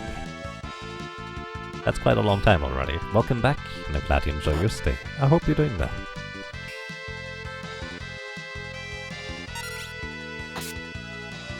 A lot of diabetes is not caused by how you eat, but once you have it, it forces you to monitor how you eat. Right, that's kind of that was basically my impression for the most part anyways, Dalphon. But I guess there's other types too. You have, at social gatherings when they have coffee and tea, that's just a few bags of plain Lipton. Lipton brewed in like 25% coffee, too much sugar, you can close your eyes and imagine it's chai. Okay. I mean, I do like black tea with milk and sugar as well.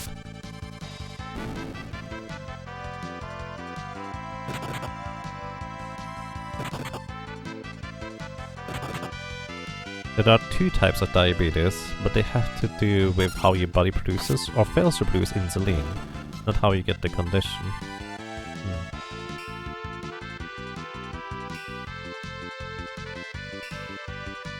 I may have to try the coffee tea thing.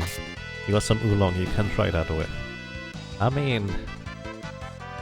So, question. Do you just brew the coffee and then you put the tea bags in it? Or do you make the tea and then you brew the coffee with the tea? Do you think it makes a difference?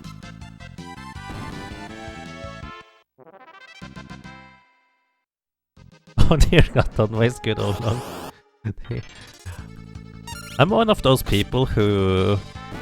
I kinda like tea, but... I also feel like I'm doing it wrong, because I usually just put sugar in it. There's actually, like, one exception. I don't even know what kind of tea it was, but in Japan they had some form of tea that I really liked even without sugar, which is kind of unusual to me. To be fair, most of the time I drink water anyways, rather than anything else, so it might balance out.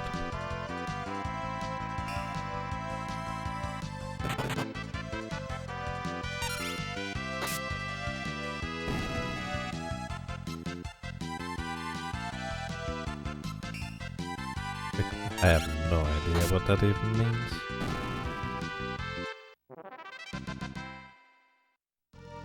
Use the cheap tin you have. You have to. Oh, enjoy. Fresh brewed coffee is probably hot enough to make tea with. I have no idea.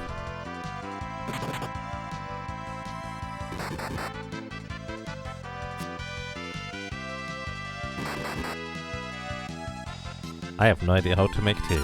I just put water in the water cooker, put a tea bag in the cup, and then put the water into the cup. That's kind of all I do.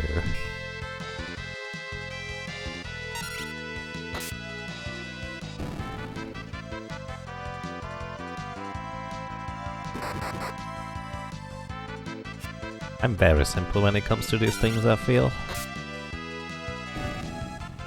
I don't usually have a reason to make it much more complicated either.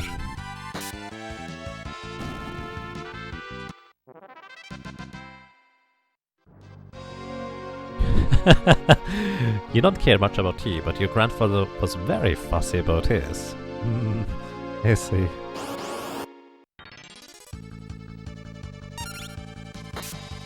Coffee is brewed at fairly similar temperature, maybe a bit cooler.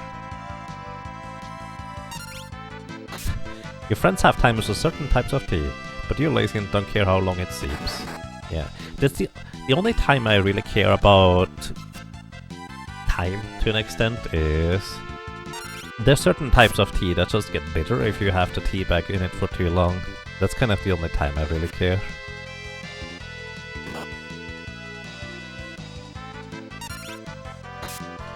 You could do a French press and just add tea bags to the coffee grounds, brew them both at the same time. I mean, that could kind of work. But I feel like the way you make coffee and the way you make tea does not entirely overlap that way. But that might just be me.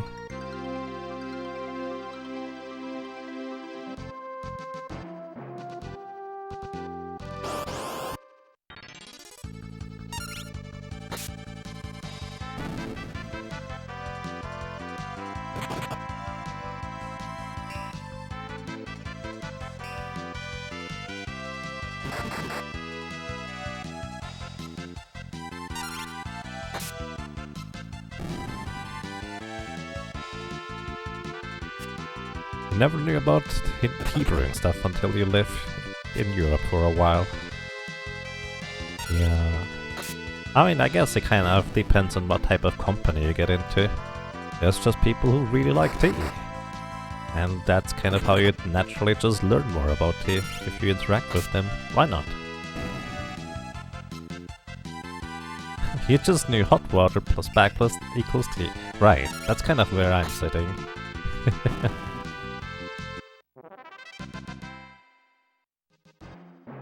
If you're mixing something into coffee, it'll be drinking chocolate. Drinking chocolate?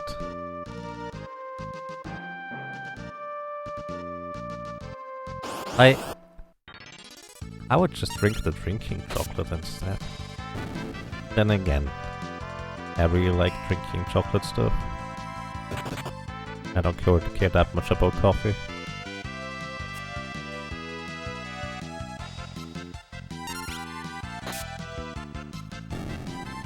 All your German friends were pretty into tea. Nice. Europeans are kinda snobs about stuff like that. I mean, anybody anywhere can be. But there might be a higher concentration over here.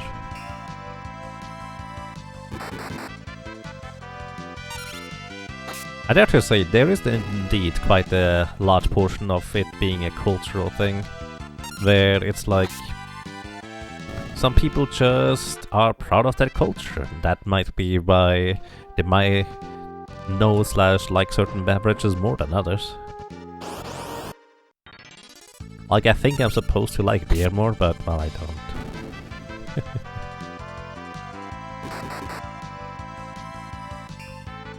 Drinking chocolate? Well, I mean, it's kind of like what I'm thinking of in that case. It's just like hot chocolate or like these Nesquik drinks or whatever they're called. Well, then again, I don't know whether that's really what we are talking about.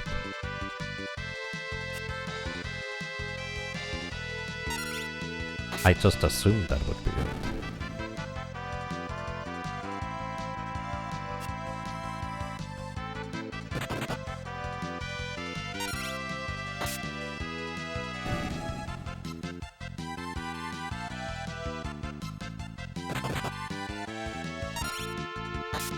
Anything that is an instant stir to enjoy. So here's the funny thing. The instant coffees I had so far, I actually really like their taste overall. The problem was that my belly kind of protested afterwards for some reason.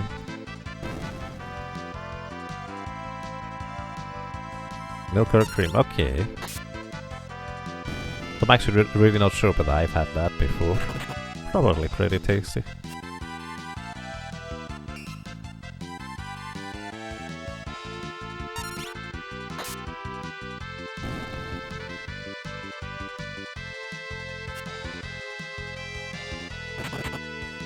Wait.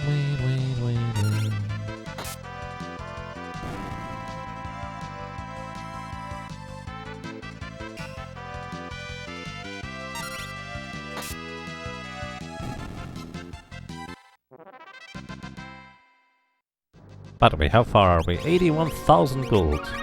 Okay. Also level 28.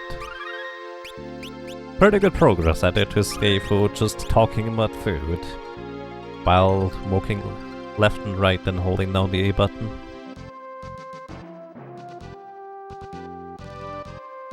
We've been to a coffee place with crazy expensive hot chocolate, and that's probably what it was. I don't think I have been. Chocolate fondue. I've heard of that, I've never had any. I've only had regular fondue over here. We have this flavorless thing over here? I mean, I'd have to say, often when things or stuff seems flavorless, it might just be more of a concept that it might be much more nuanced, like, taste. Because a lot of types of tea, just to me, kind of taste similar to the same, with very slight differences. But then again, there's also water, which, let me tell you, the water I've been in Japan, like the one you get from tap, not that great. Stuff over in the US, well, you didn't even drink the tap water, you just straight up buy water. I was like, yeah, that's probably a better choice. And the water where I was at like HEDQ, holy moly, I spat out the water almost when I first tried to drink it. But it just tasted so weird. I'm spoiled on good water.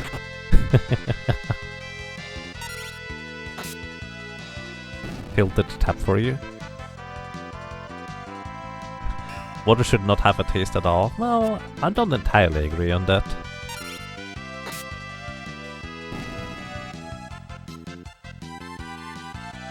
Couldn't stand the tap water in your ancient apartment in Germany. Yeah, Germany might be a bit trickier for that. Over here in Switzerland, it used to be much closer to like mineral water quality. It's not quite that close anymore nowadays, but it's still really good overall.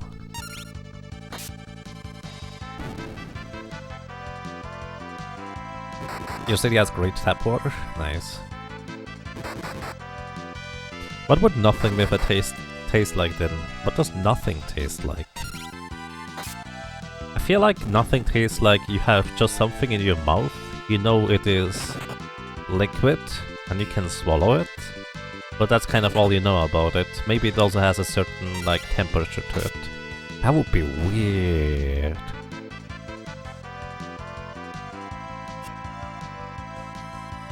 Distilled water.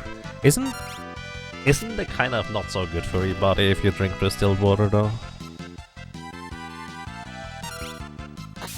It is none of the salty, spicy, or sweet. It doesn't trigger taste bugs.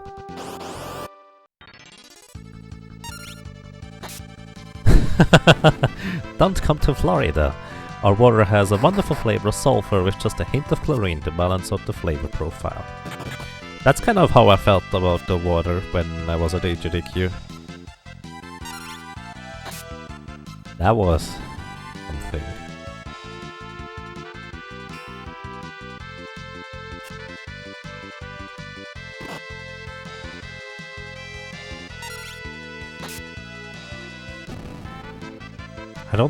So here's the thing, I don't think I've ever drank as much, like, what was it? Gatorade, I think, as I did during HEDQ, because everything else didn't feel like it was drinkable.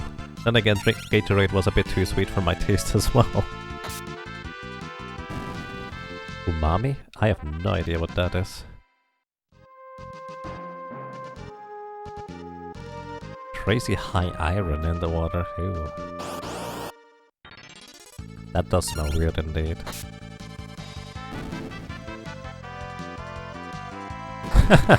You think the water where you went to school could stand on its own? I hope not in a literal sense. Your hometown had to boil the tap water for a time due to some accidental coal runoff that went into the river upstream. Yeah. Oh, that's unpleasant.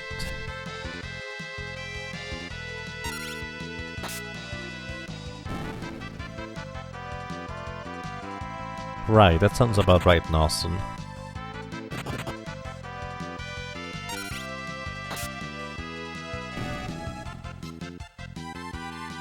Umami is the name of savory flavors like meat.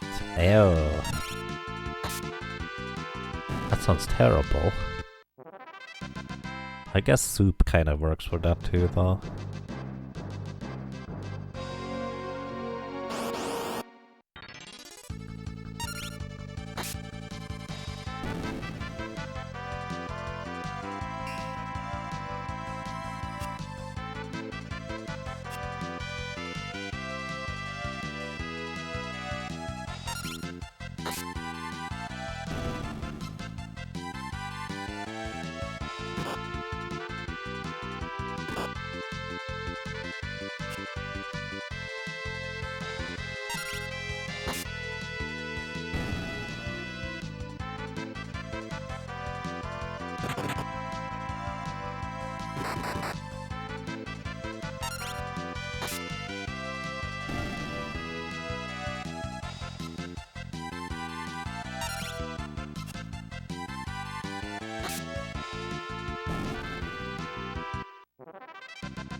Burger flavored one. Now we're just imagining like a soggy hamburger, like with the bread and all that stuff. Why? Good evening, Fox Keegan. Welcome. How are you doing today? I like your name. I may have mentioned that before. You like the old Dodge on the Beastmaster? Or the Olay? I see. Yeah. This is accessory called the Elven Cape, and it gives you 1 in 3 chance to dodge physical attacks. Pretty neat.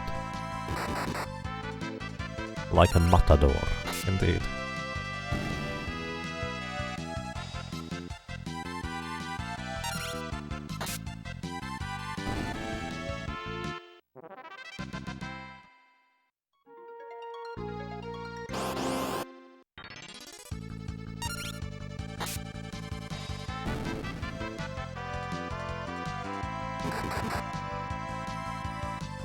Yes, this is the grind for money phase, basically. So I already have enough money to buy a flame ring. The flame ring absorbs fire as healing instead and negates ice damage, which is kind of neat overall. Really, the big deal about the fire thing is that the flame ring is that it just helps you tremendously with a boss a fair bit later down the road. It's not technically required, but I think getting it right now is probably going to be faster in the long run. Plus it helps in some other instances too. So that is where we are going to use 50,000 gold for. But there's another boss coming up much sooner than that, actually. That is called Soul Cannon. And Soul Cannon has 2 annoying launchers on its back. And I mean, to cut to the chase, if I don't get an Angel Ring, I have approximately actually I have less than a 1% chance of succeeding. So that is where I need another 50,000 gold if I want to make it actually reasonably consistent. You're doing well, need coffee though. Ooh.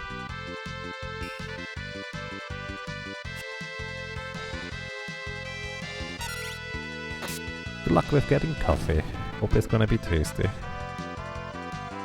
Maybe instead of teabag, just brew ravioli. Why? Stop!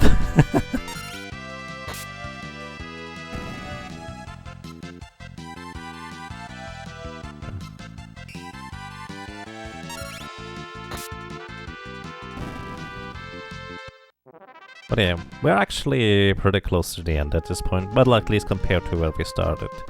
87,000 gold, pretty good. Each one of these encounters is 625 gold. Wait, is that right? Yes, 125 per wolf. Wait, is that right?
You kind of want to see art of a rabbit in a carrot fort.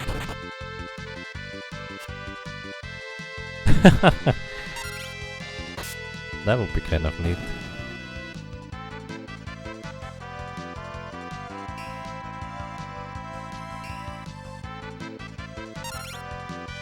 I forgot about that description.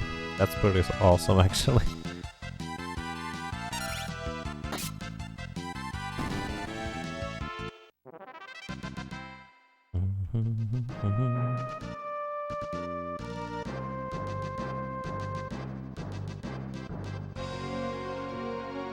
And welcome to you, Life Tactics. I hope you are having a nice day so far, or a good night.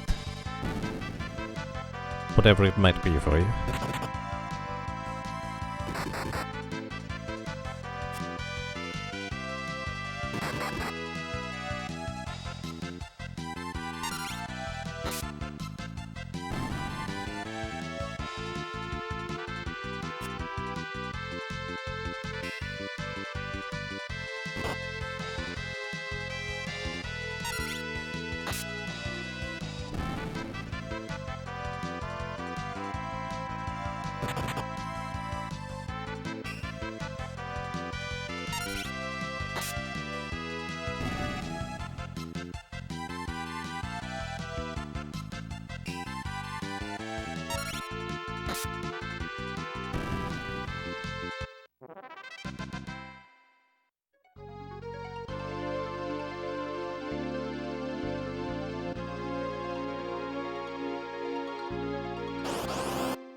Good morning, afternoon or evening, and welcome.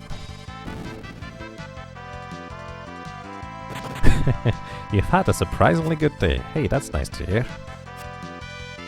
Hope that continues in the future too, that would be nice.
Any cool capture tech coming up? Well, I kinda wish there was, but the best capture we could get is not available to us because we can't damage it without killing it, which would be a prototype. And anything else is just going to be, well, not quite as good at this point. Basically, we don't really have anything particularly great.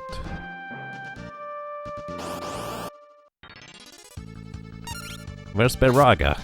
Well, actually we already did use some Beraga earlier, and I will be using some more coming up too, for that matter.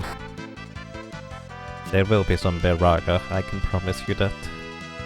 Some more anyways.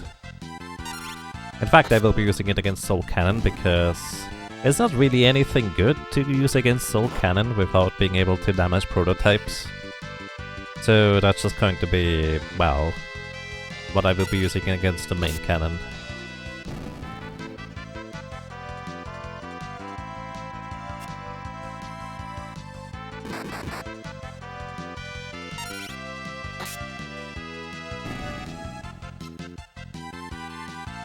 We did actually do some interesting captures already though.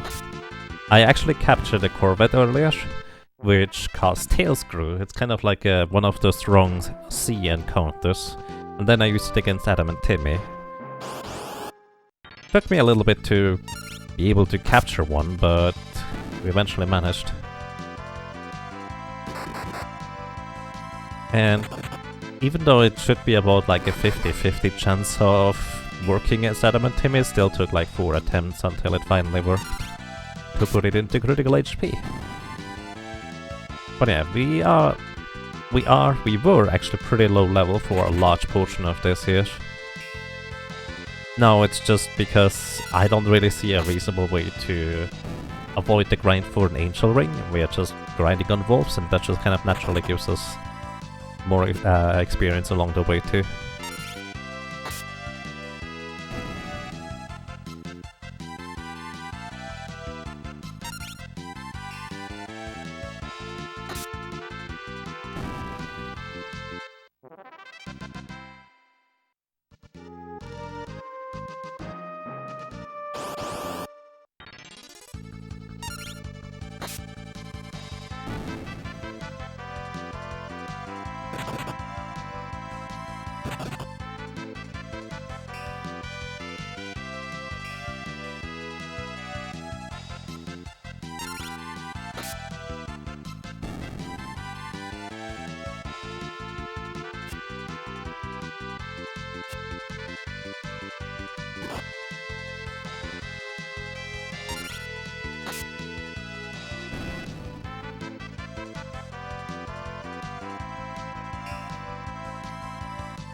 How much skill are we grinding to? 100,000. Is that right? Yeah, it's 100,000. And some change. Because I want to go and grab some more potions. We're gonna grab potions over in a distant village because prices are all halved. Because it is Butts' homely village. You know, one of the corpses that we have laying around in our party. Where is it? There it is. Also, it has really good music. So, how's life been? Mostly alright. A bit up and down, left and right, upside down. But I feel like that's not really any different for most people. Also, I'm just gonna sit in this town here for a little while and listen to the music, because I really like it.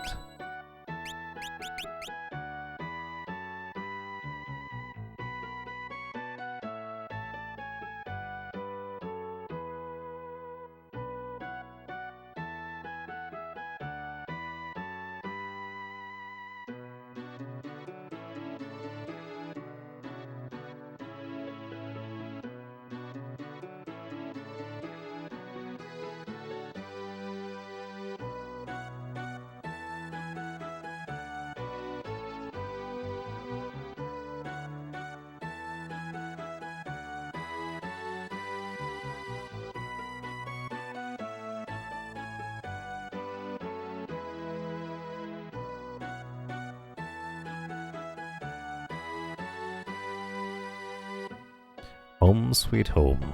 Yeah, I think that's the title of the music. Scholar Girl is the best girl here. Hey, what do you have to say? Hello. Hey, bud, it's me. I wish we could play again, like back in the old days. Oh, wow, that's a cutscene? I had no idea. Wow.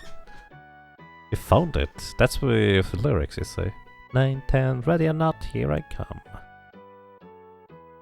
Butts used to have green hair. I'm gonna listen to that one soon. Thank you, high electric temperature. Backstory.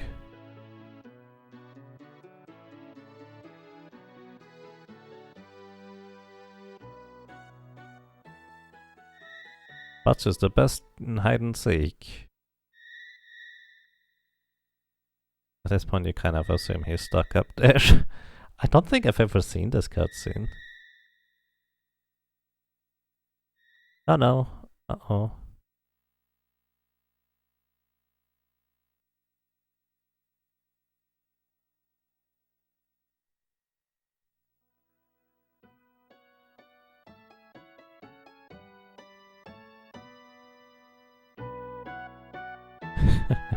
You were so innocent back then. Remember here when Bud is afraid of heights? Yeah, I actually did not connect these dots until you just mentioned it. Oh. It's been a while since I did a playthrough where I actually read the story and stuff. I just really like this music.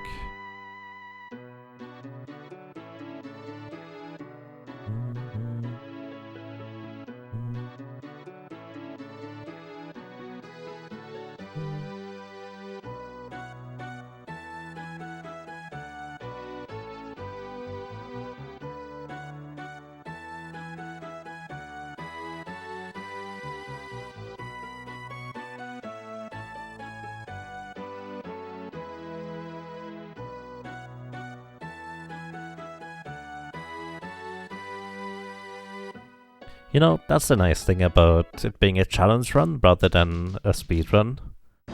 I can just sit here and listen to the music if I want to. Sure, I'm not gonna sit here forever, but I can take my time. You only get that ability to just sit around and listen to music once you beat the game during the credits in most speedruns. Speaking of credits music, now I kind of want to play Terranigma again. That music is amazing. Also, you should not be able to hear it when I open YouTube videos, so I'm just gonna mute the music for myself and listen to the music that you sent me. Monitor off, there we go. Kinda curious what it sounds like, that voiced version.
I see that same playlist also has stuff from Celtic Moon.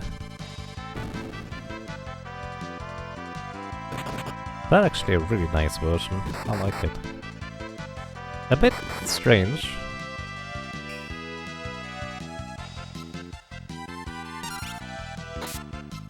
But it works. Thank you for sharing.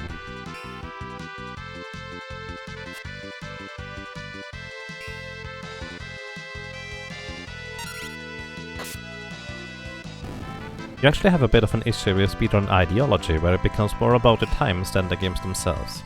Like, here's a skip, trying to find a skip here. Do you want to play less of it? Well, fun fact. There may have been some places where I didn't really investigate certain things in Secret of Mana because I didn't want to skip much more of the game.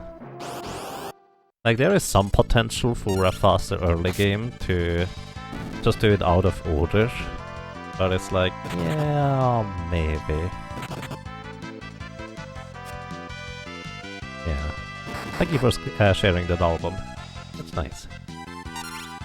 And I need to make sure that I actually can hear the game again. There we go. Now, I feel like a large portion of this ends up being the reason why a lot of speedruns are just purely about time is because that's the easiest way to define them. Once you go a little bit off the beaten path where the rules become more like arbitrary. Basically, you want to have as little arbitrary rules as possible in speedrunning, so you have an easy definition, so no matter what comes up in the future, you can just kind of, well, figure out whether that is part of the rule set or not. Hence why also glitchless runs tend to be a bit more arbitrary than just the pure any percent runs. I mean, yeah, you play them more, but I do know where life tactics comes from. I do definitely understand where life tactics comes from. As I said, there may be some things in Secret of Mana I did not investigate just because I kinda don't wanna make any more skips here. It's kinda pretty awesome as it is. Like, I feel like a pretty good example of this is when I realized that, well, I probably should not have discovered that when we were still using the multi-tap in Secret of Mana 1 Play to control the speedruns in order to, like, optimize everything. It's actually a really awesome type of technique and very unique to Secret of Mana, where you just activate and deactivate the third controller in different ways to gain very minimal amounts of time. But kind of unfortunately, this also enables you to do a trick that saves a bunch of minutes, but it's literally just going to be reliant on a 1 in 16 chest drop. So it's like, yeah, I would prefer not to have that in the run. The Diablo 2 speedrunning community is pretty healthy in that regard. They're always coming up with fun challenge entries besides the raw any percent run. Yeah, that's definitely a thing. To me personally, I feel like Diablo 2 completing Nightmare is much more intriguing than just the normal any percent. Because Nightmare is kind of where the game starts in a sense. And yes, it's actually very true for me too, life tactics. True any percent in a lot of games is kind of like interesting and fascinating to understand how and why it happens. But watching it repeatedly more than once is like, not really. No keep, no Star Wars categories, man, to minimize skips. Right. But at the same time, no keep, no starve world is a very clear definition on how, like, the rules restrictions are. It's not as arbitrary as, let's say, no major glitches in Zelda Link to the Past, where they have to make very nuanced decisions on new tricks being discovered and such. Yeah, the tricky thing about glitchless is, like, you can do stuff completely glitchless, but still not play the way the game was intended, like, clearly not intended. I think Paper Mario is, actually Ocarina of Time is probably one of the more interesting examples, where you use all the mechanics and tricks, etc. It's completely glitchless by definition of what a glitch is, but you still clearly don't do stuff in the way it is intended.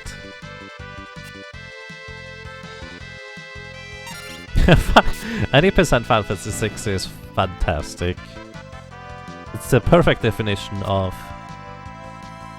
super intriguing and fascinating how and why it works, and seeing it once, but I don't really care about seeing that again. It's great. Eternal 100% Doom runs. Nightmare runs are a dream to watch. Yeah, I kinda believe it. It seems very involved, to say the least. There's kind of the part where, for me, I can't really watch Doom, or more specifically, at least not the modern ones, because I'm not doing well with an excessive amount of gore, generally speaking.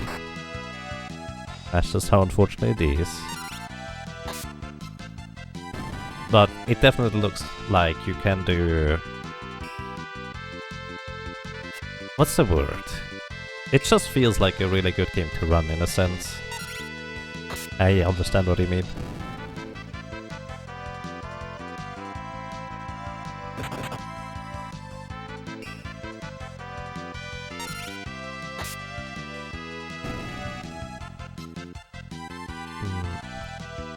The biggest offender is Sonic 2/3 Knuckles runs? I'm not sure what that means. Those were the first games you ever experienced as speedrun, and glitchless Sonic is amazing in skill and flow. So watching her skip into lava and zip to the end to levels is real downer. It can be. It is definitely very alien to a lot of people when you suddenly see, well, that's kinda cheap when you just one-shot Spiky Tiger, when it is so much of a struggle to defeat it normally and quickly. I understand that. At the same time, at some point speedruns don't kind of become like a game on their own with the rules and such, where it is not really resembling the original game as much anymore, even though you're still clearly playing that original game. But it just kind of evolves into something else too.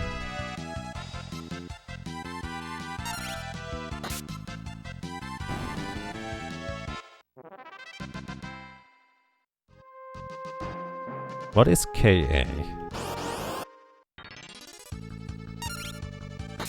That's part of why glitchless categories exist, yeah.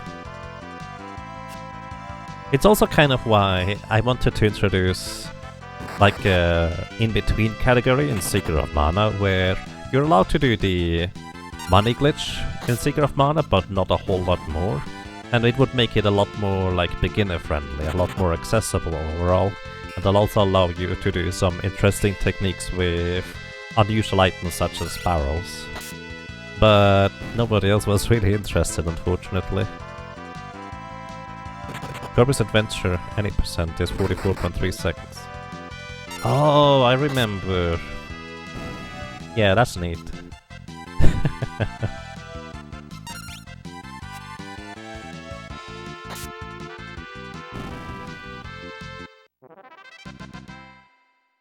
Favorite wrong verb in Lufia 2 with its balsam like has thing. I completely forgot that Lufia 2 had a wrong warp. That's a thing, isn't it? But yes, I think the exploit involves getting... like... normally, I think you cannot transform into rocks underwater, and the exploit kind of involves going underwater in a specific way as a rock, or something like that. And that just kind of executes unforeseen code and can warp you to the credits, something like that. It's kind of like the Super Mario Bros. 3 wrong warp. Just less visually appealing, I guess.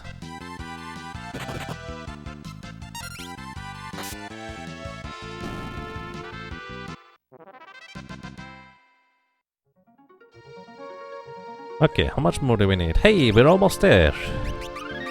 We are almost there, we're in level 29.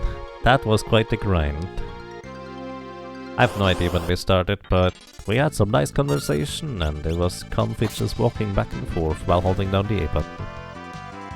Final Fantasy 1, walk through stair 50 times. Yep. That's just the Japanese version if I'm not mistaken though, isn't it? Which I still remember Jaya trying to run the HDQ, but it somehow went wrong. And I felt really bad, because it's just like, oh no. Yeah.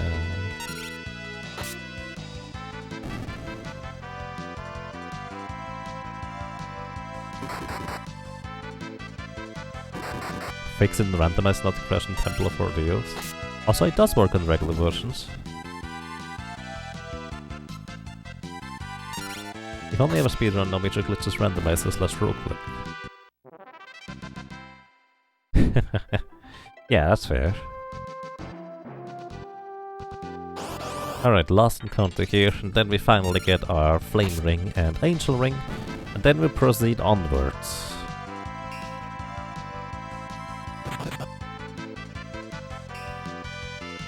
US version 1? Maybe, I only remember being in the Japanese version, where you make like a level 250 thief, and then Chaos runs away from you, while Chaos was the guard the entire time, or something like that.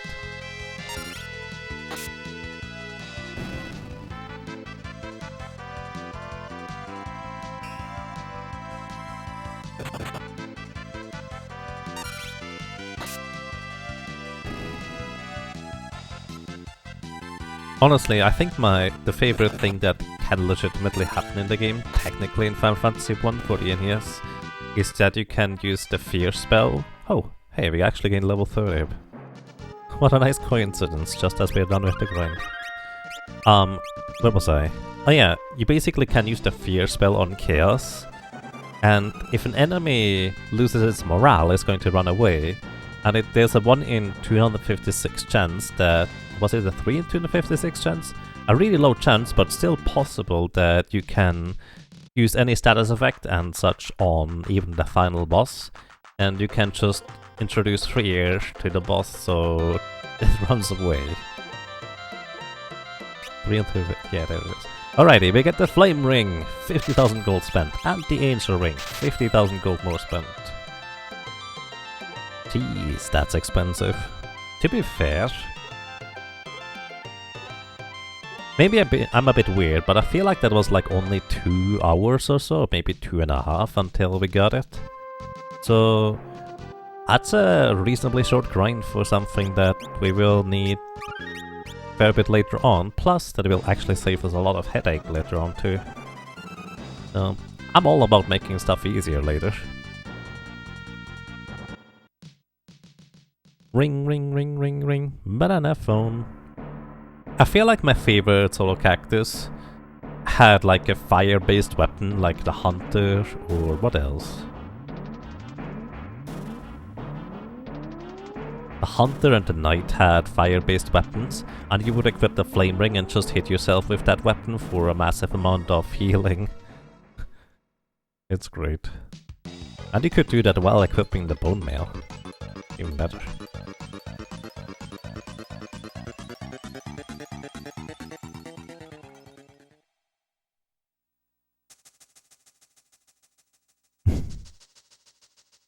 So called by Greg. Yeah.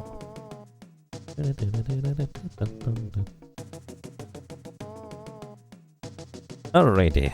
So, and upcoming we have a bit of a lottery to say the least, because I have tried to figure out a way to maybe reasonably defeat the launchers, well, the rocket launchers on before Soul Cannon, but I couldn't really come up with any particularly good or clever strategy. So... Wait, can you control these things? Maybe that could be an idea. Either way, we are just going to save and reset until we get flame launchers rather than rocket launchers.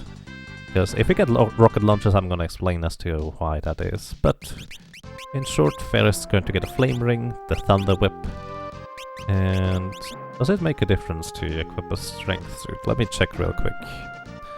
Let's see. Calculator. We have 42 or 41 strength. We have currently 30 or 29 agility.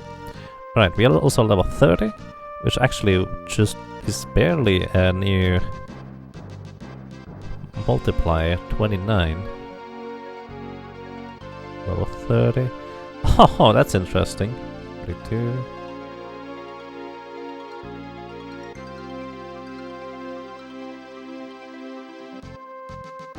Okay, this is very unique. So, remember how I said that the modifier or attack modifier for the knives and whips etc. is bugged? Well, it turns out, exactly at this level, having one more agility allows Ferris to get a little bit more attack power. One more level, and if we were to equip the training suit, he would actually get an additional, another attack power. But if I equip the... or attack modifier point. However, if I equip the training suit right now, I have one less. That's very unique right now, holy moly. Alrighty. However, let's go into the skies and visit the rocket launchers and stuff. Have we ever gotten Aging versus Soul Cannon before? You feel like the Aging is always the biggest obstacle in these challenges. We have gotten it before, yes. Usually on the characters who have a better means or ways to grind it out. But usually these characters also have means to just circumvent that problem entirely of needing one. It's bit...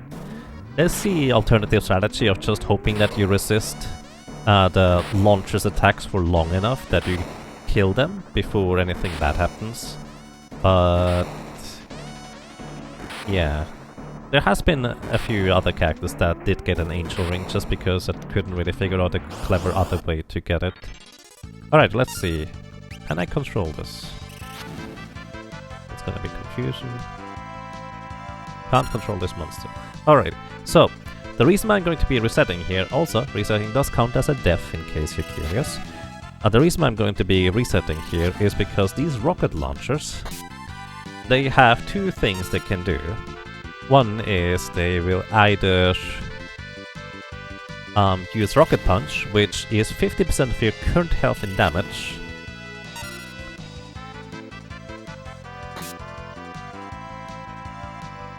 And it also confuses you. Or they use Missile, which is 75 of your current health and damage. It doesn't confuse you.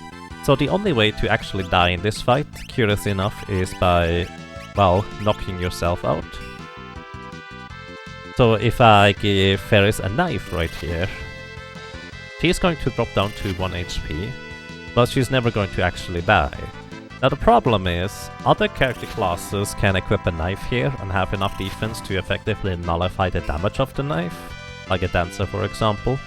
However, they also have other means to actually deal damage to rockets and eventually defeat those rockets consequently via that strategy.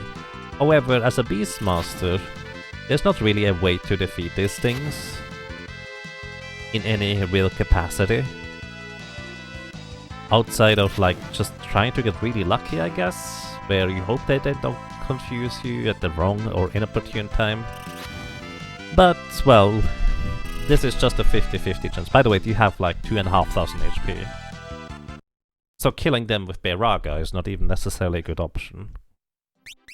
Speaking of which, I need to get a bear anyways.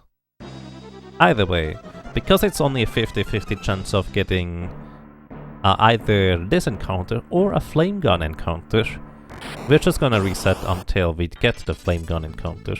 These ones. They deal 200-ish damage, a little bit more, give or take. And they also have about 2,500 HP. I don't remember which one is which, but one has like 2,500 HP, the other one has 2,400. It doesn't matter really. Either way, because these things only ever use emission as an attack, it would be a lot of damage without the flame ring, but it would still be manageable technically. But this just kind of trivializes the encounter. So one set of mini bosses is easy, the other one is unreasonable. So we just reset until we get all the flame guns. Hello! Hey Venecut, welcome! I hope you're doing well, or as well as you can anyways.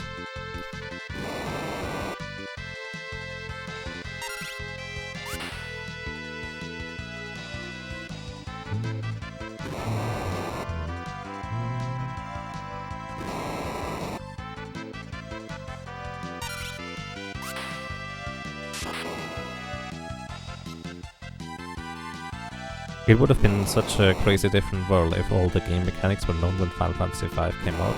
Maybe. Some people like to just play a game and not worry about the in-depth mechanics. And they also often don't care, and that's perfectly fine. For me, part of the appeal of games is to just learn how their inner workings tick, and then be able to, well, twist the gears to my advantage one way or another.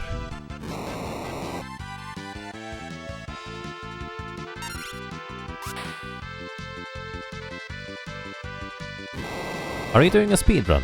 No, this is just a challenge run. The timer is not a single session.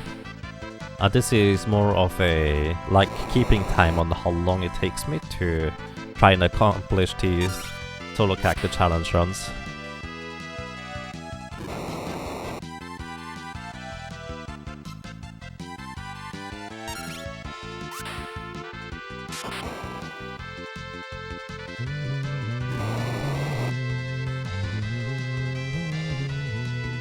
I should probably put that in the title, shouldn't I?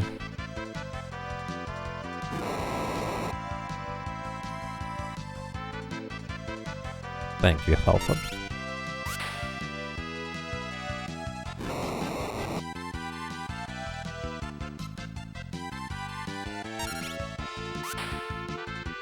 You can tear through that boss.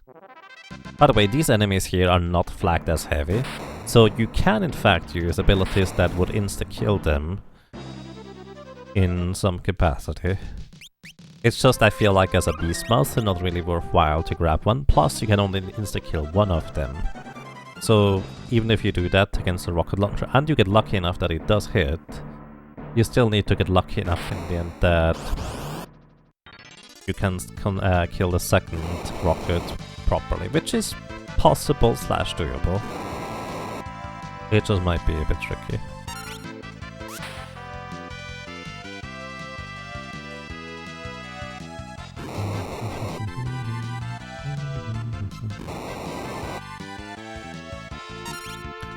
Oh yeah, there is an airship in the background, it's kind of neat.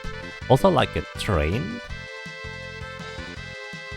It looks like a train, but I'm not sure that's supposed to be a train or not. That's just me.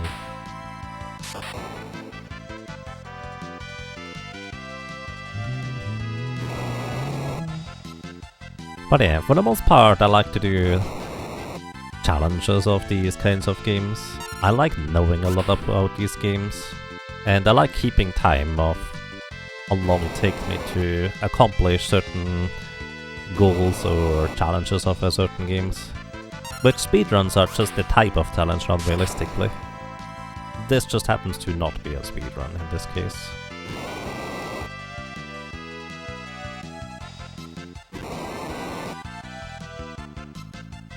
Funny mental image of the team hopping off the ship into the weapons platform, breaking the turrets and hopping back onto the ship. I guess that kind of works, yeah.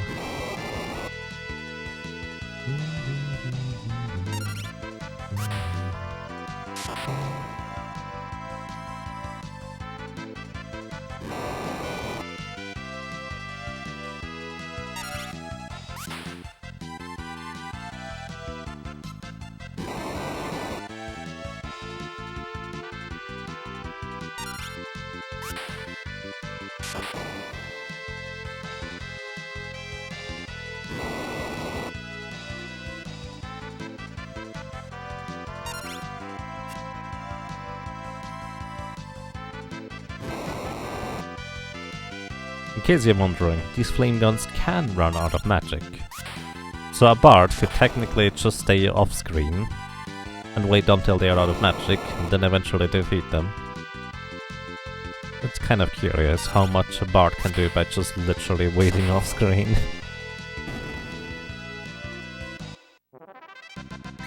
Alrighty, that was mini boss number 2. There's gonna be 2 left, and it's gonna be the same story as before. One thing I might want to do different is I should go and grab a bear for Beraga, so to speak. By the way, for anybody who might not be as familiar with Final Fantasy games and is kind of a bit stumped as to why it's called Beraga, basically the joke is that in later Final Fantasy games, you have the evolution of spells go like Fire, Fyra, and then Fyraga, and in some cases even Fyraja. So, in a lot of Final Fantasy games, the third level of the spell is the maximum you can have, so having like a Fyraja, Fyraga is the strongest type of spell you can get, and bears are just really strong, so the joke is basically that you just have the strongest bear spell right here, which is very accurate, because we just cast bear and it does a ton of damage. I just figured it might be worthwhile to explain to some people. Also, I did not need to heal, because unless I get flames, which heal me anyways, we're gonna reset.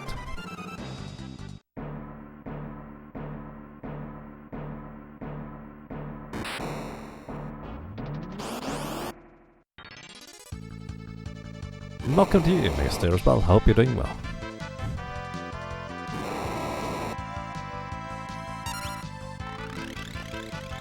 I'm a doofus. I was just holding down the A button to attack, but I forgot that it didn't switch over to the fight command yet, so I just threw a bear at the cannons. Oops. You want to remind everyone how shockingly amazing the Bard run was. Yeah, actually the Bard run is definitely one of those ones where I actually ended up enjoying it a lot more than I expected it to. I figured it's going to be a slog / difficult, well, the type of difficulty like the Geomancer or the White Mage. But while it was that at times, in a large portion you could do so much by literally just hiding off screen. It was quite fascinating.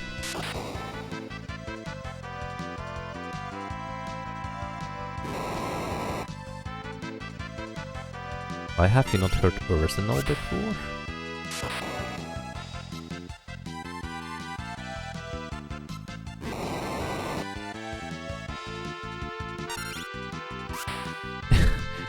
Discovering the infinite singlet was sure a high point. Yeah, I do agree. It was also completely by accident that we even figured that out. This wasn't it? Was it? Basically, I think the way it ended up going was I wanted to know how quickly you actually increase your speed effectively. So I was actually using emulator and just was looking at RAM watch and such for a while in order to kind of figure it out. That's where we accidentally got hit by a sleep attack while singing and then knocked out of it. That's when we discovered the thing, wasn't it? That was great. Infinite singing glitch? Yeah, basically. So in order to... Let me back off real quick. The Bard has songs that... The character is normally locked into the singing when they sing these songs, and these songs just increase your stats. Like, they increase your strength, they increase your agility or speed, they increase your levels, etc. And what we figured out is that normally in order for a Bard to stop singing, you need to hit them with a physical attack. But if you hit them with a physical attack, well, they stop singing, so your stats stop increasing. However, similarly, if a character is confused, or if a character is put to sleep, you can also knock them out of the sleep or confusion via physical attack. And it just so happens that if you're singing, like the level up song for example, and then you get your character confused or put to sleep, and then you hit that character with a physical attack, they wake up from the confusion or sleep. However, they are actually still singing while being able to do other stuff at the same time. So they are fully functional, but still technically increasing your stat just passively. Which is very valuable when you only have a single character.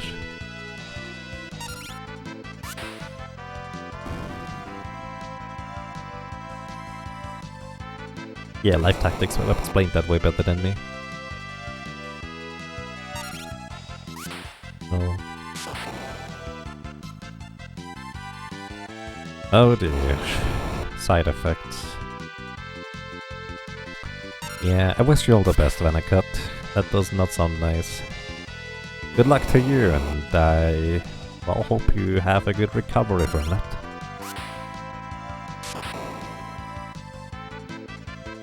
Yes, height plus buff. The main downside of that was really, for the most part, we couldn't really use it as a solo character Bard, because if an enemy puts you to sleep or confuses you, you need to be singing before they do that, and then you also need to get lucky that you don't die while you are in the confusion or sleep in the first place. And an enemy needs to be able to put you to sleep or confuse you. So it's a lot of variables that just kind of need to align for that to work in a single character challenge run. But if you do it intentionally, like in a 4-drop Fiesta, like you have a Black Mage to put you to sleep, or a Mystic Knight, or a White Mage to confuse you, or even a Dancer to confuse you doesn't work. But the knife does work technically. Either way, then you can use it intentionally.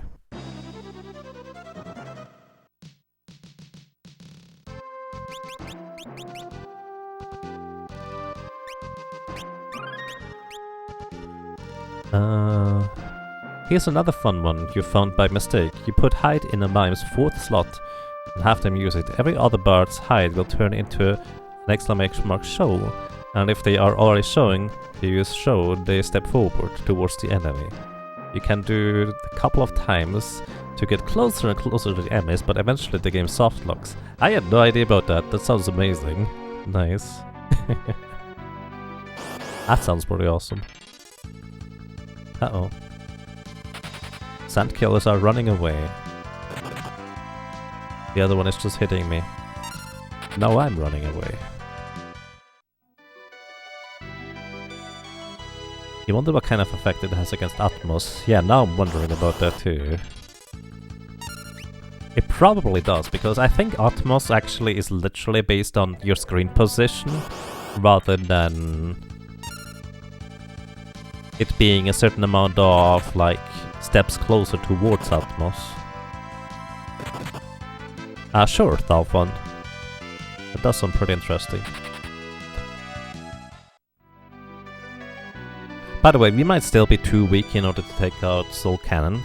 We are level 30, which is pretty high for this point in the game, but we are also solo character, and we only have 6 elixirs?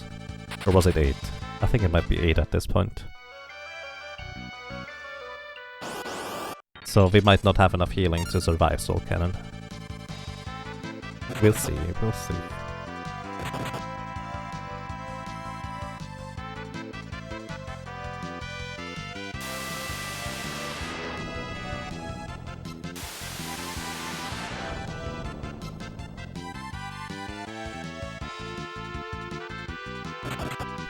You'd have to... Oh yeah, that's a good point, Dolphin. I didn't even think about that. You would have to have him wait to get him into Atmos.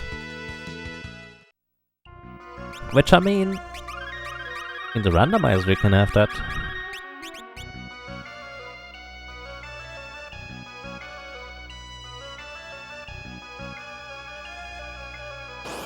That's such a strange thing. Nice. Hey, there's a bear. I'm just gonna go straight for the bear.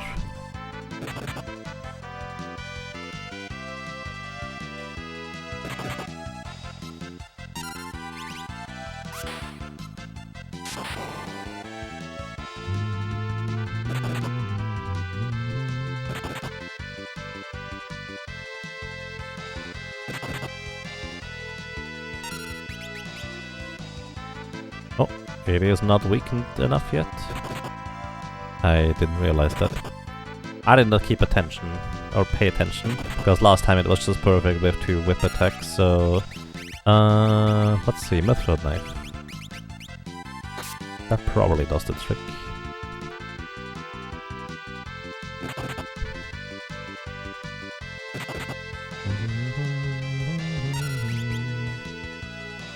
Oh, I tried to capture the wrong minion.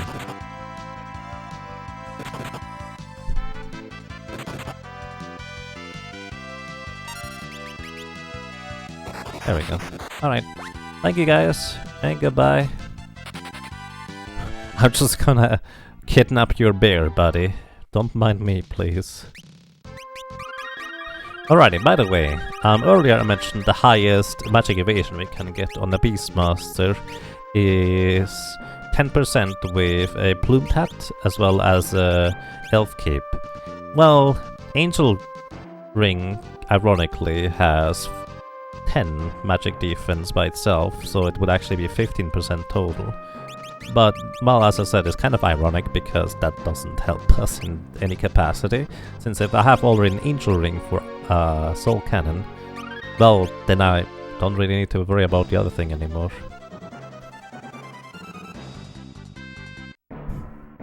If you find a way to step back Atmos, strats could get crazy. Well, maybe. Alrighty, welcome to Soul Cannon. We need to hit the things on the back. They attack us with their launcher attack, which deals 50% of our current health and damage. And also inflict the aging status, unless we are immune to it, which we are. They only have 800 HP, so I'm just going to knock both of them out before we do anything else. That way we also are not going to be constantly harassed by the little launchers hitting us and possibly hitting us just before the big cannon fires.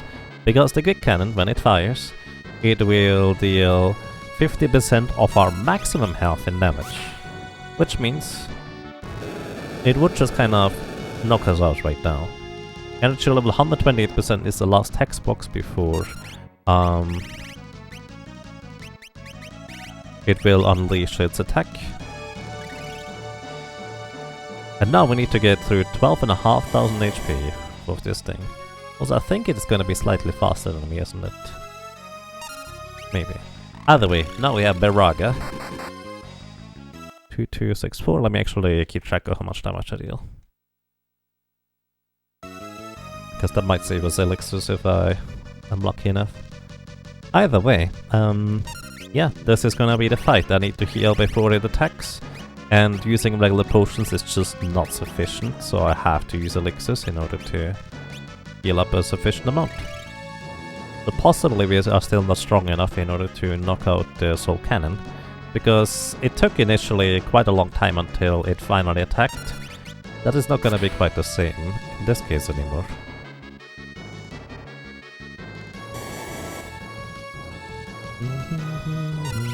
So we get like 2 attacks per elixir. And if you're lucky, we get the thunder attack on top of it, which is, well, it's weak to lightning, which is why it does any damage at all, since our magic attack power is pretty poor overall. So we have to heal.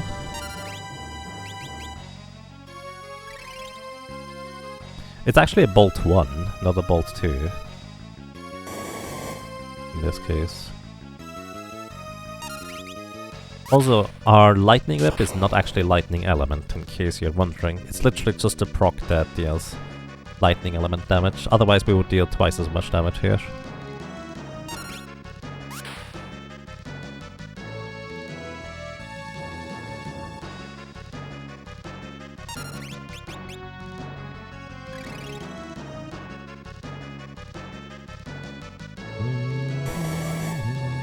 We're only at 5000 HP or damage done.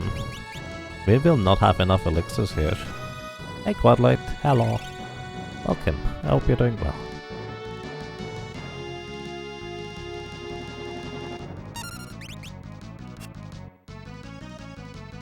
Equipped whips on a Geomancer is actually quite nice for stuff like this. It is, yes.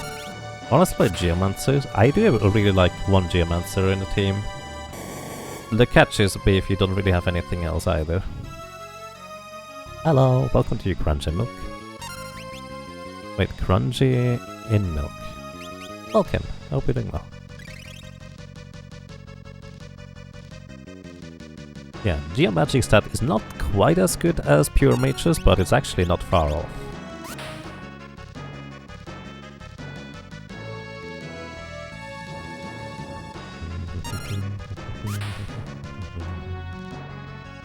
I actually will need to grind for elixirs. Or I will need to grind for dealing more damage. This is not gonna be enough here. Wow. By the way, Soul Cannon technically has 22,500 HP, but it will get... well, it dies after taking... only 12,500 HP damage. Which means, if, like the Zoo attack works that deals 25% of an enemy's maximum health, or deals 25% of an enemy's maximum health in damage, then it would actually be more like 50% against this guy. Unfortunately, well, it doesn't work, because it is immune against wind, and the Zoo's breath wing attack is wind element. And in case you're wondering, there is no other elemental ability, or well, 25% ability that you could have access to at this point in the game.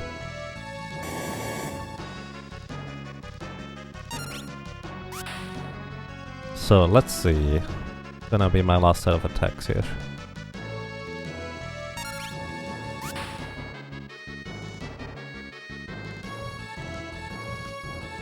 We're not gonna be close enough, but... so for reference, we are at 9,008 damage here. So I did 4 attacks on the launchers, which would be, if we're lucky, about 2,000 damage, so we're still 1,500 damage short. We missed twice, would be another 1,000 damage if we're lucky. So we're still 500 damage short. So I think we need elixirs. So you're back. Oh. Not being able to sleep is no fun. You're very happy to see the Grimer back on the stream.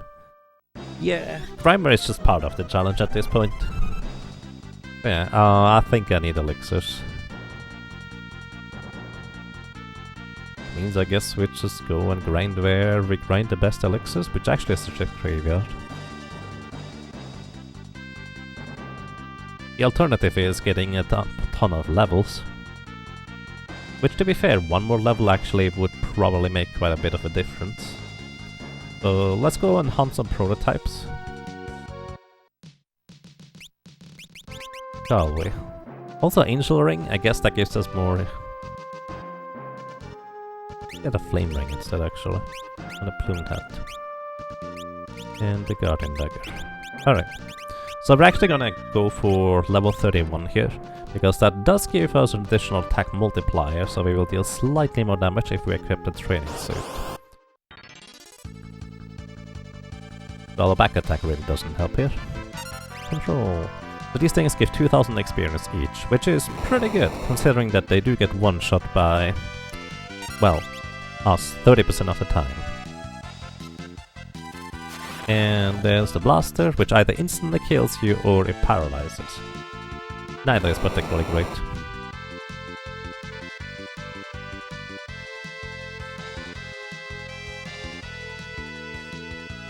And no, I did not adjust my microphone. Also, I forgot to increase the death count.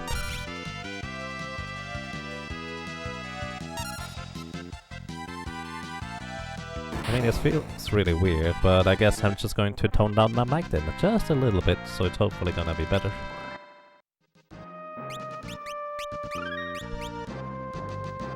Pizza? Sure. Good luck.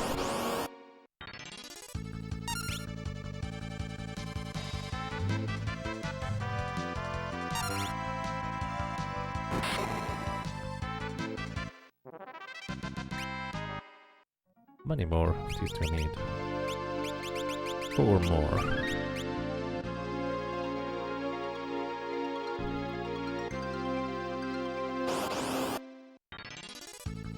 Are you able to dent a prototype with any weapon yet? No.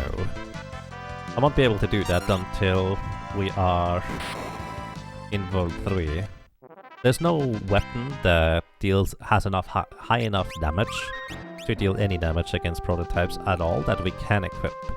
You can technically use axes, like the Death Sickle does work, but we can't equip axes.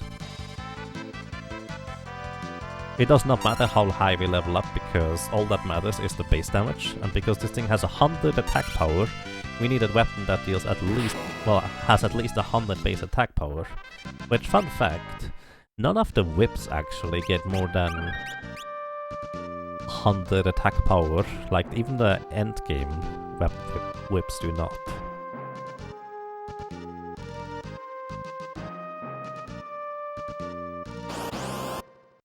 And yes, well, let's put it this way, probably Beraga can do damage. But even if it was Beraga on an enemy that dealt 0 or had 0 defense, it would not be enough, because we need to deal like 4,500 damage or so. Because that would otherwise just not be enough.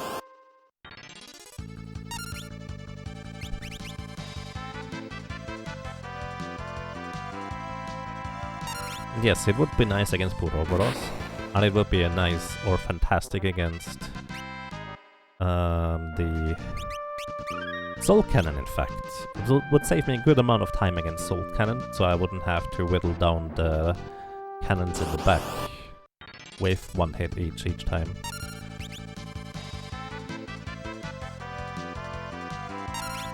Which is kind of what I wanted to do, but I couldn't figure out a way to capture one of these prototypes. I was even able to figure out how to capture Garki Mazra, even if it takes 80 minutes. But unfortunately, no such luck against the prototypes here.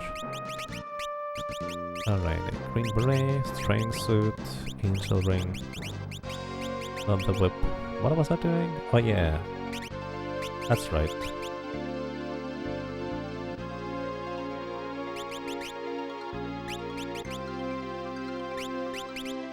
We're going for a few more elixirs.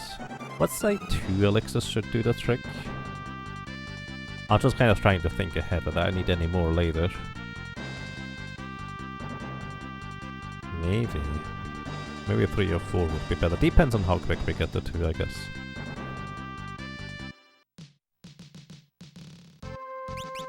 Someone mentioned it a few before. Have you ever looked into Stream Raiders? I have seen it in other streams, and that's kind of the extent of how much I have looked into it, so to be honest, not really haven't looked into it for the most part.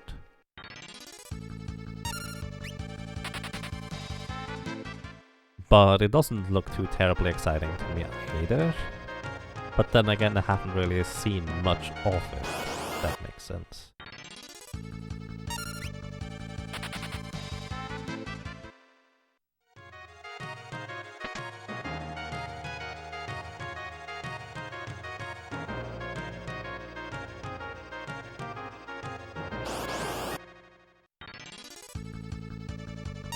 Alrighty, so these car cursor enemies have a 1 in 16 chance to drop elixirs. I don't really care about the other enemies in this encounter here. But I don't get the elixirs unless I complete the encounter. Inside here, there's going to be at least guaranteed one enemy each time we fight a battle that has a 1 in 16 chance to drop an elixir. Optimally, we get the encounter with 2 undead rusks, or husks, that would have each a 1 in 16 chance to drop an elixir.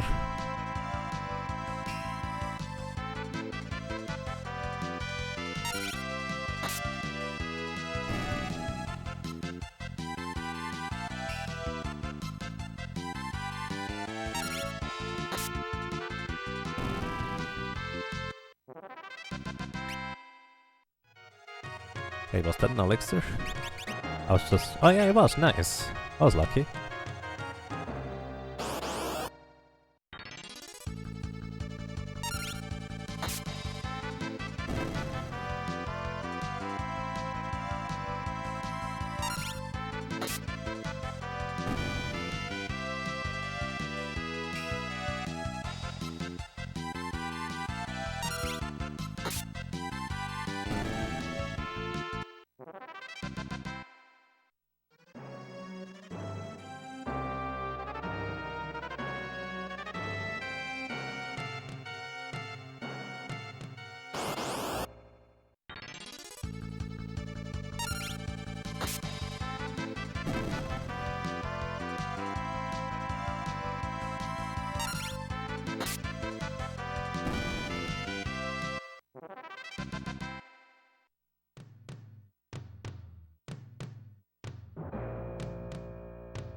Another elixir. Let's go for a few more, if we're getting that lucky.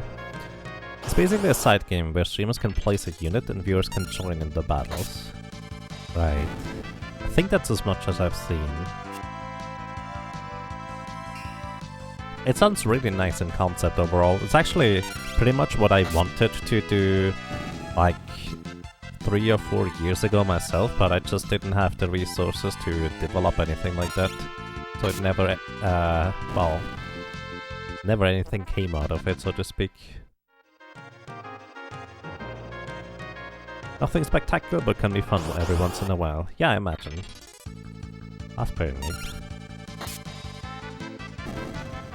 I think one of the reasons why I ultimately decided to just kind of ignore, or, well, not pursue it any further, was when I just kind of realized that it also, well, the way I at least ended up trying to do it was making the stream a bit too noisy, too much to see, which wasn't exactly the greatest experience for people. So that's kind of how I ended up working it.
The other channel points to endpoint API. Nice. Oh, by the way, Quadlight, you might be interested in that. I've actually used trigger fire in order to make this like little animation appear on the bottom left when somebody says hello. I might have already mentioned that. But that does actually open up possibilities for a bunch more stuff without too much work, so that's kind of neat. Mostly add/delete events rather than redemption. Oh, I see. That's unfortunate. So it's probably still going to be entirely through the chat.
It's not actually using chat.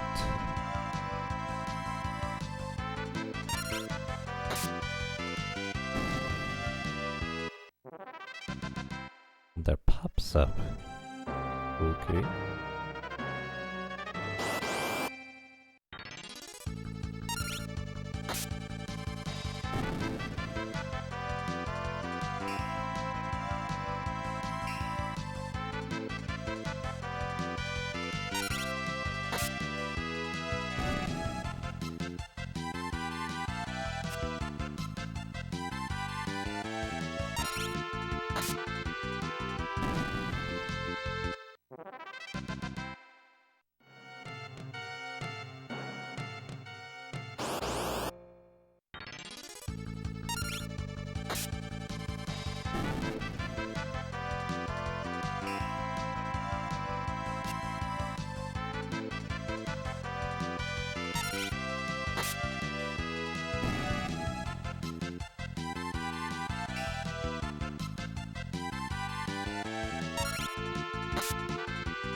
And hi, Cyank. Welcome back, or still here? I'm not sure. Either way, run's going quite fine overall. I did realize that I need more elixirs in order to survive the Soul Cannon fight, which just don't deal quite enough damage. So I'm just grinding a bunch of elixirs here.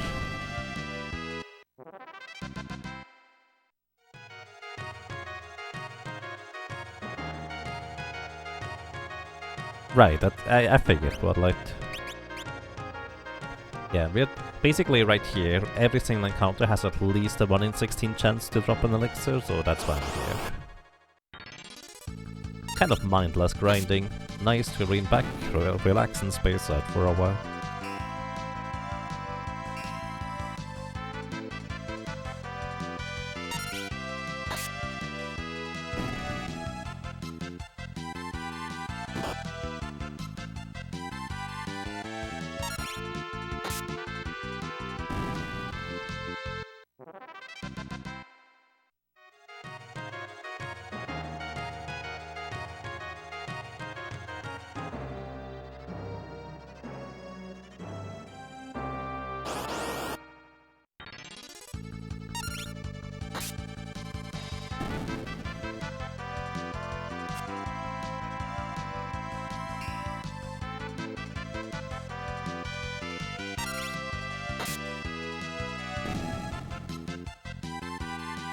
Mindless grinding is sometimes the best. Yeah. It's pretty relaxing, honestly. It also gives me an opportunity to talk with people in chat because, as probably most here know, I'm notoriously terrible at reading chat and responding to it in time when I'm focused on the game, and I'm frequently focused on the game. It's like what I like doing. But this is kind of like a bit different.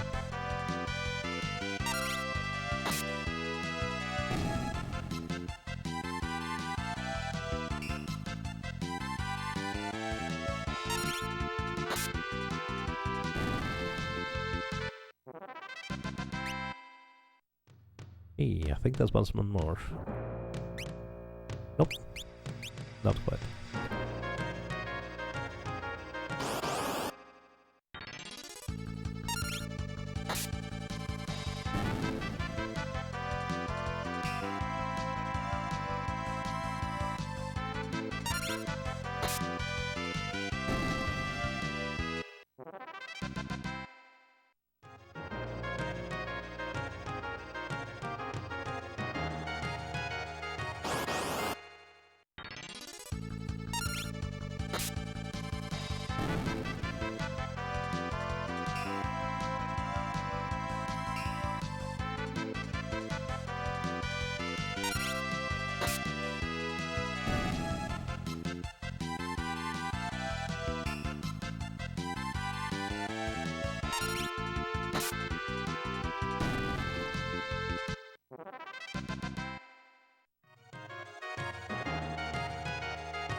Special appreciation for grinding when it's mindless?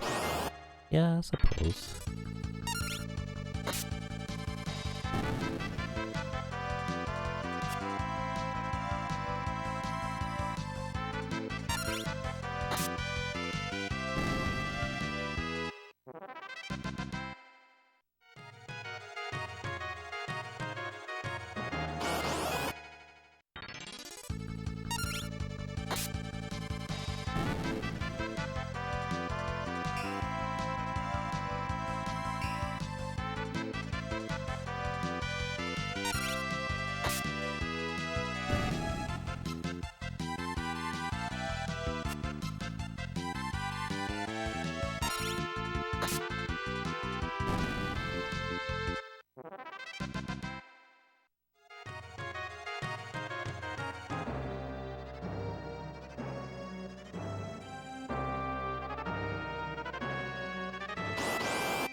You want to give an honorable mention to Solo Summoner for beating Ned without the lamp.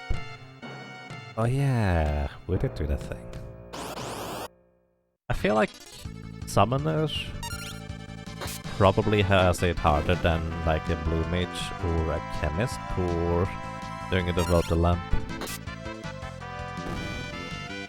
This week, Death Stranding for PC arrived. Oh, I hope you enjoy it. It's a very fascinating game to just read about and learn from it. I'm not sure how interested I would be in playing it, but yeah.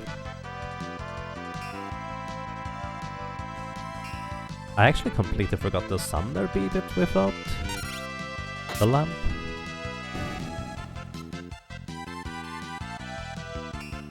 I suppose you can use Golem and Carbuncle pretty frequently to survive most of the things. Also, we just mastered the Mediator, and now we have the final ability, which is Catch. So we can catch and catch. In case you're wondering, we cannot catch two different enemies because of it. Actually, can we? Probably not. Now I'm curious.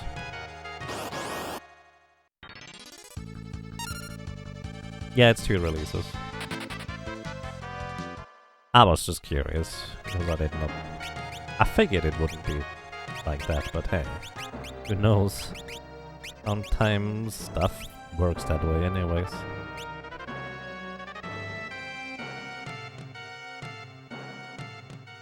Hey Metal Bear, good morning and welcome. I hope you're doing well.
Wow.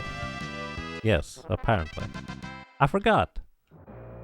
I needed to sneeze, and well, I was using my one hand that I normally hit the mute button with. To be fair, I didn't say anything either, so you didn't miss anything. But actually, I did say, hello Scarga, welcome, I hope you're doing well. That might have been gotten swallowed, but I was sneezing and I used the mouse in order to mute instead of anything else. So that happens, I guess. Well, thank you for the heads up, because apparently I missed that again.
Wow. Bullying the rabbit again. Nini.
Oh, wave.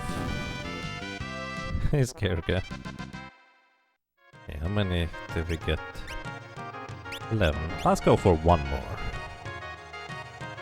Pokemon has taught you that even losing is okay, as long as it's an honorable fight.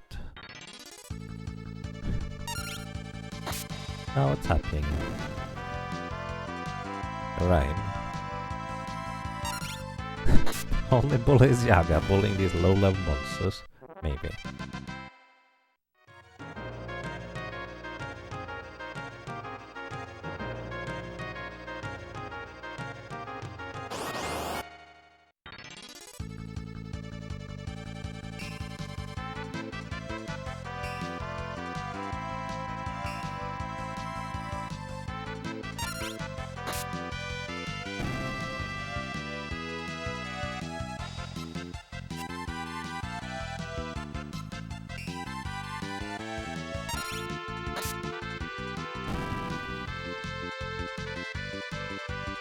Same level.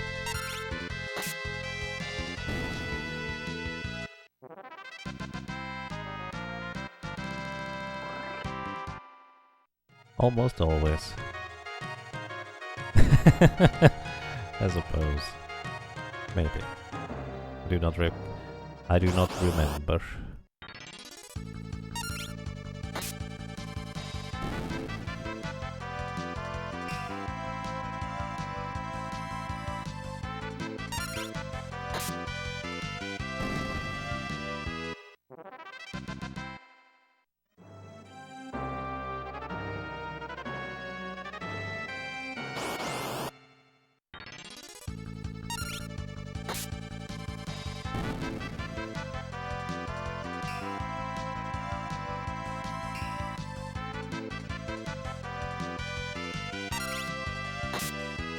No streamer bias whatsoever. I mean, I didn't create the thing.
You'll check the mod for finish time. As a heads up, I'm not going to finish today. Like, this is not a single sitting thing, but thank you for the good luck, and I hope you have a pleasant day. Take care. This is usually something that we go over the course of multiple streams.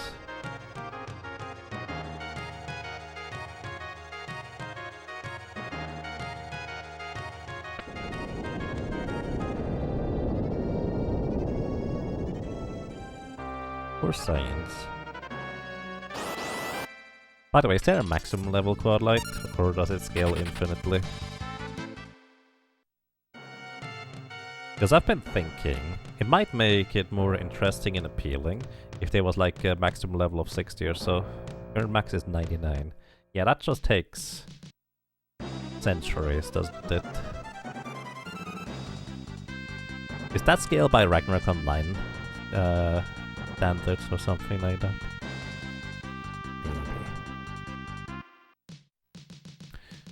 Alrighty, we are level 31. We do have an additional attack multiplier thanks to, well, one more level. We will deal slightly more damage, and also we do now have additional elixirs to work with. So let's see how this is going to go. I'm going to try and actually not straight up kill the... Well, actually, if I wanna try and go straight for the soul cannon rather than the launchers, it's only 1 in 3 chance that the bear I release is going to hit the correct target. Ah well, we'll see.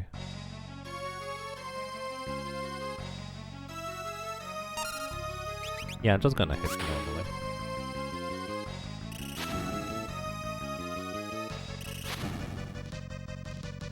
Actually, it's the secret mana table, so yes, it will take it. Oh yeah! If you're not even level 70, that scaling is really mean. It's actually pretty much like Ragnarok Online in all things, because it's not quite as extreme, but it's in the ballpark.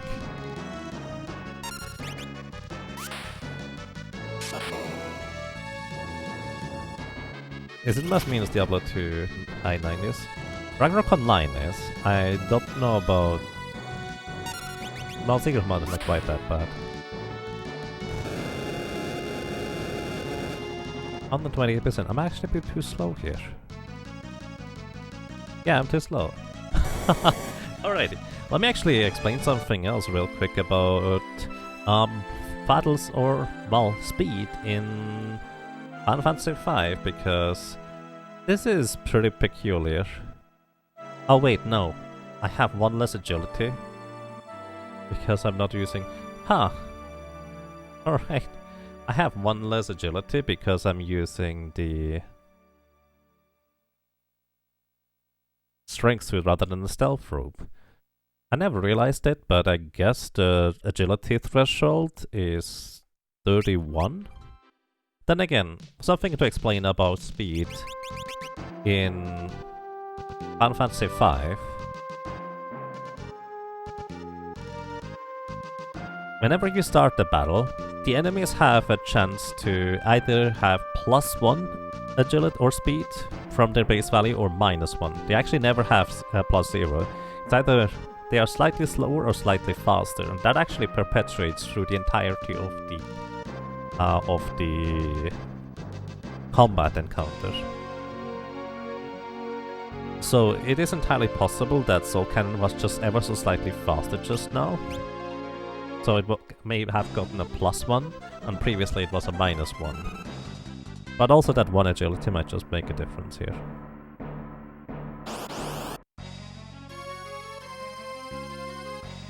You definitely did not get max level in Ragnarok.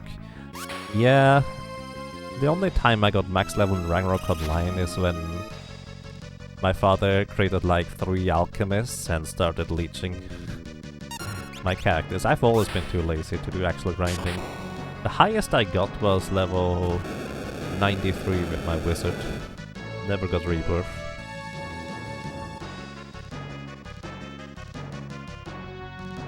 There's a streamer doing a challenge to hit Diablo 2 in 99 on sorcerers in under 200 hours. Was Ragnarok really that bad? Yes. Actually, the one thing that was probably slightly better about Ragnarok Online was that... I think that was a -1 here. I should be faster. Ah, no, I'm not. Okay, good to know. I think the one thing that is slightly better in Ragnarok Online is that there is more like diverse types of grinding you can do, with more difficult enemies, difficult encounters that just kind of give more experience. But the curve is pretty much the same idea.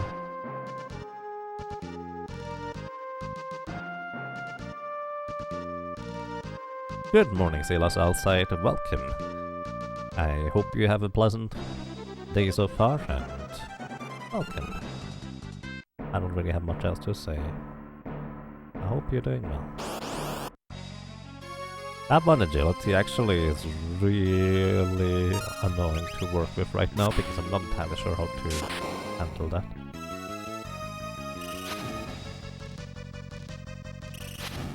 Slightly through. Yeah, I think Diablo 2, the highest level I got was like 85, 86, 87 with my druid at the time. Then I think at 1.12 release, or was it 1.11, where a lot of stuff changed.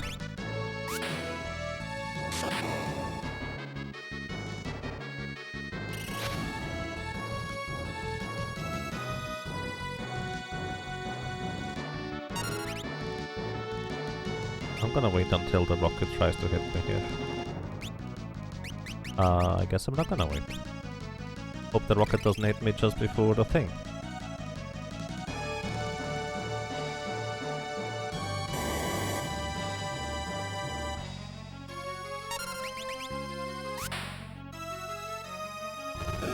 I guess I resisted the rocket, because it didn't fire for too long.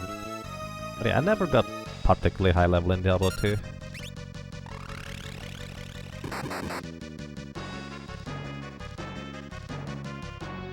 And yes, hardcore ends up being weirdly more enjoyable to me for Diablo 2 as well. 481.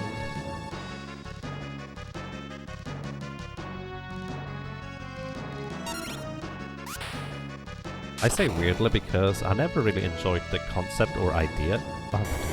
I did not heal. I am losing focus here, guys. Probably time to call it sometime soon. I'm gonna give this one more attempt. Did I update the death counter? Should be okay, 32 now. You've been awake for an hour. I see. Yeah, I definitely know how you feel, Silas. Been kind of me the last few days, that's no fun. I'm doing overall quite fine. Can't really complain. Well, I mean I could, but I don't feel like I should. Okay. I think I'm just gonna release the bear and hope it hits the main cannon. It did not hit the main cannon. Alright, I think I'm done for today, guys.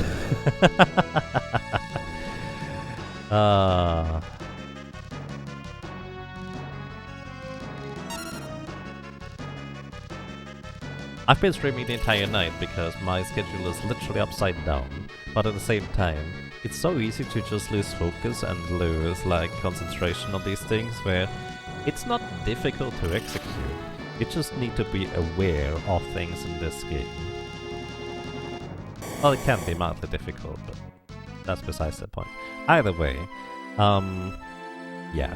I hope you have a most pleasant day, Silas outside, and also everybody else. I hope you all have a pleasant day, morning, evening, afternoon, whatever it might be, you know. Good night, and until next time when we're going to tackle Soul Cannon, and maybe I come up with a better plan, although I kinda doubt it. I don't feel like there's much we can do with this. But yeah, take care, and until next time.